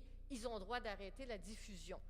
Par contre, les renseignements personnels sur l'état de santé d'un président de la République, François Mitterrand, si on divulgue ces renseignements-là, la Cour a dit, oui, on peut arrêter la divulgation dans les jours suivant le décès du président, mais pas un an après. En disant, et c'est la dernière décision de la Cour européenne des droits de l'homme, au bout de 10 mois, c'est la liberté d'expression qui l'emporte. Désormais, les détails de l'état de santé du président de la République peuvent être communiqués dans la presse. Et ça m'amène à cette problématique particulière parce que ces droits des proches, que l'on reconnaît donc en droit civil, il est un droit purement négatif, c'est-à-dire un droit d'empêcher la diffusion d'informations, mais presque aucun droit d'accéder à des informations. Accéder à des informations, je peux si je veux exécuter une succession, les aspects patrimoniaux. Si je veux réclamer une assurance vie, le décès, les détails du décès. Si je veux régler des disputes juridiques. Mais je n'ai pas le droit d'avoir d'autres renseignements. Et dans la jurisprudence du Québec, du tribunal de la Commission à la vie privée, on a refusé, par exemple, à des familles d'accéder à des informations dans les circonstances du suicide du défunt. On a refusé des informations au sujet de la naissance possible de demi-frères ou demi-sœurs. Et donc, on demandait l'accès au dossier médical de la mère parce qu'on s'était fait dire qu'on avait peut-être un demi-frère ou une demi-sœur. L'information sera rejetée, refusée, parce que ce n'est pas écrit dans la loi que les proches de la famille ont un accès à ces renseignements-là. Donc, un droit purement négatif, empêcher la diffusion d'informations, jamais accéder à l'information, sauf des cas limités. Et c'est un droit qui commence à être questionné. Ce volet de droit qui serait refusé aux proches de la famille commence à être questionné. En Europe, dans les décisions de la Cour européenne des droits de l'homme, on a reconnu qu'un descendant avait un intérêt pour protéger la mémoire de ses ascendants. Mais que cet intérêt, évidemment, est limité par la liberté de la presse, est limité par l'information légitime du public. Mais dans les deux affaires que je cite, la Cour dit bien les descendants de personnes ont le droit de se porter en diffamation pour protéger la réputation de leurs ascendants. Et ça implique aussi, dans certains textes internationaux, que les personnes ont un droit à leurs origines. Eh bien, ce droit aux origines qui commence à être reconnu, et là j'ai cité des articles d'une de mes collègues de la section de droit civil avec d'autres collègues sur le droit de connaître ses origines, bien, il serait curieux que ce droit de connaître ses origines s'arrête à connaître le nom de la personne dont on est issu et vraisemblablement amènera peut-être à reconnaître un droit d'avoir accès à certaines informations plus générales sur cette personne qui est maintenant décédée. Et donc, c'est que ce droit à la vie privée qu'on a conçu, il faut peut-être le re-questionner, parce que le droit à la vie privée, c'est pas seulement bâtir son autonomie personnelle en vacuum, c'est le bâtir à l'intérieur d'une famille, à l'intérieur d'une collectivité, ce qui suppose une définition différente du droit à la vie privée que celle qu'on connaît présentement. Alors, je vous remercie infiniment de la commissariat de m'avoir invité et je vous laisse sur ces propos. Merci.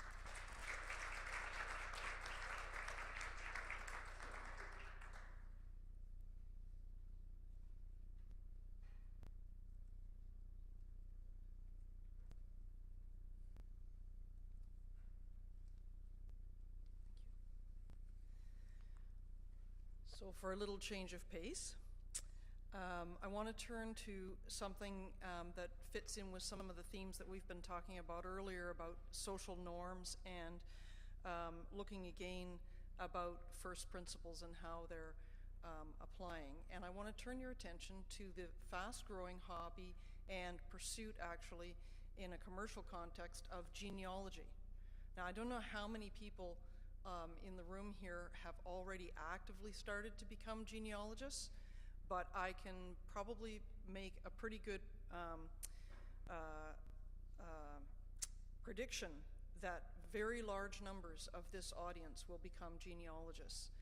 It is a fascinating and fast-growing activity that is evidence-based, that follows a certain logic, that has all the elements of history in it, and of course is highly, highly personal.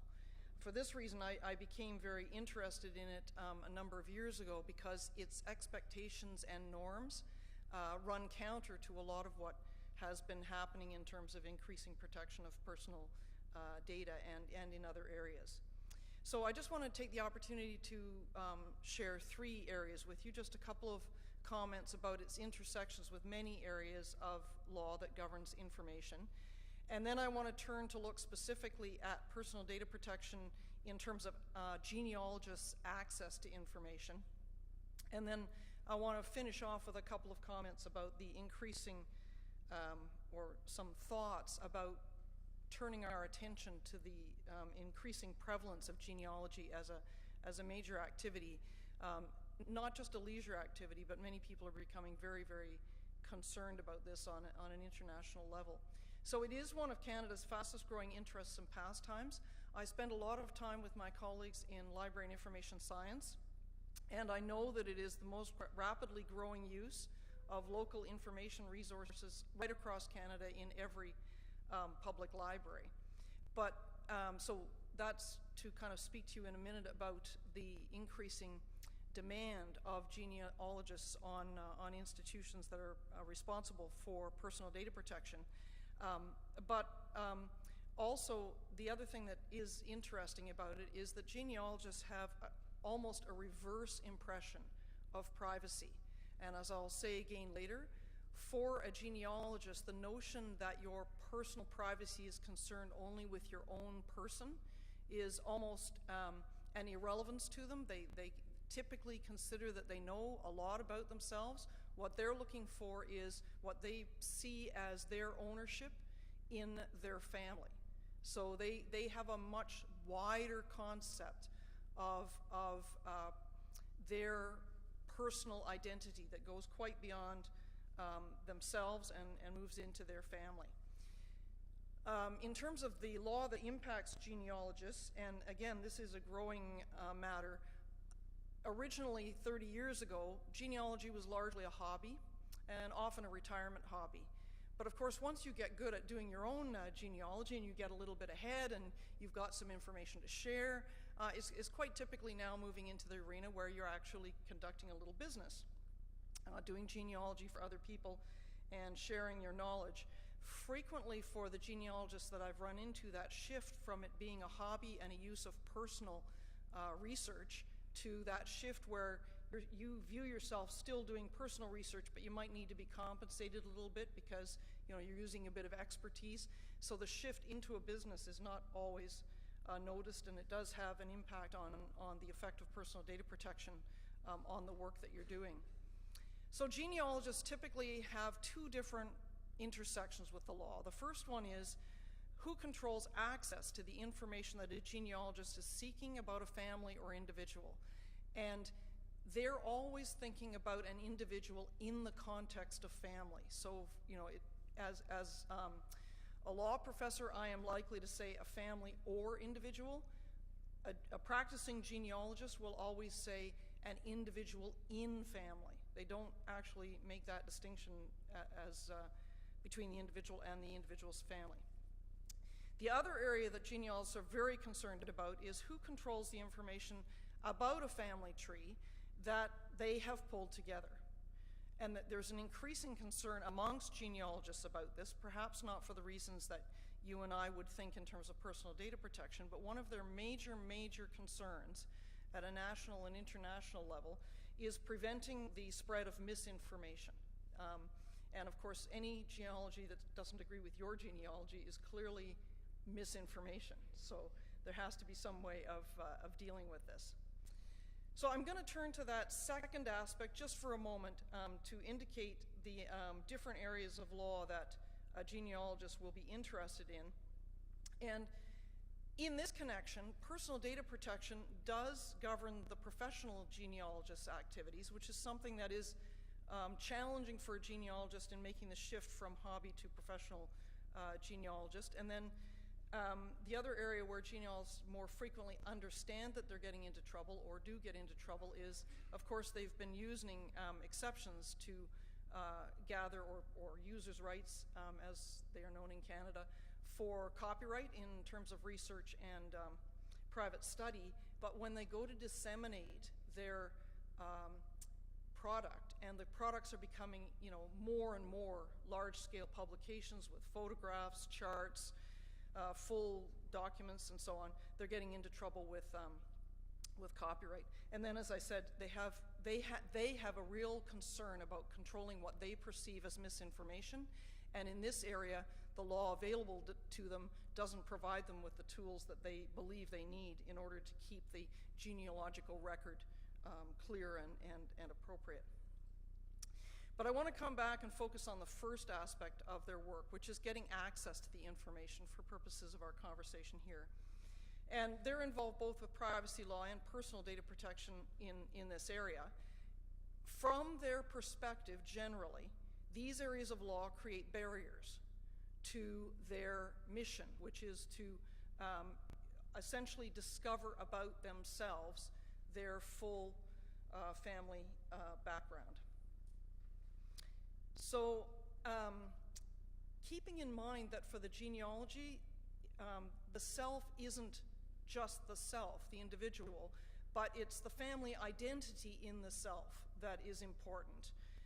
On the one hand, the access aspects of personal data protection across Canada has actually helped them, because about themselves, they will have access to more information more reliably than they did before, but that's actually not the information that they're so excited about, so they are very keenly disappointed, and have been very keenly disappointed for a quarter century, that personal data protection makes no allowance for their right to access information about their family.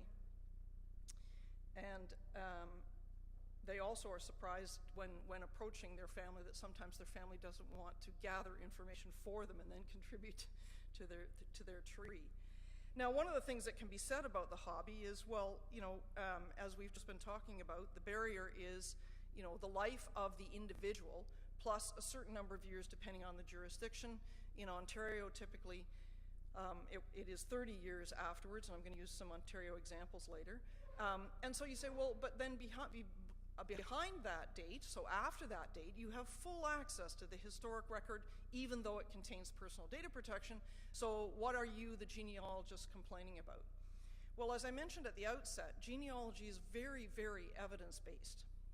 So the problem is that with only your own information accessible to you during the lifetime of your family members, and a gap between the lifetime of your family members plus, let's say, 30 years, you can't reliably access the documents that then connect you to the appropriate branches of the historical record beyond that. And people find that very, very frustrating in what they're doing.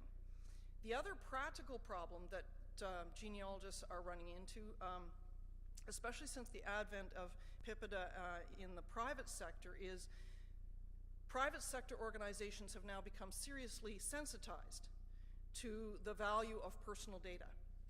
And what's happening, of course, in the private sector, there's no compensating access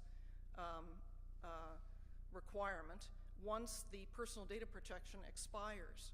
So private companies and organizations who used to make available archival records, now having become sensitized, are either just not putting out the effort to make any further inquiry and basically declare that some material can become accessible once the personal data protection barrier has expired, or they're just getting rid of the records when there's no reason to keep them any longer. And this is extremely frustrating to genealogists. So I want to turn to the third point that I wanted to make, and this is just so that I've given you two areas where the genealogists are frustrated by the personal data protection legislation as it exists now. I want to turn now a little bit to the impact that may occur because of the rapid increase of this hobby. And there's a whole lot of other things that we can talk about because the hobby obviously has international dimensions and doesn't stay just within our jurisdictions. But just within our jurisdictions, one of the things about the way personal data protection is currently legislated is it is data item specific.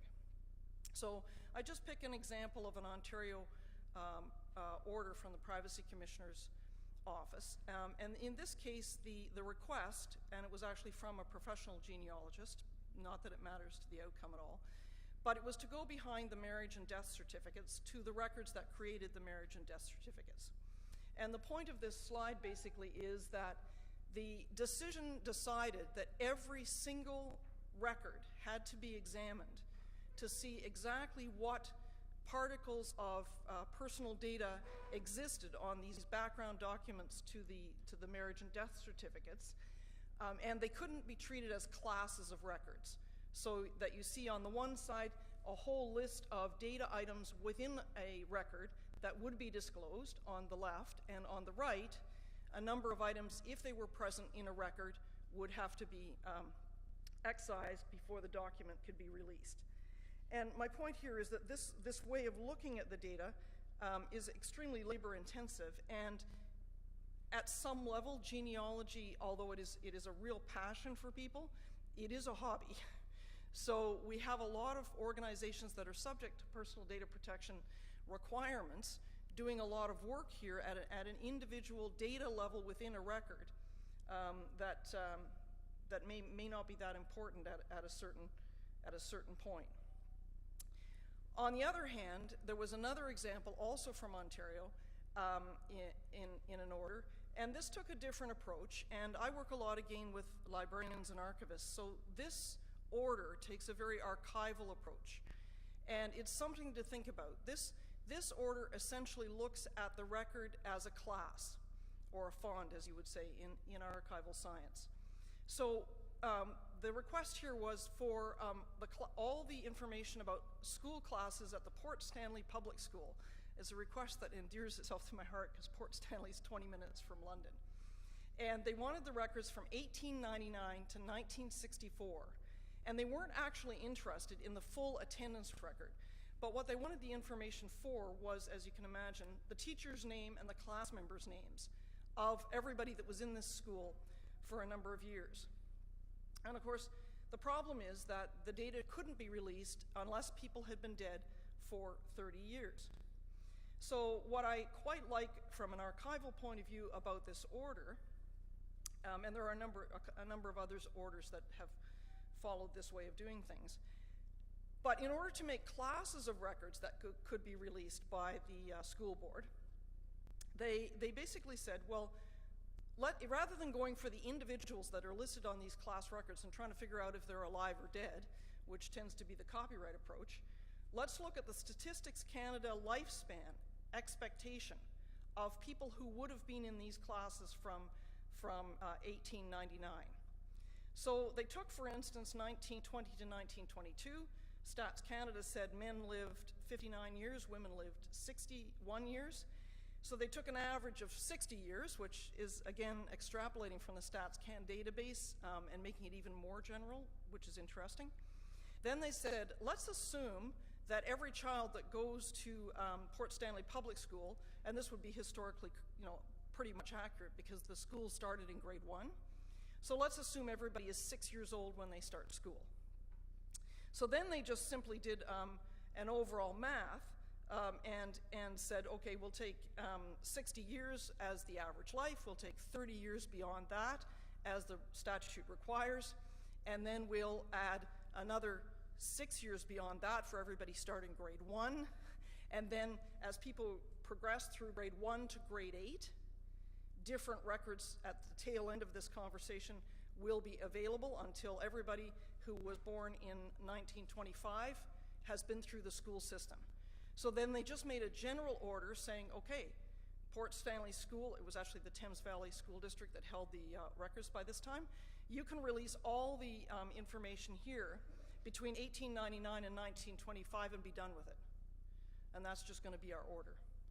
So just in terms of going forward, a couple of things to note. The only province that does actually recognize genealogy at all as a hobby or a calling within personal data protection context is Quebec, which has a regulation that deals with genealogy in a very small way. Otherwise, it's not a recognized exception or different class of people. This is, of course, puts Canada out of step with other jurisdictions that aren't so interested in personal data protection. So there's a lot of information about Ontario residents circulating elsewhere. And of course, when you release the data, as a genealogist having found it, the hobbyist genealogist has no responsibility as an organization subject to personal data protection to take any further care, whereas a professional genealogist does have that responsibility. And yet, with this increasing popularity of the hobby, these are only a few samples of orders that are being made that were in instances where the requests are originating from the genealogy hobby. So it is definitely increasing and definitely putting pressure to assert an increase. It's not obviously the most important use of our resources, but it is an increasing use of our resources in pursuit of a hobby, which the public library statistics indicate is only going to get more and more popular as some of us reach the baby boomers reach the retirement years. So thank you very much for that.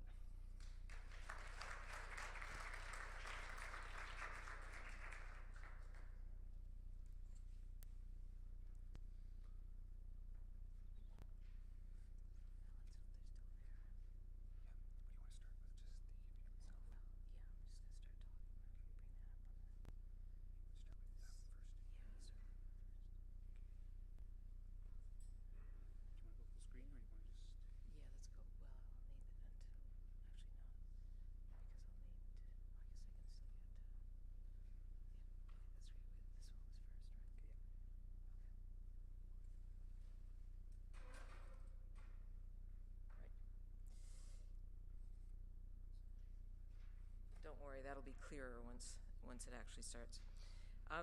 So I want to talk about, well, let me frame this talk a little bit. It's the larger documentary project is called The Need to Know: Ancestry and the Business of Family. And it's a documentary that explores the motivations for genealogy and family history, not just within amateur and expert genealogists, but also through the perspective of industry representatives and researchers. So the reason I'm actually an English professor, so I'm one of the outliers here. But the reason I became interested in this topic is that I had taken my own genealogical journey, and one that really provoked intense and ongoing privacy issues in my family, real disagreement in my family about the kinds of information that I was discovering. And after a while, having been down that rabbit hole for about a decade, I realized that I was part of a much, much wider zeitgeist, which suggested that both my motivations and the issues that that my research sort of unearthed were not individual to me. So I then decided that I should examine the wider industry and its motivations, in part to understand my own. And particularly the question of innateness, the innateness of the need to know where we come from in the context of this rapid growth of genealogical technologies. Not just these mass international databases, but also direct-to-consumer genetic genealogy, which is one of the fastest growing areas of genealogy is DNA testing. So out of that curiosity came a set of questions about who was accumulating and aggregating genealogical records and biodata, and why they were collecting it, who owned the information, and what database owners might do with the information in the future. And that's an entirely open-ended question. And privacy concerns, particularly privacy of the dead, naturally followed. So genealogical pursuits seem really relatively benign, yet necessarily involve very, very sensitive information about the living and the dead. So given this widespread popular interest, and it's really, the statistics are really quite interesting, and Stats Canada has tracked the use of genealogical resources in the National Archives, and you can see the spike. It starts to take off in about 1998, and then it just grows exponentially. So given widespread popular interest in genealogy, a documentary seemed the best form of research dissemination, because I think in this case, we really do want to talk to people about what happens to their records and what they're contributing and giving away. So this research was actually funded by SSHRC and the Office of the Privacy Commissioner, and it's the first documentary that the OPC has funded, and so thank you very, very much. I want to tell you a little bit before I screen these clips about where the largest accumulation of genealogical information is, and it's concentrated in Utah, primarily in Salt Lake City and in Provo, and that's a consequence of Mormon doctrine. And I don't know how much you know about the Mormon Project, and we can talk a little bit about that later. I interviewed the top executives from Family Search, which is the Mormon database, which is the largest genealogical database in the world, and it's gathered and owned by the Church of Jesus Christ of the Latter-day Saints, the LDS for short. The founders of Ancestry.com, which is the largest commercial database in the world, and it was started by Mormon entrepreneurs and is now owned by a private equity firm. The CEO of Sorensen Genetics, this is just the research that I did in Salt Lake City. The CEO of Sorensen Genetics, which was a nonprofit genetic genealogy company. They gathered information around the world. They gathered 100,000 braided genealogy and genetic samples on a nonprofit basis, and then they sold that entire database to Ancestry in 2012.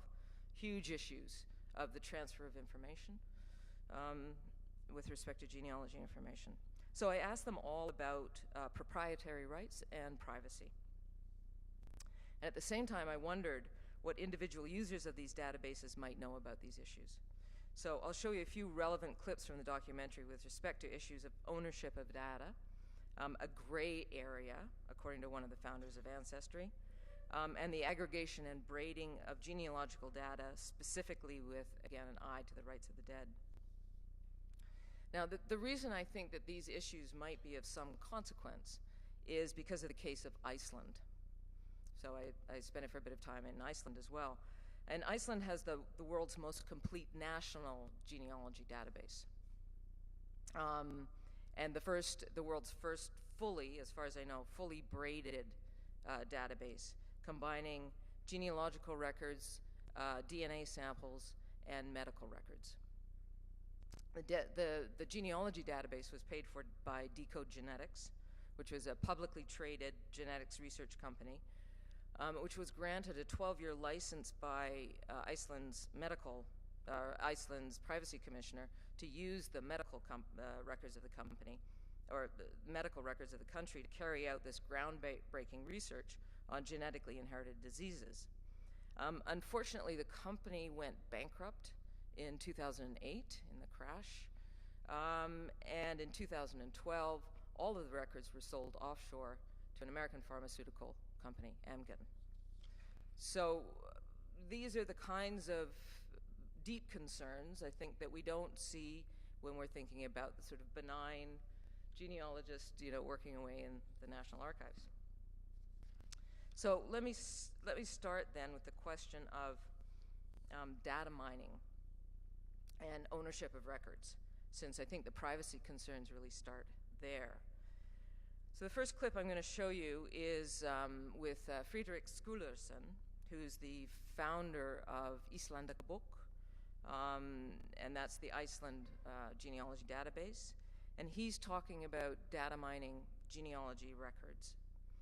You'll see then in this sequence Ron Raymer, who's an avid genealogist from Markham.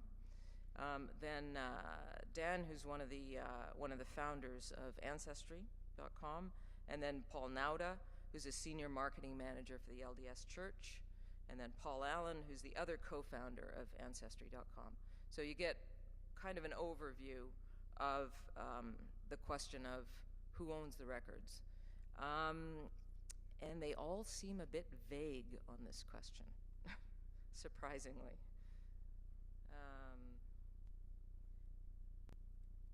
So can we talk about technology for a minute?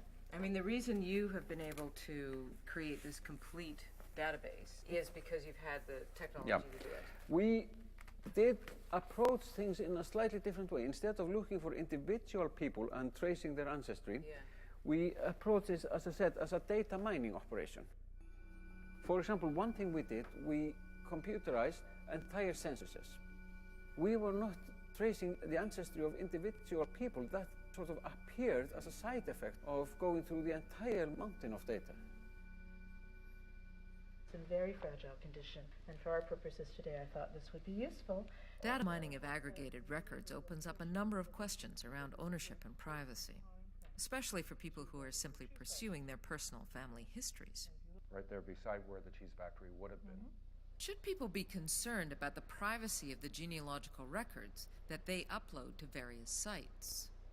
I upload material to Ancestry, but I've got the setting that it's private, not seen by others. I'm hoping it's kept private. There's a file with all the pictures of the gravestones. I asked Ron if he's confident that files and images are deleted when requested. Obviously, if I don't have a subscription with them anymore.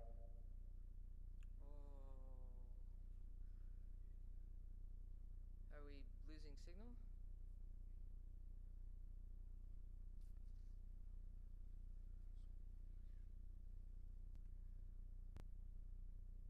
think we just left it up too long. Sorry? It's about halfway through the clip. Shall we reload it? There we go. Okay.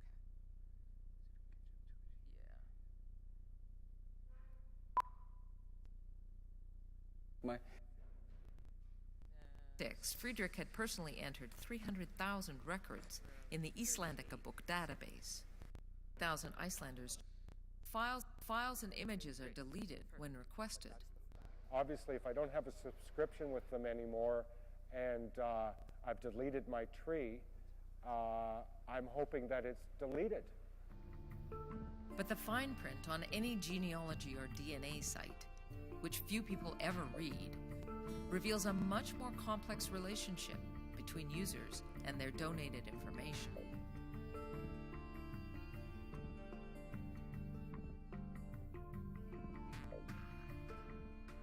Ownership of genealogy data is at best a gray area, and it depends really on what you're talking about. The data itself, we call the phone book for the dead, the birth dates and names and places, that's public information for the most part in the United States. But when a company goes in and adds value by aggregating a lot of data and then combining it with a retrieval system, that aggregated information, just like a phone book, becomes copyrightable. Who owns the information? Depends on the type of record, but record custodians, obviously, are the original owners of those records. I've spoke with everybody. I said, did you know my father's church? Nobody knew. As soon as you donate that in a public forum, well, it pretty much becomes public. My father never ever gave any hint of anything of his background, of his Jewish background. My grandmother either. He never came to church with us. So if you want your family tree to stay just the way it is and you remember it, then you might not want to share it too freely with the internet the way it is today. My online family tree, I think, yeah, they could probably do what they want with it, except I think there's protection for living people. I think they kind of scrub out the living relatives. But as far as I know, as soon as someone is deceased, their own personal privacy is no longer a human right, I guess you would say. And so I'm not sure there's any movement or any effort to try to protect any records that pertain to people who are no longer living. We have multinational companies doing big business, selling people's information to them about their family members in the past, information that maybe 50, 100 years ago people would have naturally had passed down from generation to generation. If there's a new data set that's emerged, they very much market that as the new thing that they have on offer. And it's both about selling genealogy to people as yet uninitiated, but it's also about reselling genealogy to those who might have been pursuing it but have dropped it. History is marketed all around us, whether it's in terms of the kinds of food that we're eating, whether it's in terms of the kinds of country houses that we're looking at, whether it's in terms of returning to vintage clothing on the street. So history is sold everywhere, and genealogy is just one manifestation of that. I think it's very rare that the genealogy industry as a whole really approaches the question of ethics and the ways in which family history should be dealt with sensitively, given that there's multiple stakeholders in a family history, not just the person doing the research, but the people who are being researched or who were close with the people who are now being researched. So I think there's a great deal to say about the ethics of research in genealogy.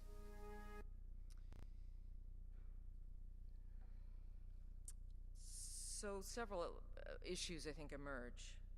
One, that data collection happens in many ways. Government records are bought or traded for digitization services and then indexed. Organizations like Family Search and Islandabok collect historical records firsthand by microfilming and then indexing and data mining. And users contribute information. And I think this is where it gets really tricky, playing a large role in aggregating the data by providing and verifying family links. And this idea of verifying family members is incredibly important because it is evidence-based. But these user trees that they upload are not necessarily, there's no guarantee that the information is necessarily correct. So there's a lot of misinformation out there as well. But the user contribution to the project is massive. So, and few users, and this is why Ron is important, and Ron is on his way to a family tree. He's got 37,000 members in his family tree right now, and he's on his way to 50,000. So he's a very experienced genealogist. He's been doing it for 40 years. He has no idea whether his records, what happens to his records once he uploads them. And the privacy settings on Ancestry.com, okay, so other people can't see your records, but presumably once you've uploaded the records, they're the proprietary right of Ancestry. So I think that he, somebody who should know better, really has very little sense of what happens to those records. Even Paul Allen, who's one of the co-founders of Ancestry, and you think who should know, isn't sure whether his own former company, which, by the way, they sold for $1.6 billion, has the right to do whatever it wants with his family tree. As he says, he doesn't think that there's any move afoot to protect the rights of the dead. So once a record has been acquired by one of these organizations, the dead have absolutely no right to privacy. Now, I mean, that despite, the 100-year rule of the creation of the record or 20 years after death, but that doesn't apply to records that are uploaded by individuals, as far as I can ascertain. And it's only a small segment of what's available online. And user-generated information is very up to date. So who's responsible for protecting genealogists and the information that they generate? I couldn't get a very clear answer to that question from any of the industry interviews. And Anne-Marie Kramer, who's a British sociology, I think was the closest to saying, look, there are huge ethical problems with this kind of information. And of course, there's no way to regulate what the family genealogist digs up and how that information might affect other family members. So the question of de-identification that was addressed earlier in the day is an absolute oxymoron when it comes to genealogical information, because it's all about identification. And as I said, my own personal research caused decades of ongoing disagreement and tension in my family. So the larger issue, and perhaps of greater concern on the horizon, is the nature of braided genealogical information, where pedigree and genetics, and in the case of Iceland, medical records, are collected and owned by private databases. What I'll show you now is the segment on Iceland, or a segment on Iceland, which I think is the canary in the coal mine example. And here, once again, I'm speaking to Friedrich Skulason, who's the developer of Íslandingabók. He said he was going to do it as a retirement project. It was going to take him 40 years or so. Decode Genetics came along and they said, we need that information now. And they gave him 20 people in order to create the database within 3 years.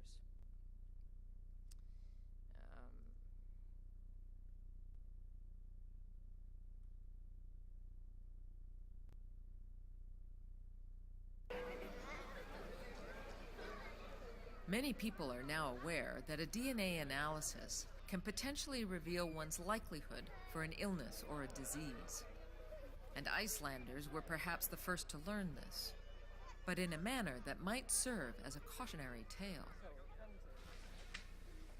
By 1996, Friedrich had personally entered 300,000 records in the Íslandingabók.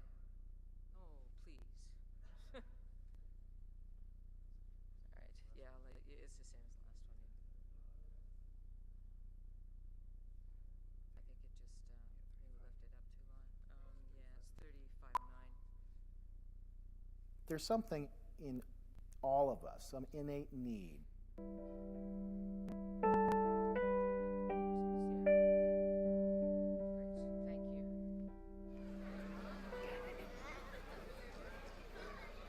Many people are now aware that a DNA analysis can potentially reveal one's likelihood for an illness or a disease. And Icelanders were perhaps the first to learn this, but in a manner that might serve as a cautionary tale. By 1996, Friedrich had personally entered 300,000 records in the Íslandingabók database, greatly assisted by the parish records microfilmed by the Mormons in the 60s and 70s. That year, he was approached by a startup company called Decode Genetics. I had planned to continue just adding data by myself in my spare time. I estimated it would take me 40 years or so and would complete it at the retirement home or whatever. But the people at Decode basically said, we need this database. We cannot wait 20, 30, 40 years. We need it in 2, 3, or 4 years. So, how much money do you need? Decode is interested in genetic diseases or vulnerabilities to certain diseases. We're not talking about diseases caused by a single recessive gene or something like that. Nothing simple, but issues like where a particular gene or a combination of genes may increase the likelihood of getting a particular disease by 50, 60, 100% or whatever. And in order to be able to do that kind of research, they needed a database of genealogy information, and they also needed a set of genetic samples to go along with it. So they had a large number of people volunteering their genetic samples, and they got authorization from the Privacy Commission of Iceland to link those two together. Along with genealogical records, Decode was given access to the medical records of the entire country of Iceland, and was permitted to use them in its research in a manner known as presumed consent. However, opposition to the project soon emerged. Richard Lewontin in the New York Times argued that this arrangement had transformed the entire population of Iceland into a captive biomedical community. Eventually, more than 20,000 Icelanders chose to opt out. I asked Friedrich about Icelanders' concerns. The issues were when they wanted to link to certain types of medical history information and wanted to include information on people that were deceased and had not given their informed consent to being included in the database. 8, 16, 32, 64. That caused substantial controversy, doctor-patient privileges, and there are people that say, okay, you may discover that my grandfather was carrying some gene, and who knows, that may imply that I have a 1 in 4 chances of actually having that gene. I don't like that information to become available. I don't like my insurance company to even have the most remote chance of getting that information. Ultimately, the initial ruling allowing Decode access to Icelanders' medical records was ruled unconstitutional, as it failed to protect personal privacy. However, in somewhat of an ironic twist, in 2012, Decode and all the Iceland records were purchased by an American pharmaceutical company called Amgen. So, the Iceland case brings up the tension between the greater good, in the sense that Decode's research might have produced targeted drugs for particular kinds of inherited diseases, so the greater good and the privacy of the dead. Further, the Privacy Commissioner then ruled against Decode's plan to extrapolate information from the braided records in a manner that would have allowed them to deduce the DNA of the dead many, many, many generations back, and even those Icelanders who hadn't originally consented. So the ripple effects of the this braided genealogical and genetic information had some, I think, unintended consequences for people who were originally very, very enthusiastic. And Icelanders, the reason they donated their DNA in the first place was because many of them had invested in Decode as well, because they saw it as a company that was really at the cutting edge of Iceland technology, and would essentially sort of not only make a lot of money for the country, but would make a lot of money for individual shareholders. So it was all fine and good until the company went bankrupt. So I think, again, the larger issue is that these databases that are owned by private companies are subject to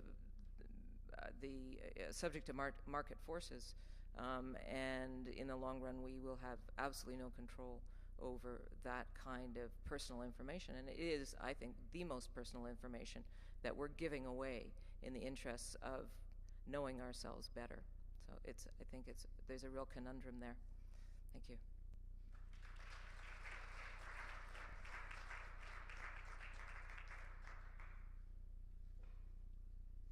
Well, by my count, we have 10 minutes for questions, and I invite anyone now who's had this fascinating talk, tweak some interest on their part, to come forward to the mic. While I'm waiting for someone to come, I prepared a couple of questions if no one's going to jump right on it. Firstly, I'd like to ask Margaret Ann probably to start.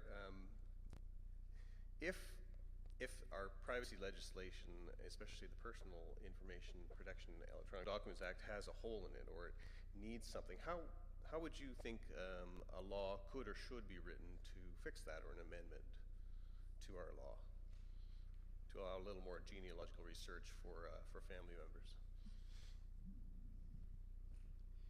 In 30 seconds or less.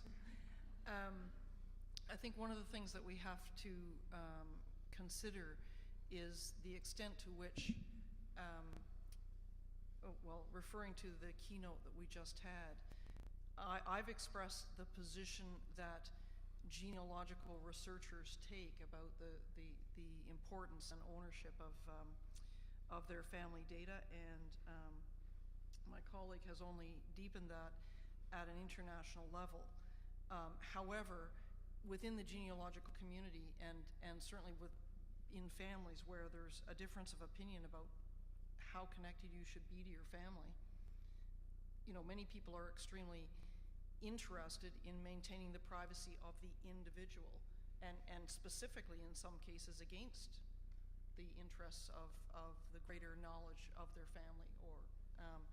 So I think it's very important that we explore the values that are being represented by this, and it certainly is the case. Here we're talking largely about public sector legislation.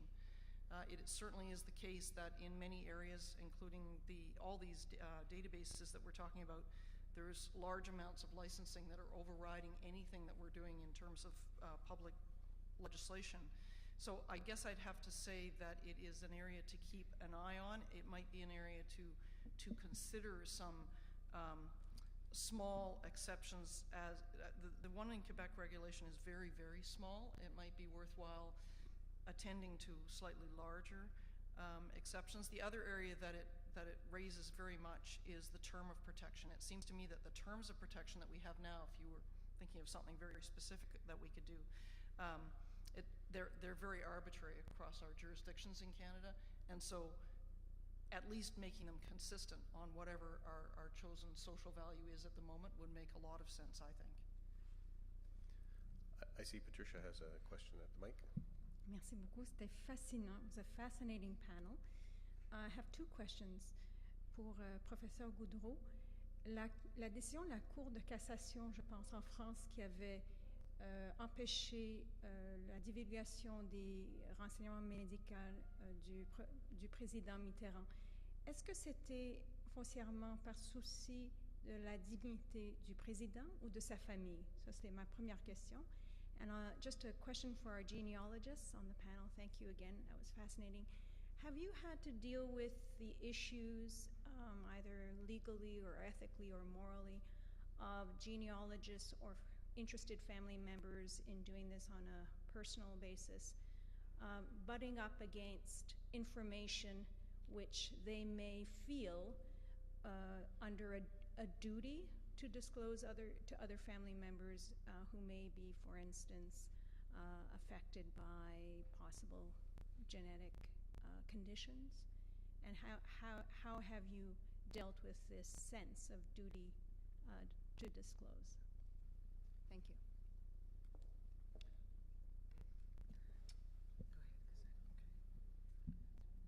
While we're thinking, certainly one of the issues here is that the various jurisdictions in Canada treat the relationship between medical personal data and other forms of personal data in different relationships. So it's not the same conversation about the medical personal data that a genealogist might like. By and large, the genealogists that I'm aware of have not got access to any great depth within their family of medical data unless the person has individually disclosed. Alors, je vais répondre à la question concernant le président. C'est en fait dans cette décision-là que la Cour de cassation établit la distinction entre le droit à la vie privée, entre guillemets, du défunt et le droit à la vie privée de la famille. Et dans cette affaire-là, la première décision, je pense en 99, c'est que la vie privée de la personne s'arrête au décès, mais les consoeurs Mitterrand, donc la famille de François Mitterrand, dans cette affaire-là, ont gagné l'arrêt de la publication du livre au nom de leur préjudice personnel. C'est-à-dire que dans les jours qui suivaient le décès de Mitterrand, on a estimé que la famille pouvait garder pour elle les détails de l'état de santé du président. Donc, on refusait, la Cour de cassation le dit même très clairement, ce n'est pas le droit à la vie privée du défunt que l'on protège ici, c'est le droit personnel des proches de préserver, eux, leurs sentiments, en fait. So it was very clear from the Court of Cassation that there's a difference between the privacy right of the individual that is dead, which expires completely, but the family keeps a personal interest into protecting intimacy. And that went for a few months. After that, actually it went up to the Court of Cassation at the final judgment did say it's against privacy to disclose those information, but that was quashed by the European Court for Human Rights, saying, well, you are going too far. After 10 months, now this is public knowledge. It should be discussed publicly because it was the health condition of a president who was in office at the time he was sick. So it was a question of legitimate information of the public. So there's really the distinction, and so this case law is more in favor of a right of the family to control some information for some times, but to stop at one point to have the right to keep the secrecy. And you have also, I haven't surveyed the whole case law, but you have a lot of case law, and that's close to the question you asked to my colleague. When you have some member of the family disclosing aspect of their private life, and they were sued by some other individual of the same family who'd say, you know, it's invading my privacy. And usually, from what I've seen, it's the right to make the fact public that wins. Because they say that if member of your family decide to do an autobiography and disclose their life, they have the right to express themselves, and then your right must, you know, not win over this right of expression. Is that on? Yeah. I can think of one potential example, which is in families where Jewish heritage has been kept secret, and the question of the HCBR2 gene for breast cancer. So if you don't know that your mother was Jewish, and then you don't know that it's important to be tested for, you know, if you're not Ashkenazi Jew. So there's a potential conflict, but I don't know of any specific cases. I have prepared another question, and it came up in our chat before this panel, and I thought it was fascinating, and I'll ask all the panelists actually. Do you believe people need memory in order to be autonomous and well-adjusted? And so should that innate feeling that's been spoken about be recognized somehow in the law? So it's sort of a two-parter. Do you think it's a real human need to have memory, to be a full individual, and then do you think we should reflect it in the law? So one of the things I teach is memory studies, which is how I got into this gig. And it's a really interesting question. It's not a black or white question of whether we need memory, but the question is how much memory do we need? Before these kinds of databases and before genetic genealogy, family memory went back, maybe 3 generations, maybe 4 if you had a family that really stayed in place.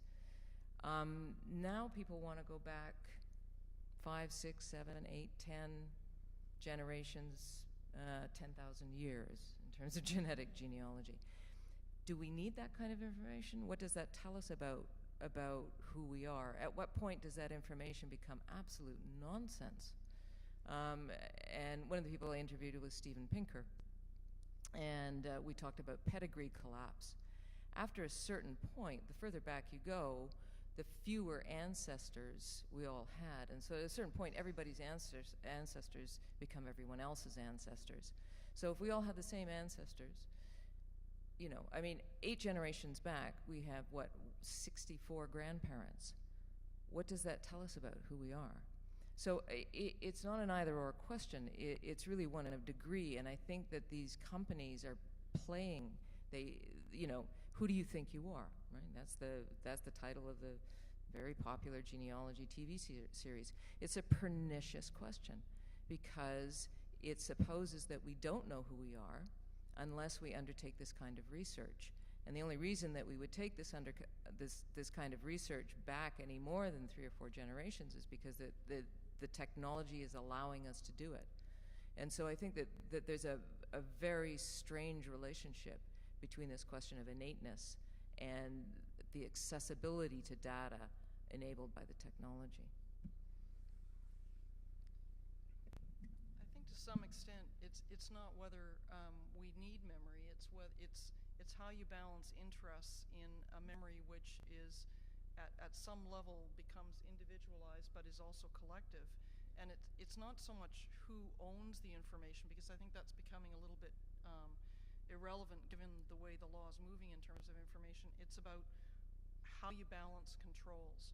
So to the previous question about the medical, do we know of people who've released the medical? Again, genealogy is very those who practice it now that I've run into are very, very evidence-based. It's very interesting.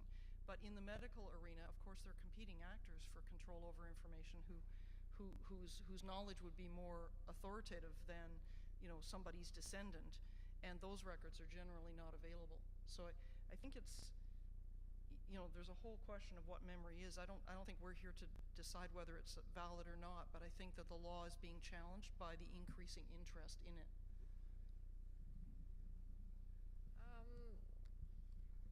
This is a topic that I'm still puzzled about, so I'm not sure exactly, but from my reading about those individuals who were conceived by artificial insemination, it seems like for some of those people this is a non-issue, so they don't mind and they live their full life and they are not troubled by it.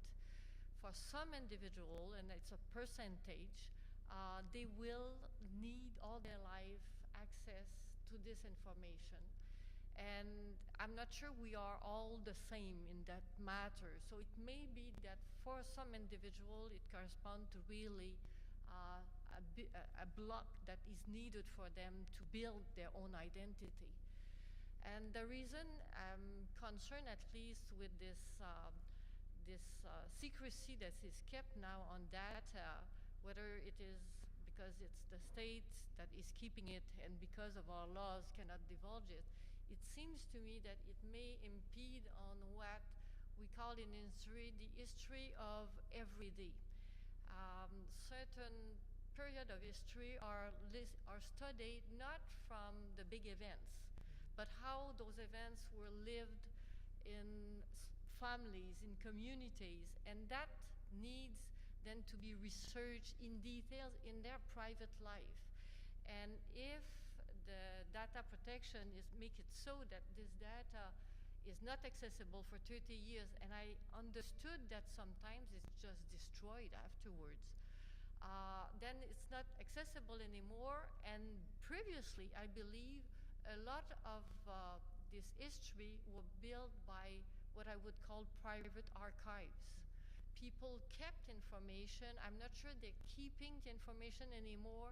So if the state is keeping it secret and not divulging it at any time, then we may lose this view of history that I believe is something important for us collectively. I want to thank all the panel members very much for their really interesting presentations, and all of you for your great questions. And I think in the interest of staying on time, we'll just end it there. But thank you again very much.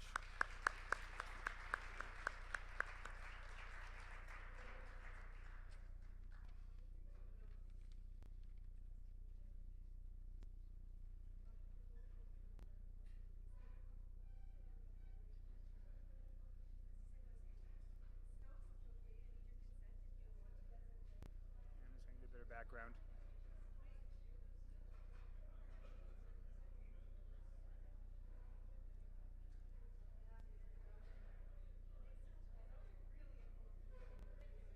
Here's what the background's going to look like on that one, but where the background's going to look like on that one, I was changing it to give you a black background before, then she took the picture anyway. Like, oh. Okay, so that's done.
Good afternoon, everyone.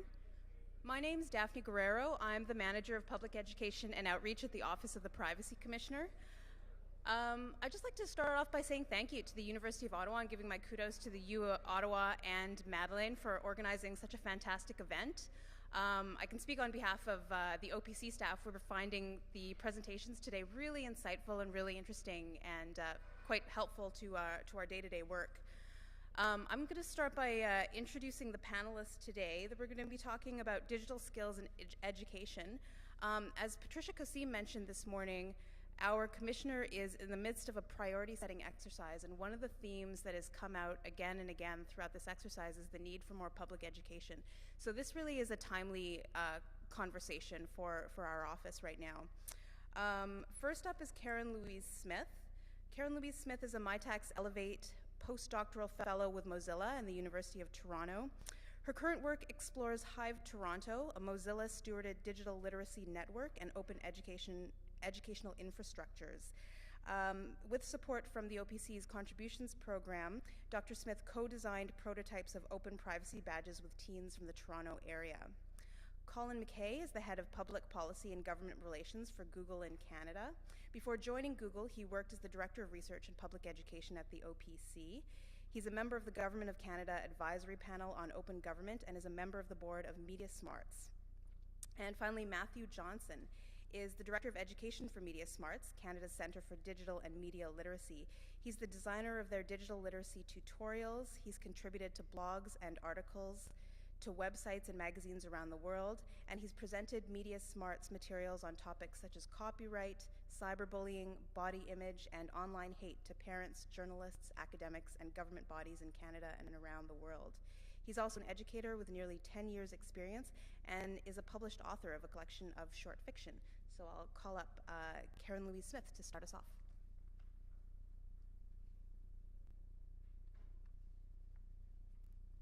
Good afternoon. As Daphne mentioned, I'm currently a postdoctoral research fellow, and my role spans Mozilla, which is a global nonprofit committed to the open internet, and the Faculty of Information at the University of Toronto. I'm speaking today about a project to co-design open badges at the prototype level to engage teens to consider privacy topics. These badges were co-created with teenagers who joined the project as teen peer researchers. The badges include production-centered learning activities, such as tracing an IP address to learn its importance as personal information, and exploring 3D models of drones with camera mounts to try and understand the implications of flying cameras. The key point that I'd like to stress today is that playful approaches to privacy education that include remix and the active production of the web are necessary elements for building networked privacy.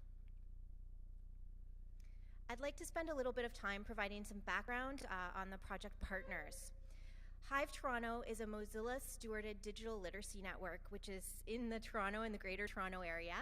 We have over 60 youth-serving organizations as members, and the membership includes large national-scale organizations like the Boys and Girls Clubs of Canada, as well as smaller startup organizations like the Maker Kids Makerspace. The University of Toronto and the iSchool is the academic partner on the project. And as I mentioned before, 18 peer researchers joined the project. These teens were recruited from Hive Toronto member organizations, and they participated in generating ideas for the badge concepts, as well as trialing the different kinds of learning activities that would be made available following the completion of the project. We began the project with the teens on a Saturday in October, and we started with a blank canvas challenge. We knew that we needed to design 10 open privacy badges at the prototype level, but we weren't sure what the concepts would be that would guide these badges and what kind of learning activities would be associated with them. And I'd like to pause and define what I mean by open badge at this point. An open badge at its simplest level is an image plus metadata. An open badge functions much like a physical badge. It's something which you earn that signifies your learning, but an open badge is a kind of open educational innovation that uses an open technical standard. And what this means is that the badge can be shared on the web, and it can live different places like a social media profile or a home page, or different locations where the learner wants to display their accomplishments and skills. The components of this research project are multifaceted and still ongoing. We engaged the teen peer researchers for 70 hours of project time each, and their primary mode of participation was to attend participatory workshops, which were typically held on Saturdays for 6-hour time blocks, where they participated in brainstorming ideas, tested out learning activities, and also participated in project documentation. The teens also completed activities between workshops to prepare and scaffold for future weeks. As component of this project, my colleague Catherine Meisner and I have carried out 1-hour interviews with 12 educators from fields including public libraries, civic and legal education, and also community centers and after-school learning settings to try and get insights from educators around the badge concepts and to iterate and improve upon the curriculum. We've also carried out a 4-hour knowledge mobilization workshop, which was held this past Saturday, with 30-plus educators. And at this workshop, the teens led many portions of the day. They presented to the educators as well as leading them through the learning activities which they were involved in co-designing. Many people have asked me how this type of initiative fits into Mozilla as an organization which is best known for creating the Firefox web browser.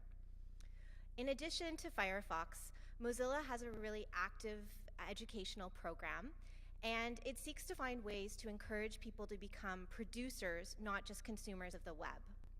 One open educational project which supports this is the WebMaker project. And the screenshot shows a website homepage where users are encouraged to create their own apps and websites and produce the web. The site also hosts teaching kits, which are curriculum materials which are remixable and available for reuse and remodification. And the WebMaker site is also home to some badges which are issuable, earnable, and displayable through this system. The orange screenshot shows a draft teaching kit called the Data Trail Timeline, and then the badge image is a representation of the Data Trail Timeline, which is a part of this project. Much of the surveillance studies literature, many articles in the surveillance studies literature, start with the timeline of the researcher going through their typical day and having their information collected. And we've sought to have youth carry out the same kind of journaling activity, but to turn their timelines into an audiovisual piece which they can share and discuss with their peers through this kind of production-centered learning activity. The emerging badge system, which is a part of this project, has various components. There are 3 prototypes of open badges, which we're aiming to deploy through WebMaker and which will be earnable through the site.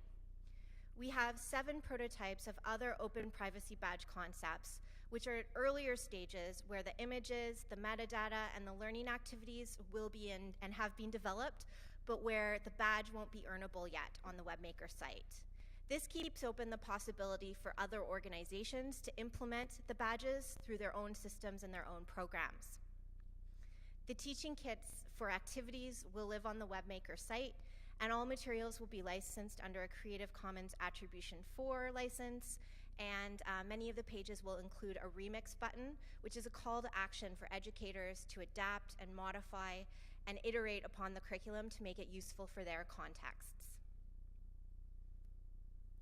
I'd like to spend the remainder of my speaking time today to address some of the ways that networked privacy is facilitated through this kind of research and co-design process. The idea of production-centered learning is at the heart of many of the learning activities which are associated with the badges. There's an emphasis on having learners design, create, experiment, and explore. And activities include things like working with a biography page, where you remix it to try and strip out the personal information. It includes activities like creating your data trail timeline or tracing your IP address, and producing and creating pieces that can live on the web to share your privacy knowledge. The learning activities which we've created as part of this project are intentionally playful. And our hope is that youth voices on privacy can be raised through fun, engaging, and playful activities. The image that I have on the screen is a paper meme. For those of you who are familiar with lolcats and jokes which circulate on the internet, we have an image here that reads, "Geodata, I know what you did last summer." And we hope that these kinds of activities will start a dialogue and spark a conversation amongst teens on privacy topics. Remix is also a foundational component of this project in both a social and a technical sense. By releasing the curriculum materials through Creative Commons licenses, as well as through a platform which has built-in affordances for Remix, there's the opportunity and possibility to break down the silos of educators. And there's the possibility that a youth who visits their public library on a Monday night and their community center on a Wednesday night may be able to carry their learnings from place to place in a way that educators can make sense of. In conclusion, I'd like to overview some points around empowerment approaches to networked privacy in relation to teens and educational materials. As other speakers have noted today, learning to control one's data is an insufficient approach to privacy education. Many teens have the primary experience of learning about privacy by being told what not to do online. Privacy learning also needs to leverage network technologies, social media, and it can involve open source software. A learning for me from being involved in this project is that open source software can offer a way to open the black box, using a science and technology studies metaphor, and to make the configurations and the reconfigurability of technology more visible to students and teen learners. Learning that takes an empowerment approach to networked privacy can involve diverse skills associated with producing the web, and learning about privacy can be intermixed with coding, remixing, and collaborating. So thank you very much, and after the other panelists, I'd be happy to answer any questions you have about this project. I'd like to give a quick nod to the teen peer researchers who are part of this initiative, as well as my co-investigators and collaborators. Thank you very much.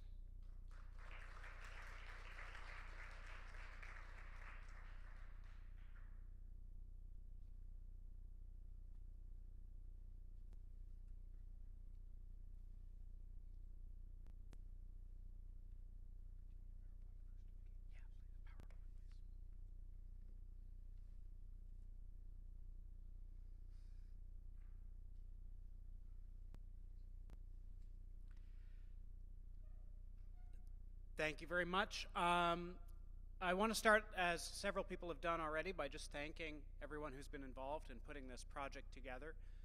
It's been a real privilege today to be able to hear all of these different perspectives on privacy, and of course it's also a privilege for me to be able to share with you some of the work that we've been doing at Media Smarts. I'm going to start by telling you a little bit about the research that informed all of the work that we do. This is part of what's now a 15-year project called Young Canadians in a Wired World. It's the primary research project that we do, and it's dedicated to finding out what young Canadians are doing online, how they're doing it, and in particular, their attitudes and experiences towards with the online world, what they're learning online, where they're learning it, and in some cases, how well they're learning it. In particular, I'm talking about our most recent iteration, Young Canadians in a Wired World Phase 3, which we've been releasing over the last year in a series of thematic reports.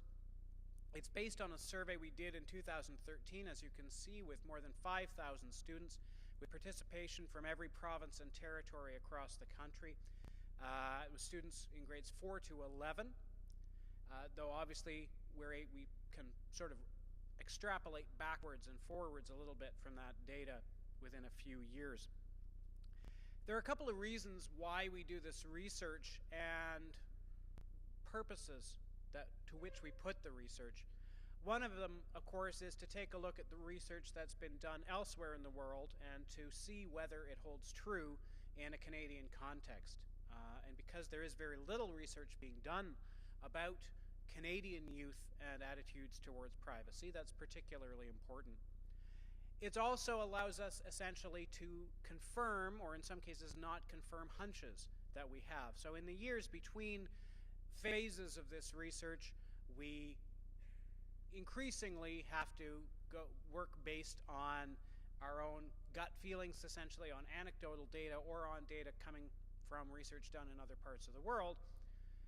Getting to do this research lets us confirm whether or not that's true.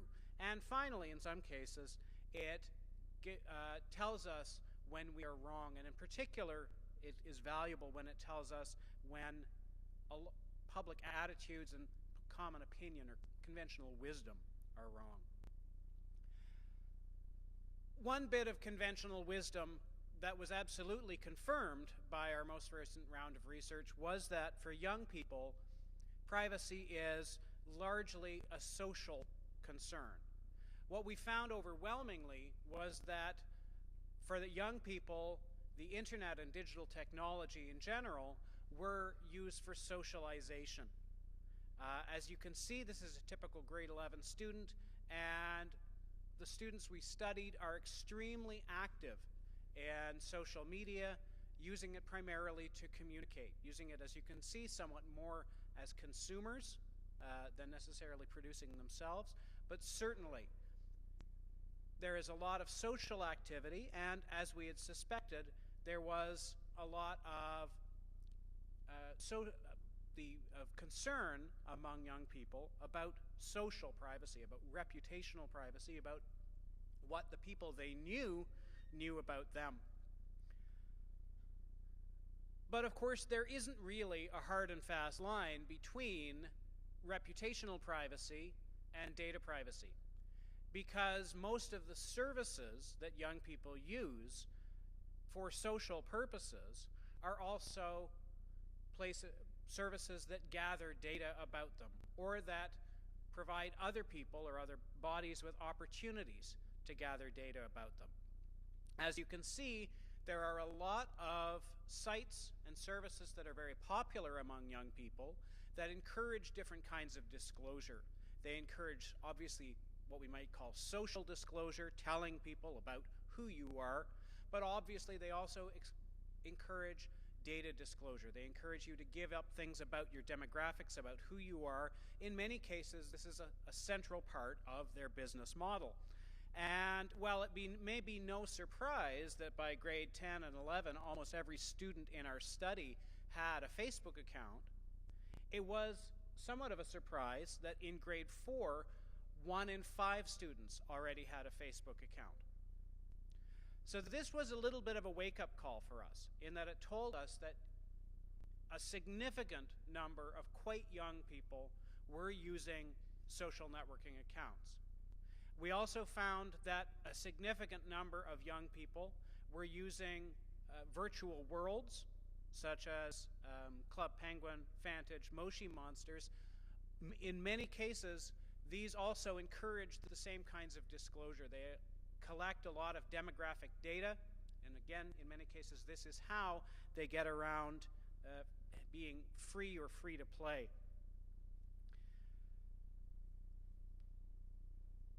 We studied one of the questions we asked about was whether students were interested in data privacy. So it was no surprise to us that students were interested in reputational privacy. And we suspected, based on focus groups and other sources, that they generally tended to prefer to use social tools to control their privacy. So for instance, students who had a photo of them that they didn't like were most likely to act on that by asking to have it taken down. They generally preferred social means of controlling their privacy. But what did surprise us somewhat was that students were quite interested in data privacy, or at least in controlling their own data privacy. So as we can see on our third item here, 3/4 of the students in our survey said they wanted more control over what companies do with the photos and information that they post online. So the interest is there. At the same time, our research also confirmed for us that there's a very poor understanding of data privacy. And here's number one. 2/3 of the students said that if a website has a privacy policy, that means it will not share my personal information with others. So that line between reputational privacy and data privacy is not only blurred for young people, they really don't understand the distinction. They don't understand that essentially a privacy policy is not the same thing as the privacy settings, which our research established they're quite skilled in using. So they do understand how to use privacy settings. They've learned how to use privacy settings. They make effective use of privacy settings to control who in their social circle sees the different things that they post. But when it comes to data privacy, as you can see, a significant number of them, well over half, assume that the mere existence of a privacy policy means that their personal information is not being shared with third parties. And what was particularly surprising here was that that number is basically stable across all the grades. So students in grade 11 did not know significantly more about the meaning of a privacy policy than the students in grade 4 did. And in fact, we have at the moment a submission for the contribution program to teach high school students about terms of service and privacy policies. But right now I'm just going to talk about this one. We see almost exactly the same ratio of students who told us that no one had ever read a privacy policy or online terms of use agreement with them. So it's clearly not a priority for parents. We know from our work with parents that parents are worried about online safety. Parents are worried about reputational privacy. But parents both are not terribly concerned in general with data privacy, unlike youth themselves. They also don't feel confident that they can teach it. We also found the same thing with teachers. It was relatively low on the list of things that teachers felt was important, and it was at the very bottom of the things that teachers felt confident teaching kids about. We see here the comparison. Only 1 in 6 students say that no one has ever taught them how to use privacy settings. So again, 40% of parents, or 40% of youth being taught by their parents how to use privacy settings. But 1/3 of students have not learned from anyone about how companies collect and use personal information online. So this is something that kids are concerned about. It's something they need to be correct. They need to have good information about because there are powerful misconceptions, but they're not learning it. And we know, in fact, that they want to learn it. So even when we came down to what do you want to learn at school, 1 in 3, and that's our third from the top after online authentication and legality of online activities, 1 in 3 said they want to know how companies collect and use personal information. So what all of this is basically to say is to justify the approach that we take in privacy education, which is mixing reputational privacy and data privacy, teaching essentially both of them to youth whenever possible at the same time, because the division between them invariably means that kids learn just about reputational privacy, because for the adults in their lives it feels like something that they understand better, and the reasons for needing to know it are so much more immediately obvious. We all know stories. We've all read stories in the newspaper or heard stories about people who had a bad experience because something personally private came out, something that affected their reputation. Stories about the negative effects of a loss of data privacy are rarer and are frequently less emotionally compelling. But of course, we've heard already any number of examples just today of how the two overlap and how the two may be very much the same thing. So for instance, a significant number of students in our survey had done online research about mental health issues. Now that's what their search history is a data privacy issue. We would usually define it in that way. But of course, if people know you're doing research about mental health issues, that's a reputational issue as well. And so that's why, even with the youngest students, we try to take an approach that includes both forms of privacy.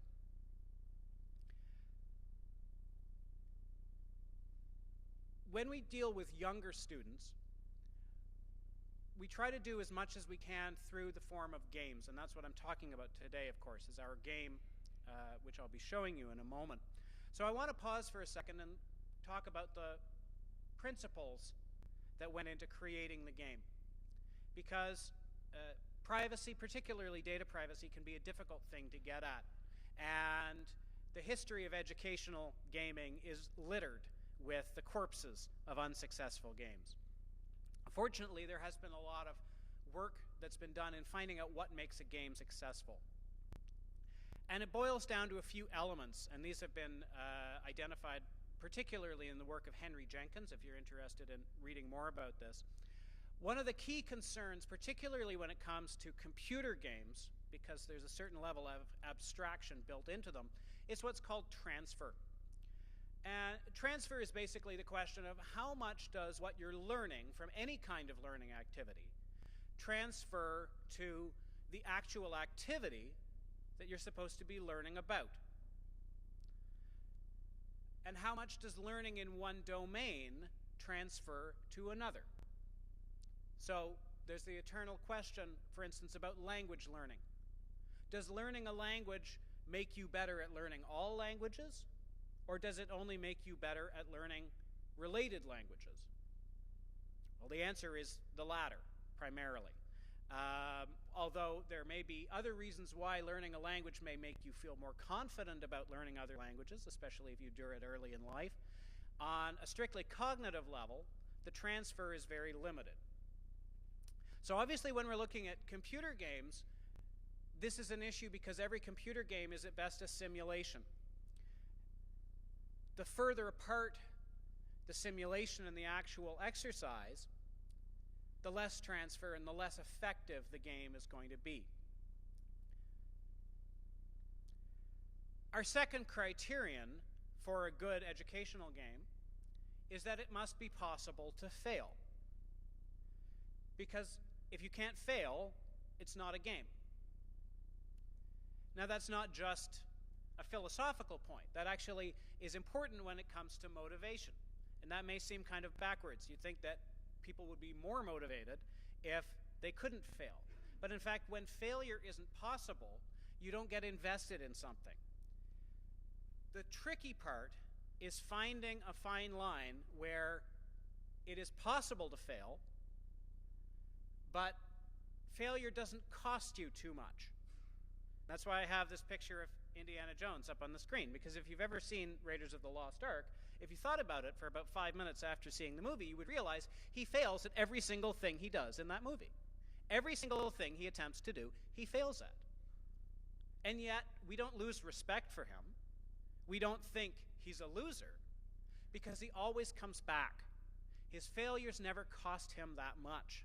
He's always able to come back, and of course he wins at the end, as a result, in fact, of his failures.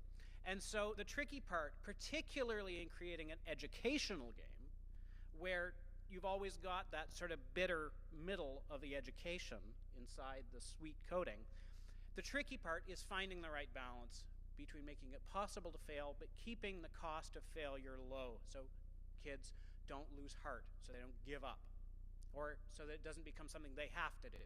Because as soon as the game becomes something that they have to do, well, you might as well have them sitting there with worksheets. Educational games need to be integrated. Now, this is going to be tricky because we wanted to create this as something that could be used in the classroom or at home. And that's particularly important now that we're introducing these app versions, because they really are designed primarily for home use. So rather than having it as the core of a lesson, we have a brief backgrounder that shows how you can work it both into classroom practice, but also for parents, how you can make it the center of conversations about privacy. And of course, the final element of a game to be successful is it needs to be fun. And those of you who are perhaps around my age may remember educational games of the early 80s that put a very thin veneer of some kind of fantasy or science fiction onto what was essentially a rote exercise. So you were doing arithmetics drills, and if you succeeded, an alien blew up, and if you failed, an alien blew you up. There is a word for that in educational gaming, and it's called chocolate-covered broccoli. You can put all the chocolate on the broccoli that you want, it's still broccoli. So these are the challenges that we were facing. I've told you a little bit about how we met one of them. I'm going to show you the game now. I'm going to talk a little bit about how we aim to meet some of those, and obviously you can judge for yourselves. And then I'm going to wrap up by talking a little bit particularly about why and how we created app versions thanks to our contribution funding from the Privacy Commissioner's Office. Let me go to, so here's the launch page for the game. This is the browser version of the game because we're on a laptop.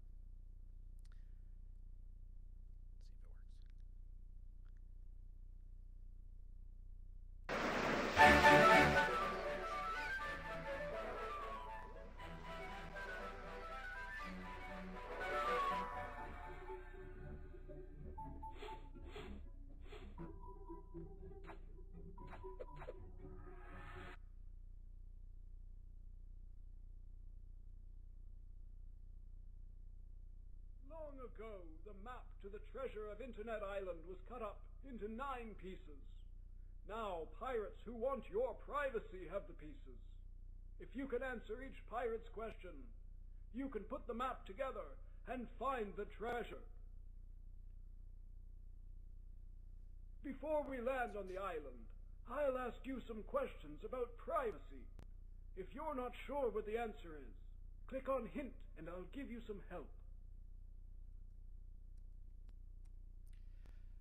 So you can see immediately how we try to address the fun issue, and also to a certain extent the transfer issue.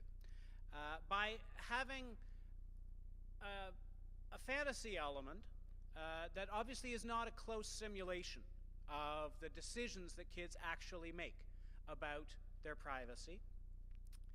And that's something that is very different from how we do things with older students. In the things that we've designed for older students, we have very close simulations to their actual online experiences. But for younger kids, because it's more important to make it fun, we chose this kind of fantasy element.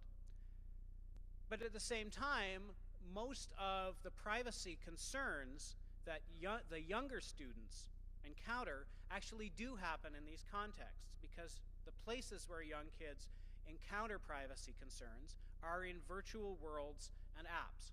And so it is probably going to be in this kind of context that they're going to be asked to give out demographic information, or that they're going to be asked to fill out a survey or what have you.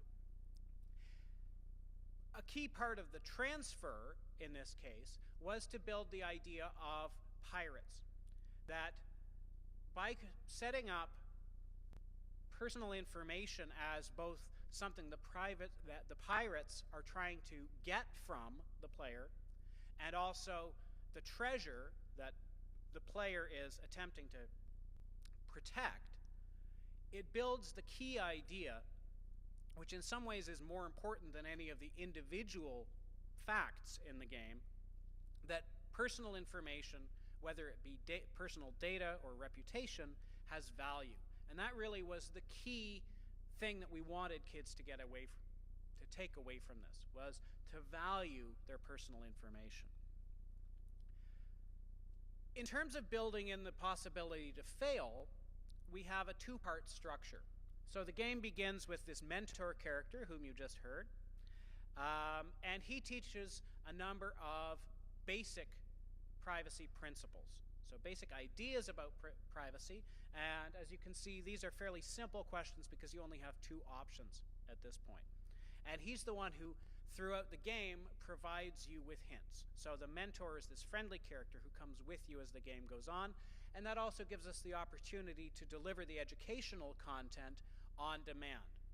So we're not just testing kids on information that they don't already have and saying, well, you didn't know it, too bad. But we're also not front-loading it. We're not saying, okay, learn all these things about privacy and then apply it. Kids learn what they need to know when they need to know it, which we know is the best way to learn. So as they go on, they encounter these different pirates. Each pirate essentially specializes in a different topic. So there's one that has questions about passwords, one with questions about photos, one with questions about surveys and contests, and so on. There's a random selection, so you can actually play through the game multiple times and get different questions, but this makes sure that all of the different areas are covered. So they ask you a question. These are the questions, and as you can see at this point, there's now 3 questions to choose from, so it's a little bit harder, and we have access to the mentor as someone who can help us out. And the way that we built failure into the game while keeping the cost of failure low was simply, there's a limited number of questions. There are 9 questions, and once you get enough wrong that you can't pass the game, that you can't reach a passing score, you're sent back to the tutorial.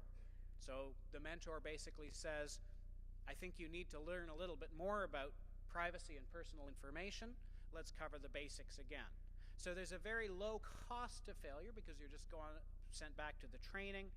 It allows the player to be refreshed on those key concepts, and then they just come right back to it. And again, the random selection of questions means they won't necessarily get the same questions they did the first time through. And of course, we have here, as a motivator, something you collect. That's something that we know motivates kids a lot, the idea of building towards something. And so in this case, it's a treasure map. Every time you get a question right, you get another piece of the treasure map. And finally, this is what you get at the end if you're able to collect all of the different pieces.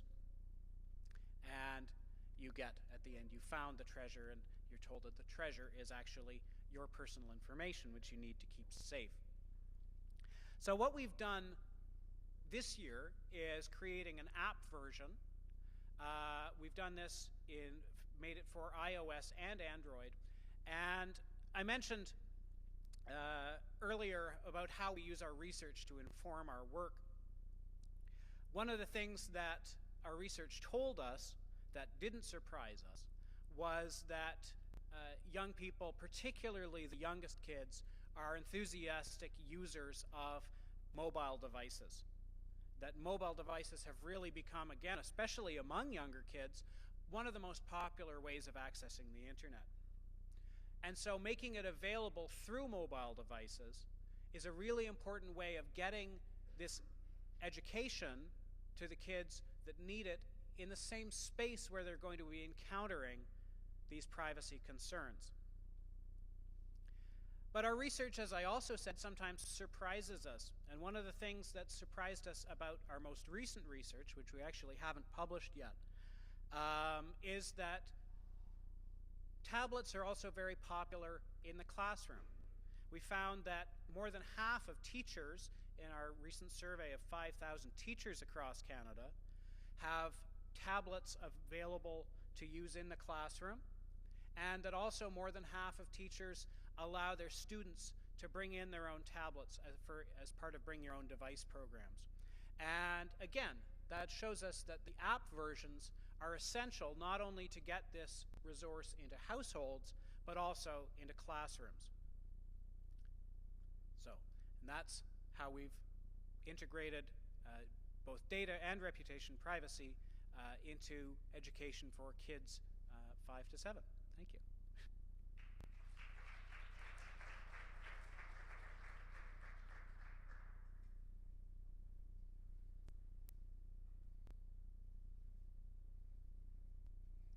Everything good? That's good. Yeah, everything's good. It feels like old home week. I was saying to Pat that the first week I joined the office 8 years ago, the Pathways to Privacy Forum, I think, was either in this room or in the rotunda out there. And if Francois is in the room, he can confirm that. When I was first asked if I could participate in this panel, I was excited because I knew our product plans, and I knew that something might be coming out this week, which I'll discuss in a couple of minutes, something called YouTube Kids, and there he is. So was it in here or was it outside? You know, I wasn't here. Yeah.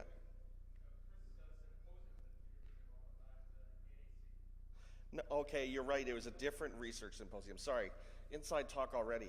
As I was thinking through what I wanted to speak with you today, I was thinking through behaviors and habits, which both Karen and Matthew talked about, and the way they're evolving. We released an interesting piece of research this week where we had our DeepMind and computers tackle the fundamental problems, as Matthew alluded to, of early 1980s video games, trying to tackle the challenge of learning digital literacy by a machine on very simple outcomes. And I was kind of happy and proud that our extremely sophisticated computers managed to master all of the Atari 2600 oeuvre. So those of us who spend thousands of hours mastering asteroids and Galaga can just feel all that less consequential in life. But it's an interesting observation, and it comes back to the point that there's an evolution in understanding the tools. There's an evolution in understanding the devices and the tasks you're tackling, and it involves incredible investment in time. And that's obviously something that we set our minds to with artificial intelligence and DeepMind, simply to demonstrate that this device could accomplish the similar level of achievement as a 12-year-old boy with a pocket full of quarters. But that's the same behavior that when I first started working in the office and now that I work at Google, I've seen as well, which is, and as we've been discussing on this panel and likely all day, you hand someone a device and then you pretty much let them loose to figure out how to adapt their behaviors and adopt social norms around its use, and then trust to the parents and the teachers and the community to provide them guidance and signals on what is appropriate use based on social norms, based on your family's values, based on the values you'd like your child to adopt. And that prompted me to think of a conversation I had with my brother. He and I are separated by 2 years, but our children are separated by 20. So one weekend he texted me and he said, we left Jack, their young boy, with my friend for the weekend, and now he's learned how to swipe. And he was 2. And I could tell that Jack had learned how to swipe because Andrew's Facebook feed was full of pictures of thumbs and feet and the dog and outside. And for me, that was an interesting transition point for my brother, because he obviously had been trying to apply a technique of control and shutdown and avoiding having that conversation, obviously with a 2-year-old or a 3-year-old. But the allure of the tool and the allure of the content was great enough that he somehow got a hold of an iPhone and figured it out while being babysat. There's a separate conversation there about the existing relationship between my brother and the friend who babysat his son, because obviously there's a bit of a rift now. And this is some of the insight that's come into when we as a company look at behavior online, when families and individuals of any age are using our tools. And by tools, I mean services, and principally in the conversation we're having on our panel, I'm thinking of YouTube. And we can see through our usage logs the sort of behavior that takes place and on what devices, as Matthew was referring to, just referencing at the end of his presentation, this focus on mobile, whether it's a phone or whether it's a tablet, and the sort of content that's being accessed on which devices. And if you do a rough survey of any parent, they're trying to moderate their kids' use of online tools, and they're trying to moderate their kids' use of devices themselves, and trying to apply controls to that activity in a sort of ersatz way. Like whether it's a watch to monitor the time that you're spending online, or physically turning off the router after a specific time, or as in my case with my 14-year-old, just surprising him every hour and a half just to look at what he's doing on all his devices. There's ways of intervening, there's ways of reinforcing those social norms.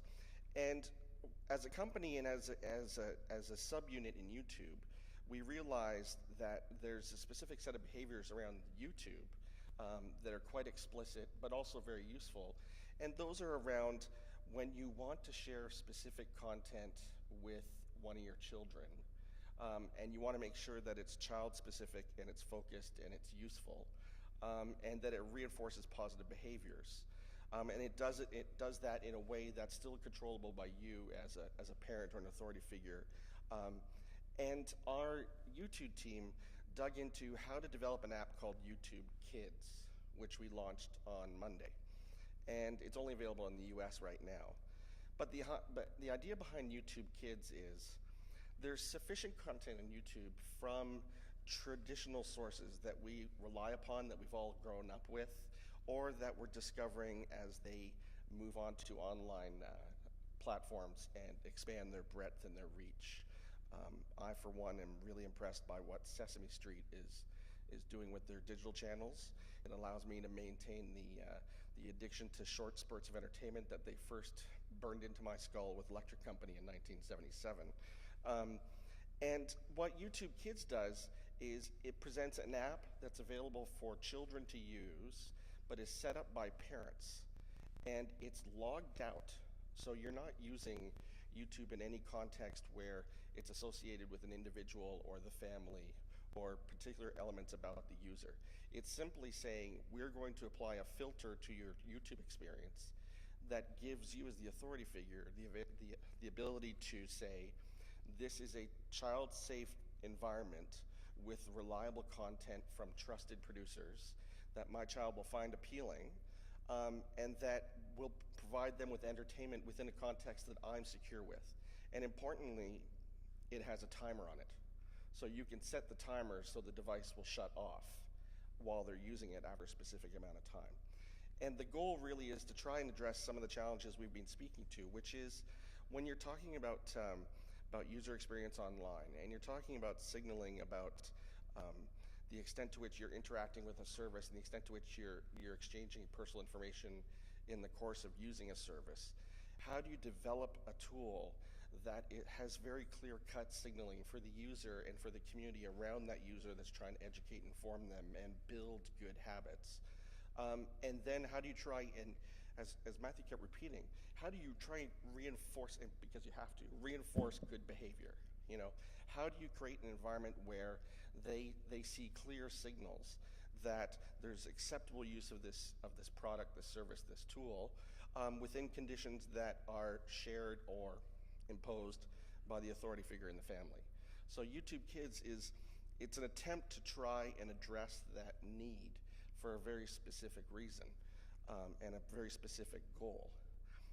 And importantly, there's still an element of discovery to it.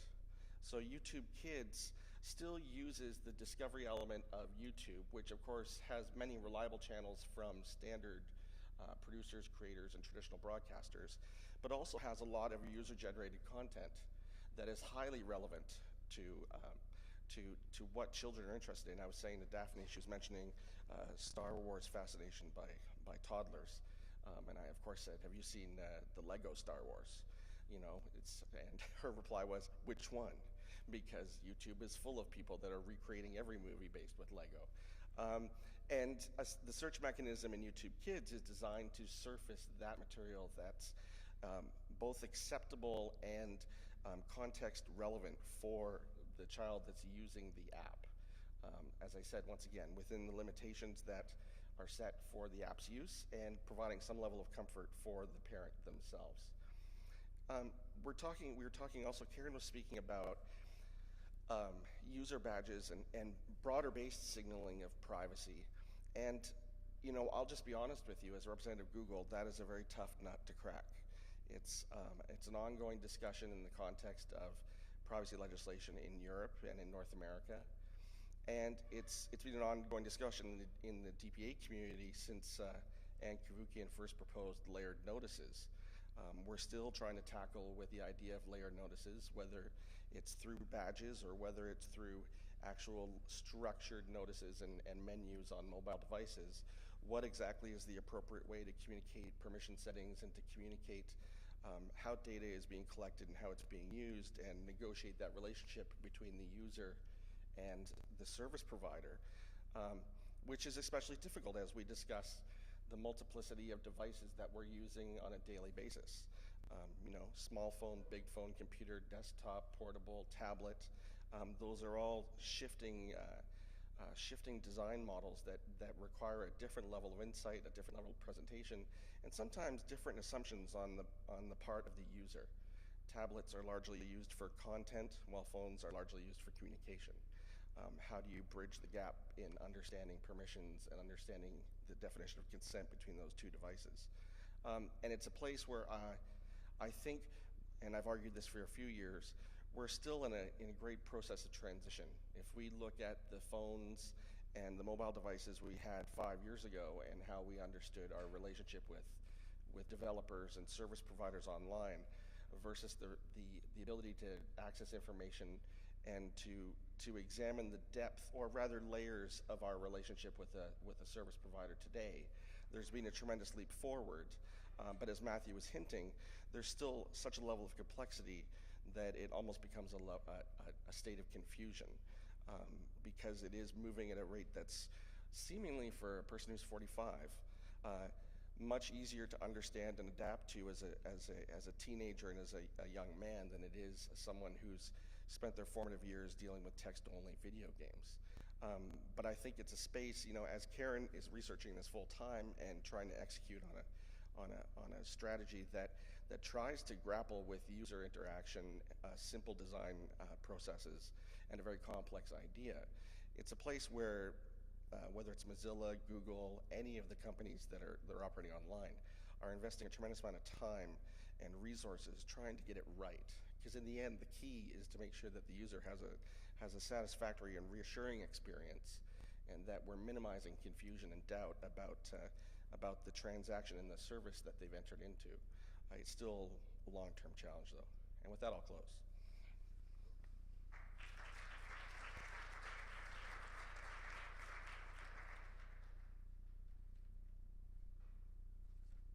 Thanks to all the panelists. I'd now like to invite the audience to ask any questions that they may have. There are a couple of mics set up at the back if you do have some questions. I see one over here. I so enjoyed that. Thank you so much. One of the things that's been on my mind a lot lately is we're working a lot on trying to help seniors build digital health literacy. Digital literacy, but digital health literacy. And one of the things that's really stood out for us is that children learn through trial and error and seniors don't. So my 2-year-old learned that gesture on an iPad of closing programs with her fingers by actually putting her mouth onto the screen and closing her lips, and she realized Netflix went away, and that was great.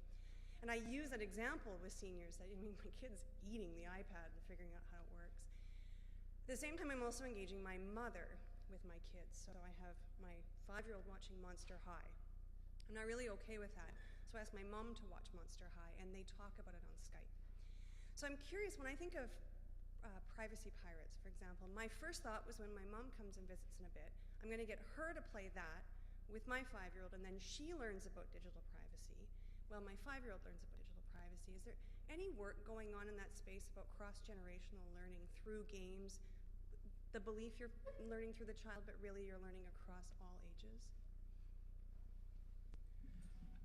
That was definitely one of our goals with Privacy Pirates, and it is in general one of our goals, particularly with our interactive resources, the ones that are meant for the home. In some ways, we try to soft pedal the parental involvement because obviously parents may be a little more sensitive to the notion that they're being taught the same content as their 5-year-old children. But in fact, we do know from our research, as I said, that both parents and teachers really don't feel confident in teaching kids or even talking to their kids about data privacy issues. As a result, as I said, it tends to be something that takes a back seat to more obvious and more concrete concerns. And so we really do encourage, we provide a list of sort of suggested ways to play the game. One of them is the child and an older sibling, or the child and her parent playing together and talking about their experience so that it is a learning experience for the parents as well. And that's one of the reasons also why we provide the backgrounder, so that if the parent is more comfortable being an authority rather than a co-learner, they have the opportunity to look at the backgrounder and sort of bone up on the issues before the child plays the game. I have a couple of comments to add, and I just searched for the name of a documentary as Matthew was sharing some opening thoughts. In terms of organizations that are active in trying to build the kind of intergenerational learning programs that you're speaking of, a number of public library systems in Canada explicitly set up intergenerational learning opportunities where youth, and in particular teens, mentor older adults. So I know for sure that the Toronto Public Library system does it, but it's something that I've heard about quite frequently and I'm sure is present in other systems.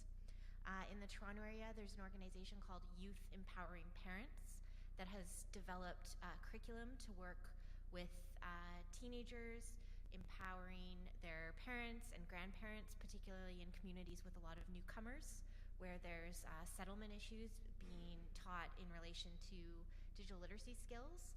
And as a third thought, there's a documentary called Cyber Seniors that deals with a lot of these themes, and I think is a great place to look for some specific practices in one particular project. And you stole my thunder, because I was going to mention Cyber Seniors, which is a really refreshing and heartwarming depiction of the outcomes of that sort of mentorship, where you have young members of the community, even family members, coming into particularly retirement homes to help their elder relatives bridge that gap and make a connection with the family. So, Cyber Seniors is Canadian as well. Yeah. Are there any other questions? One more back there. Yes, hi, Stephanie Perrin, U of T. I just wonder if the panel has any idea, has anybody come up with a number for how much time it takes to to train a child in privacy and all the other security issues, or a senior. I understand that like that YouTube application, that'd be great. I figure that's a set it up once it works after that kind of an application. But my impression is that managing this, if you're a parent, and my youngest is 26, so I can't say I trained them correctly, but by 26 they figured it out that maybe mom was right. But how much work is it? Is it like managing a nut allergy? Maybe a good comparison. Yeah, because to me, setting the baseline, setting the foundation of awareness, is important, which is what the game does and what you do when you're trying to help whether it's youth or older understand their interaction online. But you mentioned security, which to me is the ongoing challenge, because there's assumptions and behaviors that are built into how we all use online tools right now that make us susceptible to breaches and susceptible to phishing attacks and other security failures. And it is a point of constant reference, much like a nut allergy, testing the environment, looking for the signals and deciding whether or not you have to change your behavior or look for alternatives in order to maintain that level of security and privacy that you feel the most comfortable with. We situate privacy and security as one of our key concepts of digital literacy. And some aspects of reputational privacy come under digital ethics, which is another aspect of digital literacy. And one of the reasons why we find the term literacy appealing is because it situates it as a lifelong skill. As with traditional literacies, obviously you reach a certain baseline early in life, but you can keep building on that. And the more skilled you are at it, the more it itself becomes a tool for learning. And so in some ways I would say that the answer to your question is it takes a lifetime, because we're always going to have new challenges, we're always going to have new technologies that we need to account for, and there are going to be new opportunities as well. And it's important that we consider the positive side of the coin when we're talking about digital literacy as well, not just the things to avoid, but the things to take advantage of. parents not going to jump for this. Okay, so if you were advising parents, would you say, if you've got a 7-year-old, just picking at random, you need to bank on X hours a week, checking what they're doing, making sure they're not downloading stuff that's inappropriate, doing online, doing training, managing their apps? What's the figure? Because I take that, young people are better at this than us old geezers, but I still think it's a huge struggle, and if you haven't banked the time, parents need to know what they're in for. I think it sounds like a future contributions program project for someone. But it's a great question, and if anyone else in the room has a good answer for Stephanie, I'd love to hear it, because I don't have a number to share. I can't put a number on it, but what I would say is that, the model that we embrace is the idea of a gradual release of control, that when your kids are young, the adult plays more of the role of curator of their online content.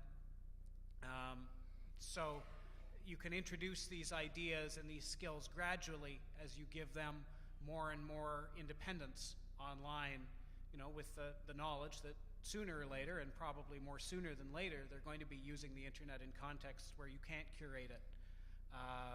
So you can't curate it forever, but at the same time, particularly when they're young, that I think has become part of parenting. And I think it's been curating young people's media experience has been part of parenting for a long time now. And I just reinforce that because I've realized that with the 10-year age difference between my youngest and my oldest, the behaviors are very different, in part because the eldest was learning how to use the internet in a limited context itself. She had dial-up, right? The world was much slower, and there was one computer, and I could see everything that was happening. And with the younger one, it's more of a shared experience, especially when they're young, and reinforcing assumptions and norms and standards. And so now that he's 14, it's more of establishing reference points and doing verification.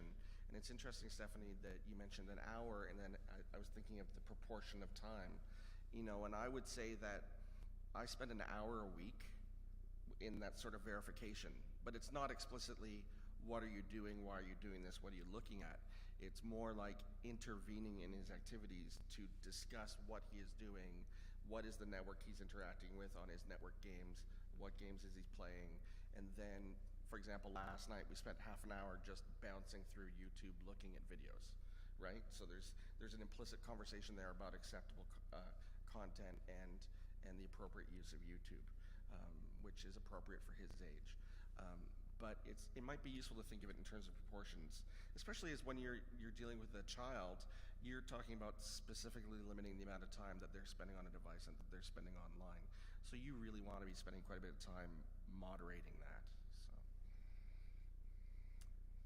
So I've got one last question I'd like to pose to the panelists. One of the things I found interesting about each of these presentations is that the initiatives that you all highlighted targeted children and young people at different ages. The badges for older kids, Privacy Pirates for school-age kids, the YouTube Kids app, presumably for preschoolers even. Do you think that there is an appropriate age to start teaching kids about privacy, to teach them privacy skills and other aspects of digital literacy?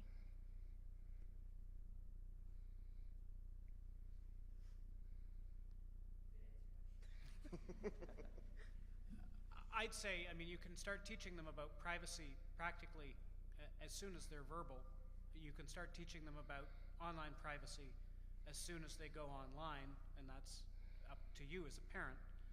Certainly, in our digital literacy curriculum that we're going to be releasing next month, we start privacy in kindergarten, teaching very, very simple concepts of permanence and replicability, helping kids to understand that things on the internet can be there forever, and that there are good things and bad things about that.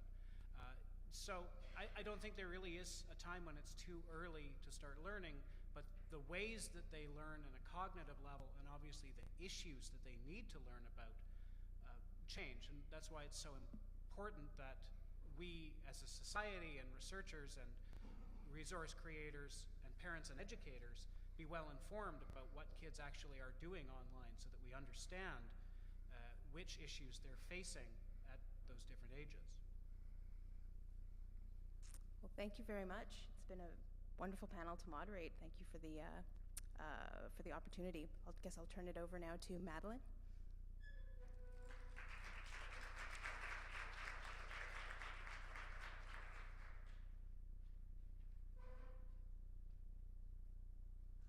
I told Madeline I wanted to hijack a minute of her closing remarks because I wanted to make sure that we acknowledge the tremendous work that Madeline has put into organizing this symposium.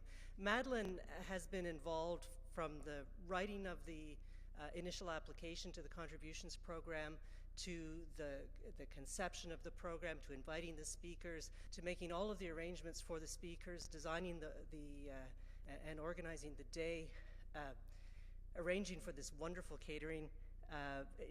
Every aspect of this event has been Madeline. She doesn't have a team working for her. She doesn't even have an administrative assistant. All she has is a bunch of academics who, getting academics to help you is a bit like inviting your toddlers to help you make a batch of cookies. Sometimes the ingredients end up in the bowl, sometimes on the floor, and you have a bigger mess to clean up. And if you get a nice batch of cookies at the end, and those cookies were wonderful, you know it's all mom and not the toddlers. So thank you very much, Madeleine, for everything you've done today.